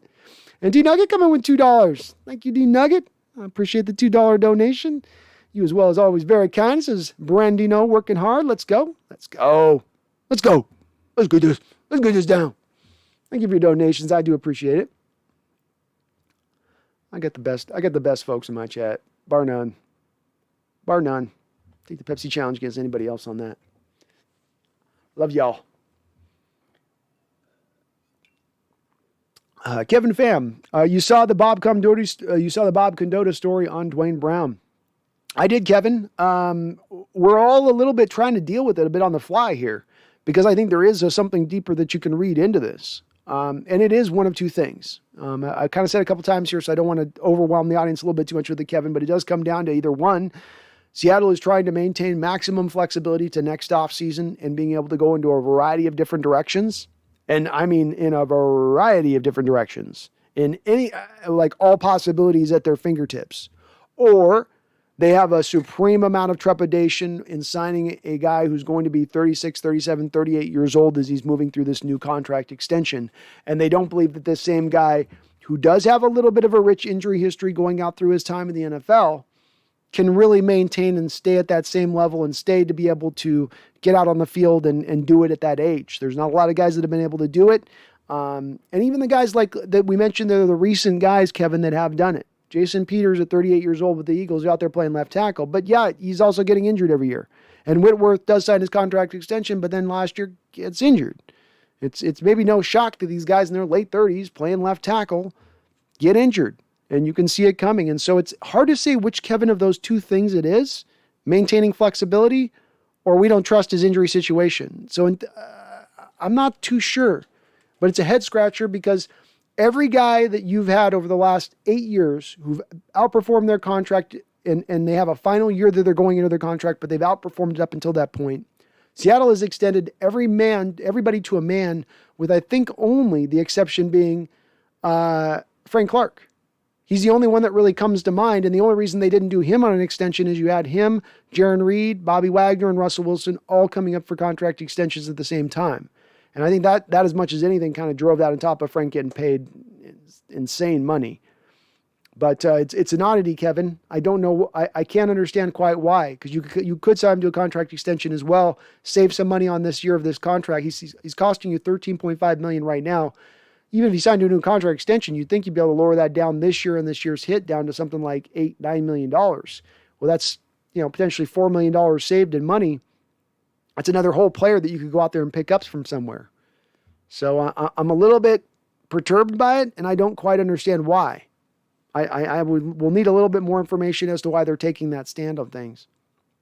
Paul Third says, without hindsight, instead of Eskridge, I would have preferred Creed Humphrey or Wyatt Davis with top quarterback protection.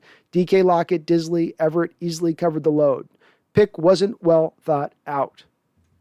Paul, I salient points all the way around, and I can't knock it because I agree with it. And when I walked into this offseason, I said, if I'm Seahawks and I'm putting my number one priority out here of what I want to do, I'm bringing in a new offense. So I'm going to finally get to see Russell Wilson with a modernized offense. Now, why don't we pair that as well as finally putting Russell Wilson with an upper level offensive line? Let's give him both of those two things. And then if it fails, we got no questions about whether or not we did everything we could with Russ, whether or not we squeezed that bit of fruit for every last drop of juice it had to drip out. And I don't think you can fully say that if you're going to leave this line in a little bit of a tattered state at points. And it's not in a tattered state necessarily right now, but it isn't as strong as I'd like it to be. And it certainly could end up becoming a monstrous weakness of this team. And we've seen when offensive lines go to crap, your whole offense can go to crap.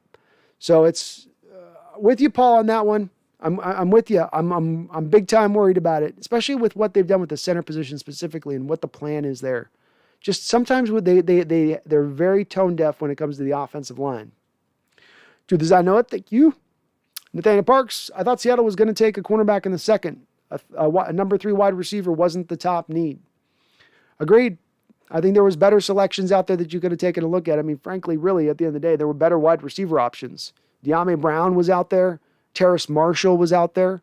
If Terrace Marshall goes out there and blows it up for Carolina this year, I mean, that's going to be one that you're going, really? Really? No. That was a tough one, that draft with that pick. That one hit me really out of left field, the Eskridge one did. Thomas Cox says he wants $2 million in bonus, so $40 million instead of $38, being Jamal Adams. That does seem to be the reports, and kind of silly that he would be holding up signing at this point, Thomas, over that $2 million amount. Seattle's made a fair offer, in my opinion. They've done their part. They've acted in good faith here. Now it's up to Jamal to reciprocate. Jaboy Michael says Russ did say he will restructure if he needs to for Jamal, but people say he's just doing it to make Seattle look worse because we have the money for Jamal. Jaboy Michael, the thing you have to go on to on this is the part that's the very key. It comes down to a phrase word. Restructure, pay cut. Restructure, pay cut. Those are two different things. They do not mean the same thing. A restructure means, Jaboy Michael, you convert my money, you convert my base salary to bonus and instead of me waiting 12 months for my salary, instead of me waiting 2 years for that salary, pay me it all now. Give it to me all now. You're not being altruistic with that mentality at that point. So this is a PR thing on Russ's point. It's not helping the team in any way, shape, or form. It is throwing a little bit of shade in the front office's direction because it's making them look like they're not willing to do everything in their power to take advantage of everything in the way that they possibly could take advantage of it. But it's also a little bit of misleading on Russ's part to say that. Restructure is not taking a pay cut. Restructure is not you taking a little bit less to make the team a little bit more. Restructure is you getting all of your money now. Randall says, how much of the quarterback breaking the bank is pressure from the Players Association? Union wants salaries to increase. Oh, I guess, so what are Mahomes doing? What are Brady doing then at that point, Randall? They're going directly against that same Players Union, and they don't seem to be getting any blowback for it. Brady's been taking discounts for years. Doesn't seem like the Players Association has any problem with him. I don't buy into that. I don't think the Players Association has anything to do with it. I think that there's a quarterback club in the NFL. I think they think they're just, I don't think anything to do with that, dude, helping out the next and other guy is completely, when you're doing it in the way that they're doing it about drawing to the self and raising the self and making sure I'm getting all my money. It is to me 100% that at the end of the day. But you're not the only one who's ever proposed that it could potentially be the Players Association also trying to, tell quarterbacks they can't do that, but they don't have any control over that. They don't. And it's silly, too, that the Players Association would care, because it's not like that money isn't going to then be filled up by another positional group that's then going to get better paid at that point. So why would it matter to the Players Association? Those teams that are going to use up all the cap every year are going to be the same teams. And those teams like the Bengals that are going to try to just pay the bare minimum floor that they have to pay every year are going to pay that same amount, whether or not quarterbacks are eating up twice the amount of the next guy on the roster or not. D-Boy, thank you for mentioning that. Everyone, please hit that like button and go Hawks. Thank you so much. Appreciate the reminder on that. Please do slam on that like button if you get a chance. Helps me out. Thomas Cox, DK is an awesome receiver, and if he improves every year, then pay the man and enjoy watching him play. That's where I'm at, Thomas. That's where I'm at. I'm not going to have any trepidation whatsoever. The guy's come in here. He's worked his butt off. He's improved. He's moving up the dominant chain of the ladder of receivers in this league as he moves towards his prime. Not a lot to discuss with this. You sign that check and you feel happy doing so.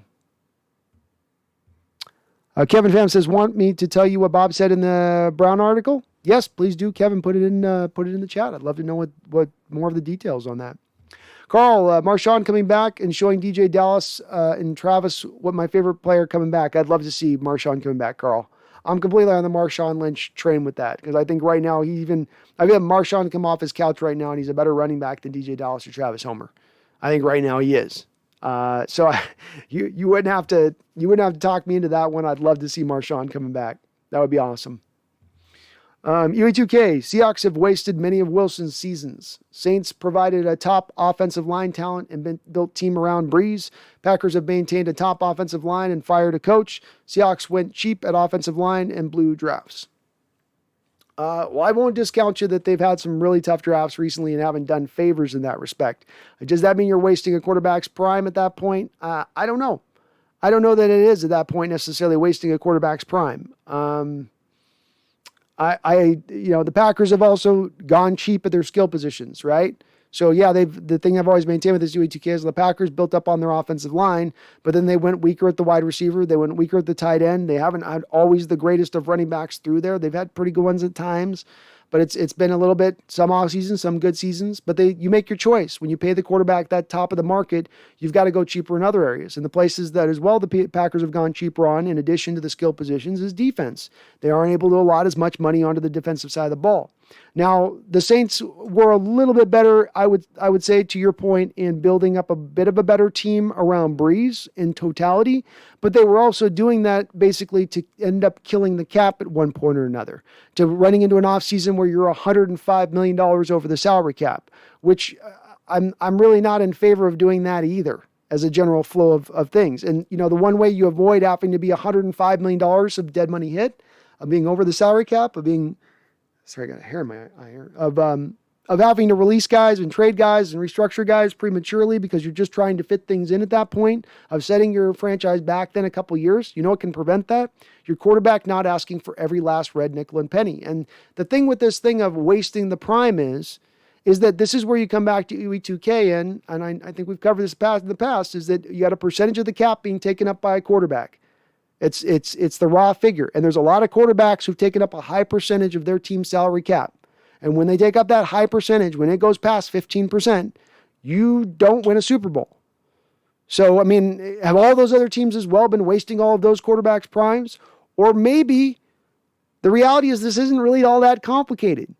When you take so much more than the second player on your roster because you can, just because you can, it's going to make it harder to build out the rest of the roster. And, that's kind of where I land on it. It's been proven over and over again. And the Packers haven't been perfect in their team building. And, while they've been good the last couple of years, there's also been a lot of those years where they didn't even make the playoffs. I don't think you're wasting the guys' careers when you're doing that. And again, to me, some of the responsibility comes back to the quarterback. They've got to field some of this and say, yeah, I understand it. Because when I see quarterback getting a discount, Again, I know we've gone around on this before, UE2K, but you have a quarterback. Two quarterbacks in the Super Bowl last year were the only two quarterbacks in the entire NFL. They had backups, starters, the only two quarterbacks in the entire NFL who took a discount last year. The only two are the two quarterbacks who ended up in the Super Bowl. But, that's completely coincidental and random. There's just, that was just a completely random fact. There's nothing built behind. Goodness. Paul Third, I get Kellerman's takes. Can't delude ourselves and say Wilson would win if I wasn't for the lack of help he gets from the organization. Draft, free agents, and then think they aren't wasting his prime. I get Kellerman's take. Can't delude ourselves and say Wilson would win if it wasn't for the lack of help. Well, it's here's what it does. You take up the money. You make your front office have to be almost near perfect. They've got to hit every pick out of the park. They can't miss on free agents. They've got to be right every turn at that point, right? It just makes it a little bit harder to get it done. And again, Paul, to go back 30 years in this sport, any quarterback making more than 15% of the cap doesn't win a Super Bowl. And the guy that made 14.5% of the cap, the one guy that's the baseline marker on that is Tom Brady, the true outlier. The true outlier at that 14.5%. Then you get down even a little bit lower. Because then behind him, the next guy behind him is at like 10, 11% of the cap. And that was Steve Young back in like 1990. So 30 years of data on this tells us if you're taking up that amount of the cap, it doesn't matter if you're the Seahawks front organization and the way they draft and how they sign free agents, or if you're the Packer organization and how you draft and sign in free agents, or the New Orleans Saints organization and how they draft and how they sign free agents, because all of them have different things and ways they've tried to get this done. They've all had their own little creative approaches to the way that they've gone about it. And none of them work as far as winning Super Bowls go. Hell, in Breeze and Rodgers' case, they can't even get back to Super Bowl, neither can Russell Wilson. They can't even get back to the Super Bowl. There's a lot of data on this to me that goes back to throw it back all on an organization at that point. I'm not trying to say the organization doesn't field some of this blame. I don't like the way they've attacked the offensive line. I don't like how they've always team built. I don't like the risks they've always taken. There's things the team's done poorly. And drafting is especially a valid point. They've kicked a lot of drafts down the line from 2015 on to about 2017. There's been a lot of misses in there. But there's also been a lot of good teams put out there as well. Wilson's not been doing this all on his own. There's been some good players. The reason him not having a losing season in the last 10 years has not just come down to the fact that Russell Wilson in his supreme brilliance has been the cause of that. It's a little bit of everything around on that. But if the team drafted a little bit better, if they signed a few better free agents, sure. Maybe Russell has a little bit more top end. Maybe he gets to one or two more Super Bowls in this last 10 years. But again, too, sure doesn't play like that with every other team in the league that's paid a quarterback at that place. So why would we expect our situation to be this outlying different situation from how it's played out in every other circumstance?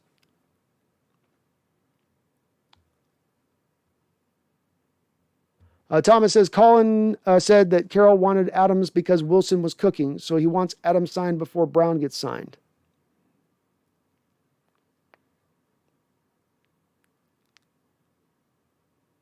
That just doesn't make any sense. Colin said that Carroll wanted Adams because Wilson was cooking, but you traded for Adams before Wilson started cooking. Huh? What? Randall says John Schneider's best trades. Number 1, Duane Brown. Number 2, Frank Clark. Number 3, the Quandary Diggs, Dunlap.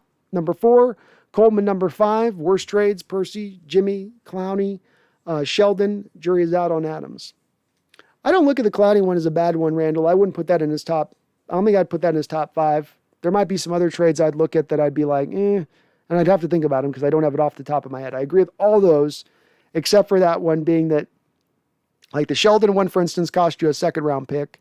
The Clowney, and you had to pay a pretty good salary, I think, on that year. Whereas the Clowney one, you got the Texans to pay half the franchise tag, and it only cost you a third-rounder.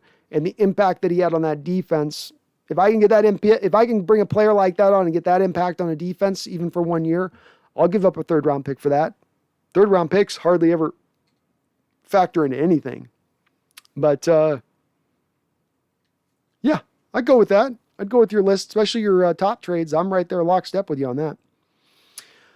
Brandon, I have never got a Manscaped, but I will for the channel and for the 12. So I appreciate you, D-Boy. Be on the lookout for that. And hey, you'll get 20% off by using my code here. So that's one nice thing, 20% off and free shipping when I get my code. So we'll have that to you guys shortly, but I would appreciate it, man. It'll help this channel grow. Random McGann says, how do we know they're not extending Duane? Well, it's according to a Bob Condotta report. So I don't know, he tends to be a pretty reliable reporter with our Hawks, but admittedly, that's kind of what we're, I think, all just going off of. But we'll have to look a little bit more deeper into this. Jay says, could I talk to you about some YouTube stuff after the stream? Sure, man. Just hit me up on Twitter or something. I might need to get some food too once I'm done here. So I'm going to be in a hungry state once the stream ends. So maybe hit me up tomorrow on it, Jace. Like hit me up on Twitter on that. Cause I'm going to be, once the stream's done, I got to get, I'm voracious. I need some food.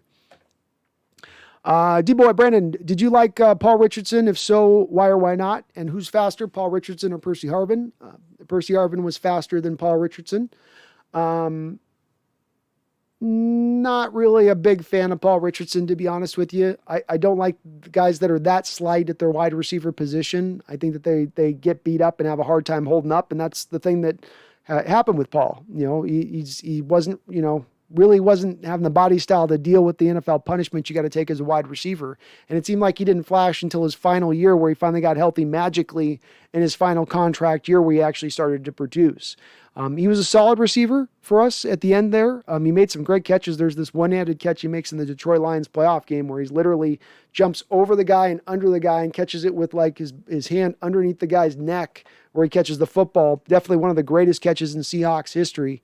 And he had a couple moments like that stand out, but at the end of the day, it's as a second rounder, he was fine, but the injury stuff and you could see it coming a little bit with his slight build to me. It was especially at a time for me, D-Boy, where I was really wanting to see Seattle maybe gravitate towards more bigger receivers with Russell Wilson, getting guys that are a little bit bigger, a little longer, can take advantage of some of those contested catch throws where he has that ability to really put that ball in on the right spot for those guys and put them in a position to catch the ball, which I thought would have fit a little bit better. Just my opinion. It says Spoke Compton. I can't argue with that, man. It's got a little bit of that.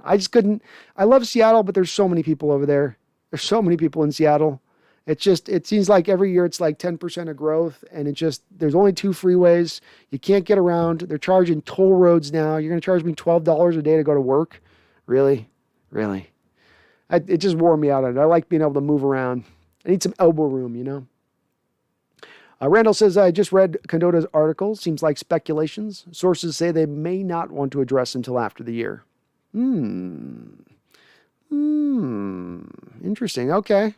Well, maybe there could be some gamemanship being played on here, Randall, because I have been saying that I think that some of this is interlinked a little bit with the Jamal Adams deal. And if Jamal Adams people are anticipating that they're going to sign Duane Brown to a contract extension, and then within that anticipate that Seattle will get a couple extra million ducats cleared underneath the cap by doing so, Seattle comes back to them and said, no, we just publicly released that he's not getting signed to an extension. So you guys don't have that money. So stop looking at money that doesn't exist and isn't there. Could be how they're doing it. Maybe. Some dirty games are afoot here, Randall. Some dirty games are afoot. Landon Edwards. How you doing, Landon? Sorry if it's been asked. I just jumped in. Do you think since Aldon Smith is out that Darrell Taylor moves back to D-end and we re-sign KJ? I do think that they are pretty on board at this point with moving Darrell Taylor over to the Sam because of the fact that on Sam base downs, you're usually going to have 2 defensive ends that are more run stuffer. Carlos Dunlap can be an equal run stuffer defensive end. He's locked in at that 4-5 tech, whatever. Over at the Leo side, though, you might go with a Kerry Hyder early downs. On more running down, it's more likely that it's going to be a run. You might have Kerry Hyder there and then keep Darrell at the Sam. Then only move Darrell Taylor to the Sam when you got nickel situations or dime situations, or to the Leo in nickel and dime situations. I think that's more of likely how you flow that, where they're pretty committed, I think, to getting him some snaps out there at the Sam. But if you did re-sign KJ at that point, I think he just slides in at that point specifically to the Leo, and he doesn't play probably hardly any Sam at that point. I'd be surprised if they did. Go Hawks 05, what's up? I'm back. Good to have you back, man. Roxanne says Jamal is not accepting an offer because he wants an additional $2 million guaranteed as opposed to the $38 million guaranteed in the Seahawks' final offer. What? I'm with you on it, Roxanne. And one of the reasons why I support the front office here and digging their heels and saying that's the final offer and that's all it is. And frankly, Roxanne, I'd even present this to Jamal in this way. You got a week to accept the contract. At that point, we pull it off the table and then you can play your final. You can play this year out at $9.85 million. I would be, depending on where the situation is, depending on what the tension's like, depending on what the temperature of the room is, I would be completely on board with doing something like that at this point to drive this forward. Because the longer this goes and the more potential that this is going to raise as far as Jamal having injuries into this year, because he's not getting the time he needs to train and get himself right. FBA, Dos, cut the check. A con. We're going to be good, but wished Aldon Smith could have helped. Kind of the same place, FDA. I don't think this is a deal breaker. It's not going to stop us from being a playoff team or even maybe potentially a Super Bowl contending team. But it sure would have helped to have him. You would have thought, you know. Thomas Cox says, how many left tackles are in the same league as Brown? 5? 5 left tackles in this league. I think he's probably positioned somewhere about 5th to 6th in the league. You know, approximately. That'd be about where I would put him. Randall says, if we aren't going to extend Duane, the team should throw him an extra $1 or $2 million. Do something to keep the big man happy. Yeah. I'd be open to that. I mean, if you got to find a compromise middle ground on it, then do that, you know. Randall says, since 2003, 3 other older guys than Duane have played left tackle: Whitworth, Donald Penn, and Jason Peters. Yeah, it's not a lot of guys. Not a lot of guys, though. Look, there is a little bit of a track with these guys. I will say, though, Whitworth Peters had gotten injured in their late 30s playing in that. I think Donald Penn got injured at that time, too, I want to say. Thomas says, okay, I'm going to bed. Have a good night. Have a good night, Thomas. Thank you for hanging in there. Carl Christoph, good morning, guys, from the Hawks fan from Munich, Germany. Good morning, Carl. Hope you're doing well. Welcome on in. You caught us here just at the end, Carl, but we're going strong here a little bit longer. Jeff Ryan's question, Brandon, is the member. Jeff Ryan says, of the channel through the Patreon link from the YouTube link, or is it just 2 different membership spots? Sorry, just wasn't 100% sure. Cheers. No, Jeff, so I got the membership portal, which goes through YouTube, because I know some people aren't on Patreon, and then I've got Patreon as well. So I got both of those things kind of going, and they both get essentially I'm going to have the same kind of benefits that each side's going to get, where I do a stream. If I do a little select stream for members, I do it on both platforms. If I post, I'm really doing articles that I'm writing up right now. So it's more of just like I try to do like a weekly article on our Hawks, and I post it to both sides on that as well. So they both get kind of the same benefits. It doesn't matter which side you're on that one, either or. D-Boy says, I don't know about this Duane Brown. He says about this Duane Brown, he says, she says. Just knowing that Russ wants him back and knowing there's not a lot out there at left tackle, I feel like the Seahawks will make something happen.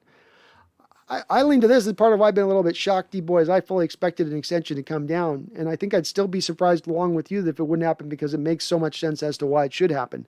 Save money off the cap this year, make Russ happy, keep the line where you need to keep it, stay in go-for-it mode this year, tapping into the full potential of the season as opposed to causing rifts within the team and causing problems before we've even started one football game, before we've even played one football game.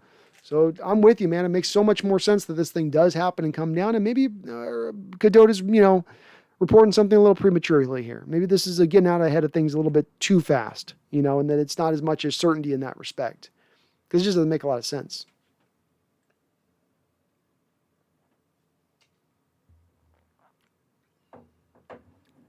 D-Nugget says, like slam. Thanks for liking that. Slamming that like button, D-Nugget. Appreciate all of you for hitting that like button. It does help this channel out. I promise you guys.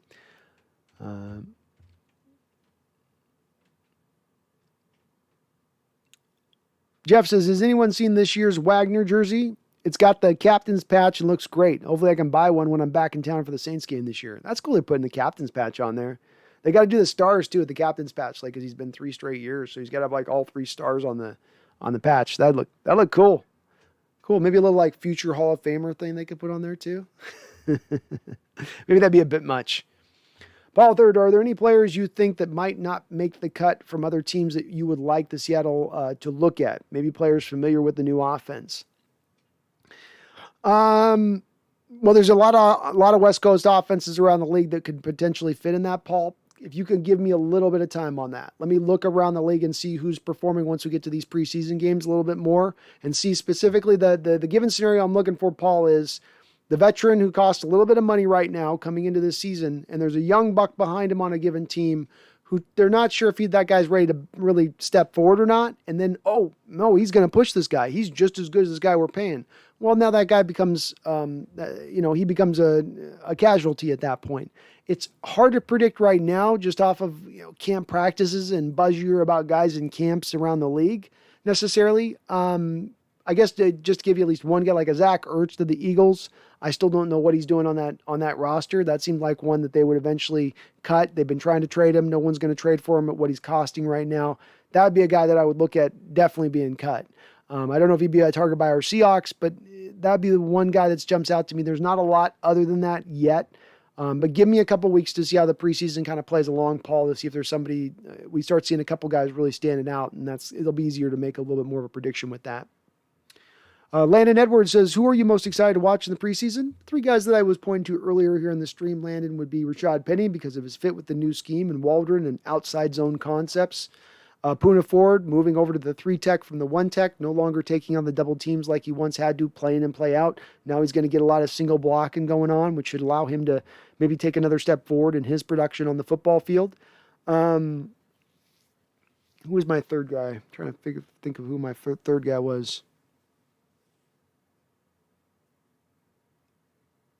I had somebody as my third guy, and I can't think of it right now.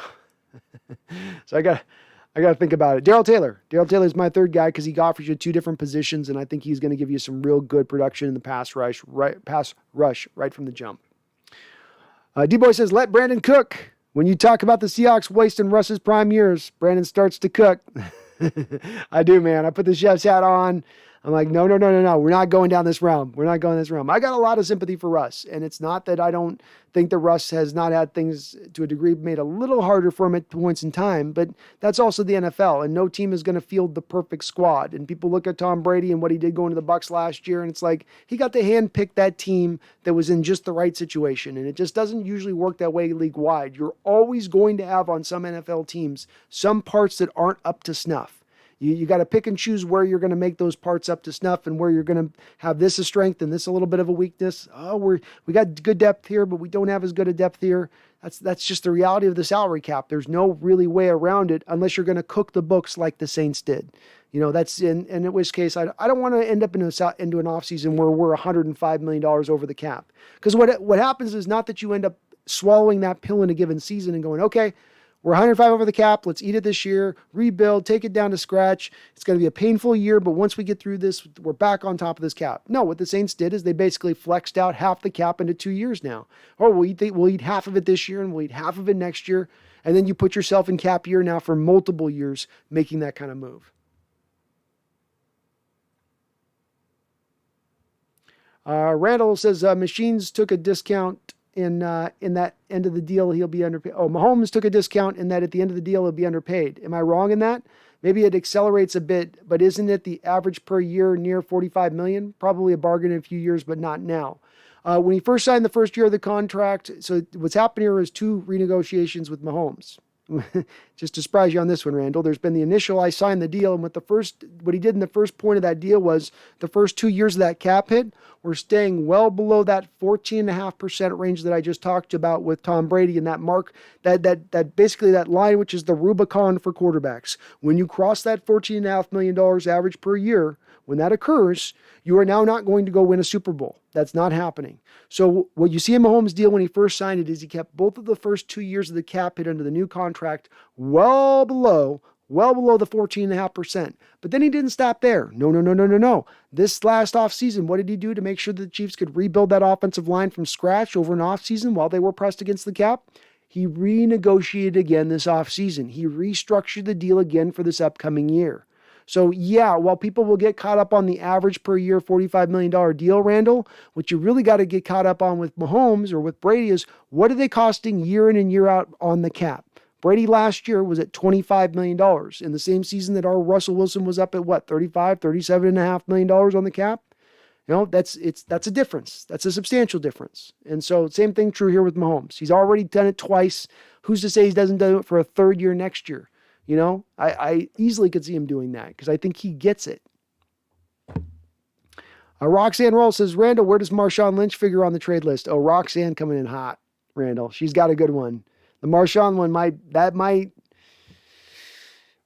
As good as the Frank Clark deal is, which gets you DK, man, Marshawn was a game changer.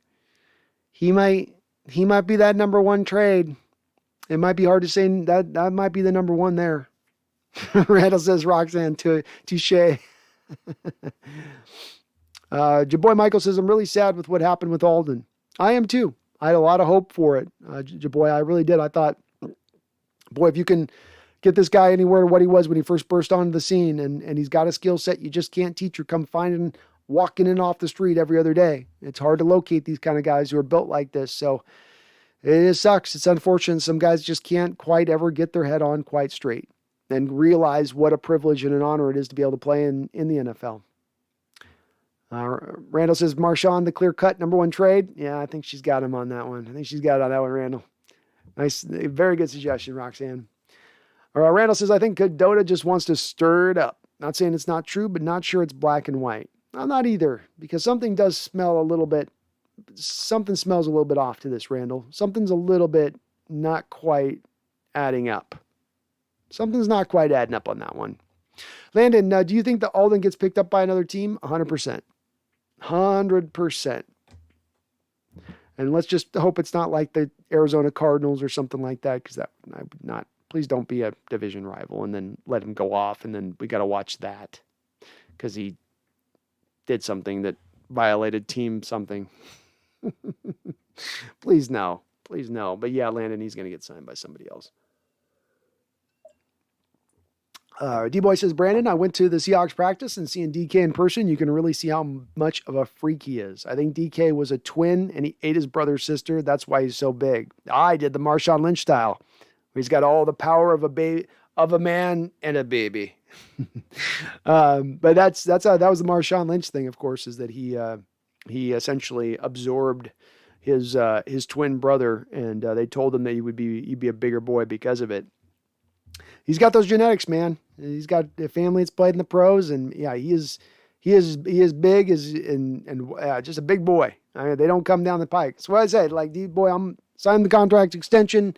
You don't find these kind of talents. It's crazy the NFL let this guy fall all the way to the back end of the second round to go get him. It's amazing. Randall says, one day I'll figure out how to be a member. Oh, Randall, I get you all the content offline, so you get all your stuff anyway. You're not going to miss out on anything with it. I promise you. Randall says, has anyone else signed up as a member on the iOS YouTube app? I don't know. It doesn't surprise me. It's a little bit wonky, Randall. They're definitely a little behind. Roxanne says, I agree with that assessment on the Marshawn Lynch trade. Just saying. Yeah, that's the number one, I think. Randall, it was good to call. The old hamster in the wheel in my head was really churning while trying to compile it. Yeah, you did good on your list, man. That was the only one you missed. Every other one was right down the line. I like it. I like it.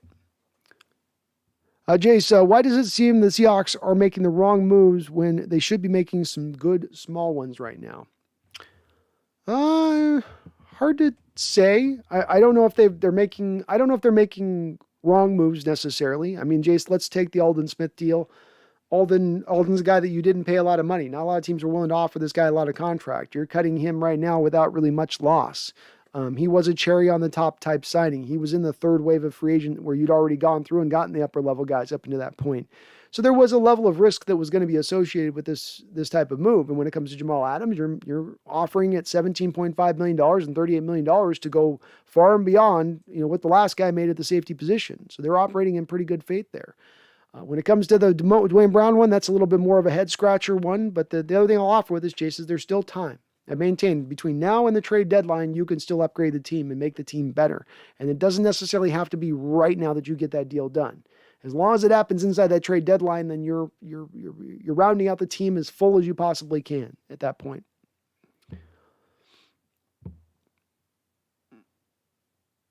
D-Boy says, Brandon, how do you feel about Robert Kindiche? I like Robert Kindiche. The quickest way to draw in your mind what he is, D-Boy, is he's got one tech size, but he moves like a three tech. Built like a one tech, moves like a three tech. Because the three techs tend to be a little bit lighter than the one tech defensive tackles, who tend to be more of the big mountain type, just a ball of man that you can move, a wall, He's not like that. So he's got the movement ability, quick first step. This is a guy, D-Boy, going back to college, who was the number one recruit in the entire nation coming out of college. He fell deep into the first round of the Cardinals because of the character concerns, because of does he have the work ethic? Does he really want to be a football player? By his press conferences, it seems like he's all in, that he completely understands that his opportunities are waning, that there's not a lot of chances left. If he wants to go out and make some legitimate money in these pros, he better still go out and start acting legitimate.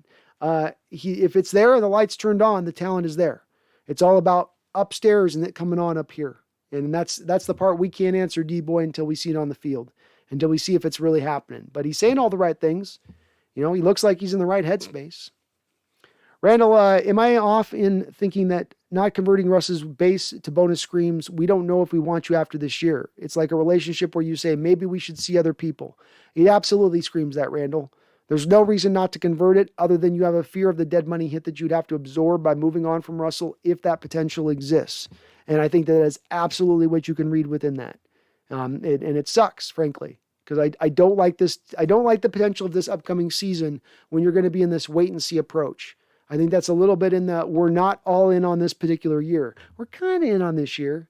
We're sort of in on this year, just not all the way in. We got a little bit of an eye still to the year after from now. That's disconcerting to me a little bit. And yeah, it does feel a lot like that. Whereas if the Hawks and Russ are married, but maybe we shouldn't have the kids, easier to leave when the kids are not involved. In this case, the kids are dead money. Or Duane Brown, Randall. Or Duane Brown. But yeah, the dead money hit was the thing. We know for certain that the dead money hit was the real big thing that kept the deal from happening this offseason. That was the impediment. That Chicago could not offer the draft capital to make up for the dead money hit that Seattle would have to sustain this offseason. So why wouldn't it continue to be a problem moving forward for them? Why wouldn't it be something that they're not interested in absorbing a lot of, and in addition to moving off from Russell, where we know right now, I think it's somewhere in the neighborhood of about $22 million in dead money if you move off from him this offseason as we stand right now. Maybe it's 22 or 26 million right now. Bodine Lynchfield. Mahomes can keep doing that because he knows the Chiefs will do something with the cap space, but Seattle is so cheap. Even when they had Russ on a cheap rookie contract, they wouldn't spend big money. Oh. Cat's going crazy. I know, I got it. It's okay. Hey, be good. Be good. Be good, buddy. Come on now. I don't know. Okay, sorry guys. One second.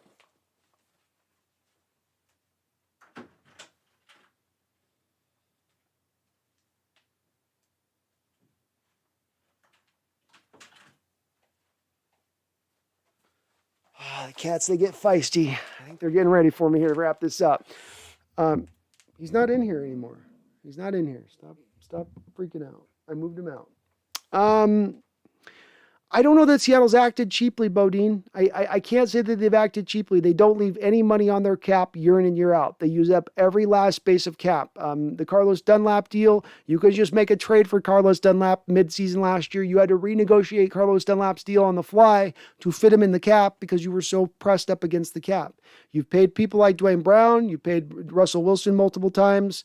You paid tight end last year $7 million to try to give Russell another target. You've paid Tyler Lockett. You paid Doug Baldwin. You've paid Percy Harvins. You've paid Jimmy Graham's. You've paid Bobby Wagner's. KJ Wright has been paid multiple times. Richard Sherman got paid. Earl Thomas got paid. Cam Chancellor got paid. Cliff Averill got paid. Michael Bennett got paid. Marshawn Lynch got paid.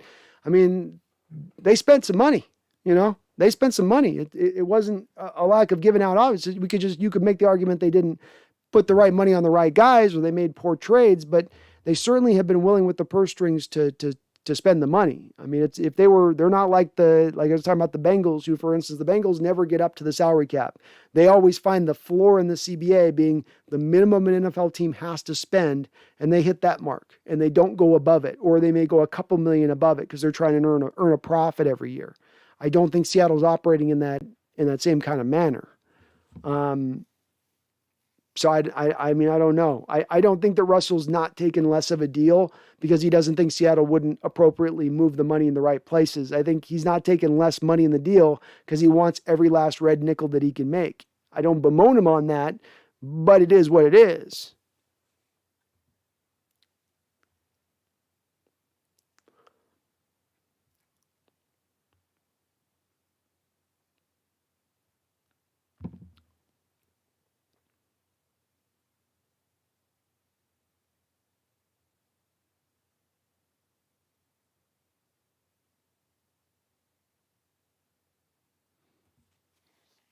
And truth is, I know it. The way it works on this is I've looked into this, if you do convert Russell's base to bonus money, what you do is if you move off from Russell in the offseason at that point, it goes from the $39 million dead money hit you were at this offseason goes down to $36 million.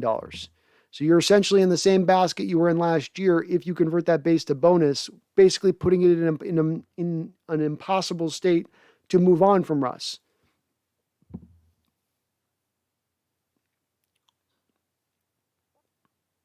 Space says our first 4 games are tough.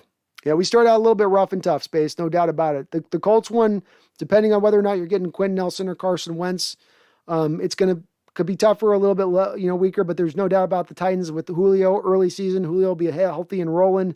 Henry will be a little bit fresh and ready to roll. That's going to be a tough game.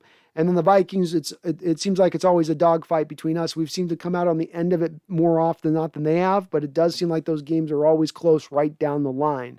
It's not an easy first stretch of the first 4 games, though I think our schedule does get just a tiny bit easier as we go along a bit. And D-Boy, anything else you got as far as you saw in practice? I'd love to know if you got any other little tidbits you saw out there. Oh, $12 to get in practice, huh, D-Boy? I didn't know that. That's not too pricey at all. That's good. That's about what it should cost. Do Nice's cats be crazy in this pandemic? Yeah, the cats do be crazy. I don't know. I'm having, I got 2 cats in here that just can't get along very well, it seems like at times. Here's 4. It's the 4th hour. Yeah, it's definitely 4th hour when they start doing that. Carl says, "Bra, you got a panther?"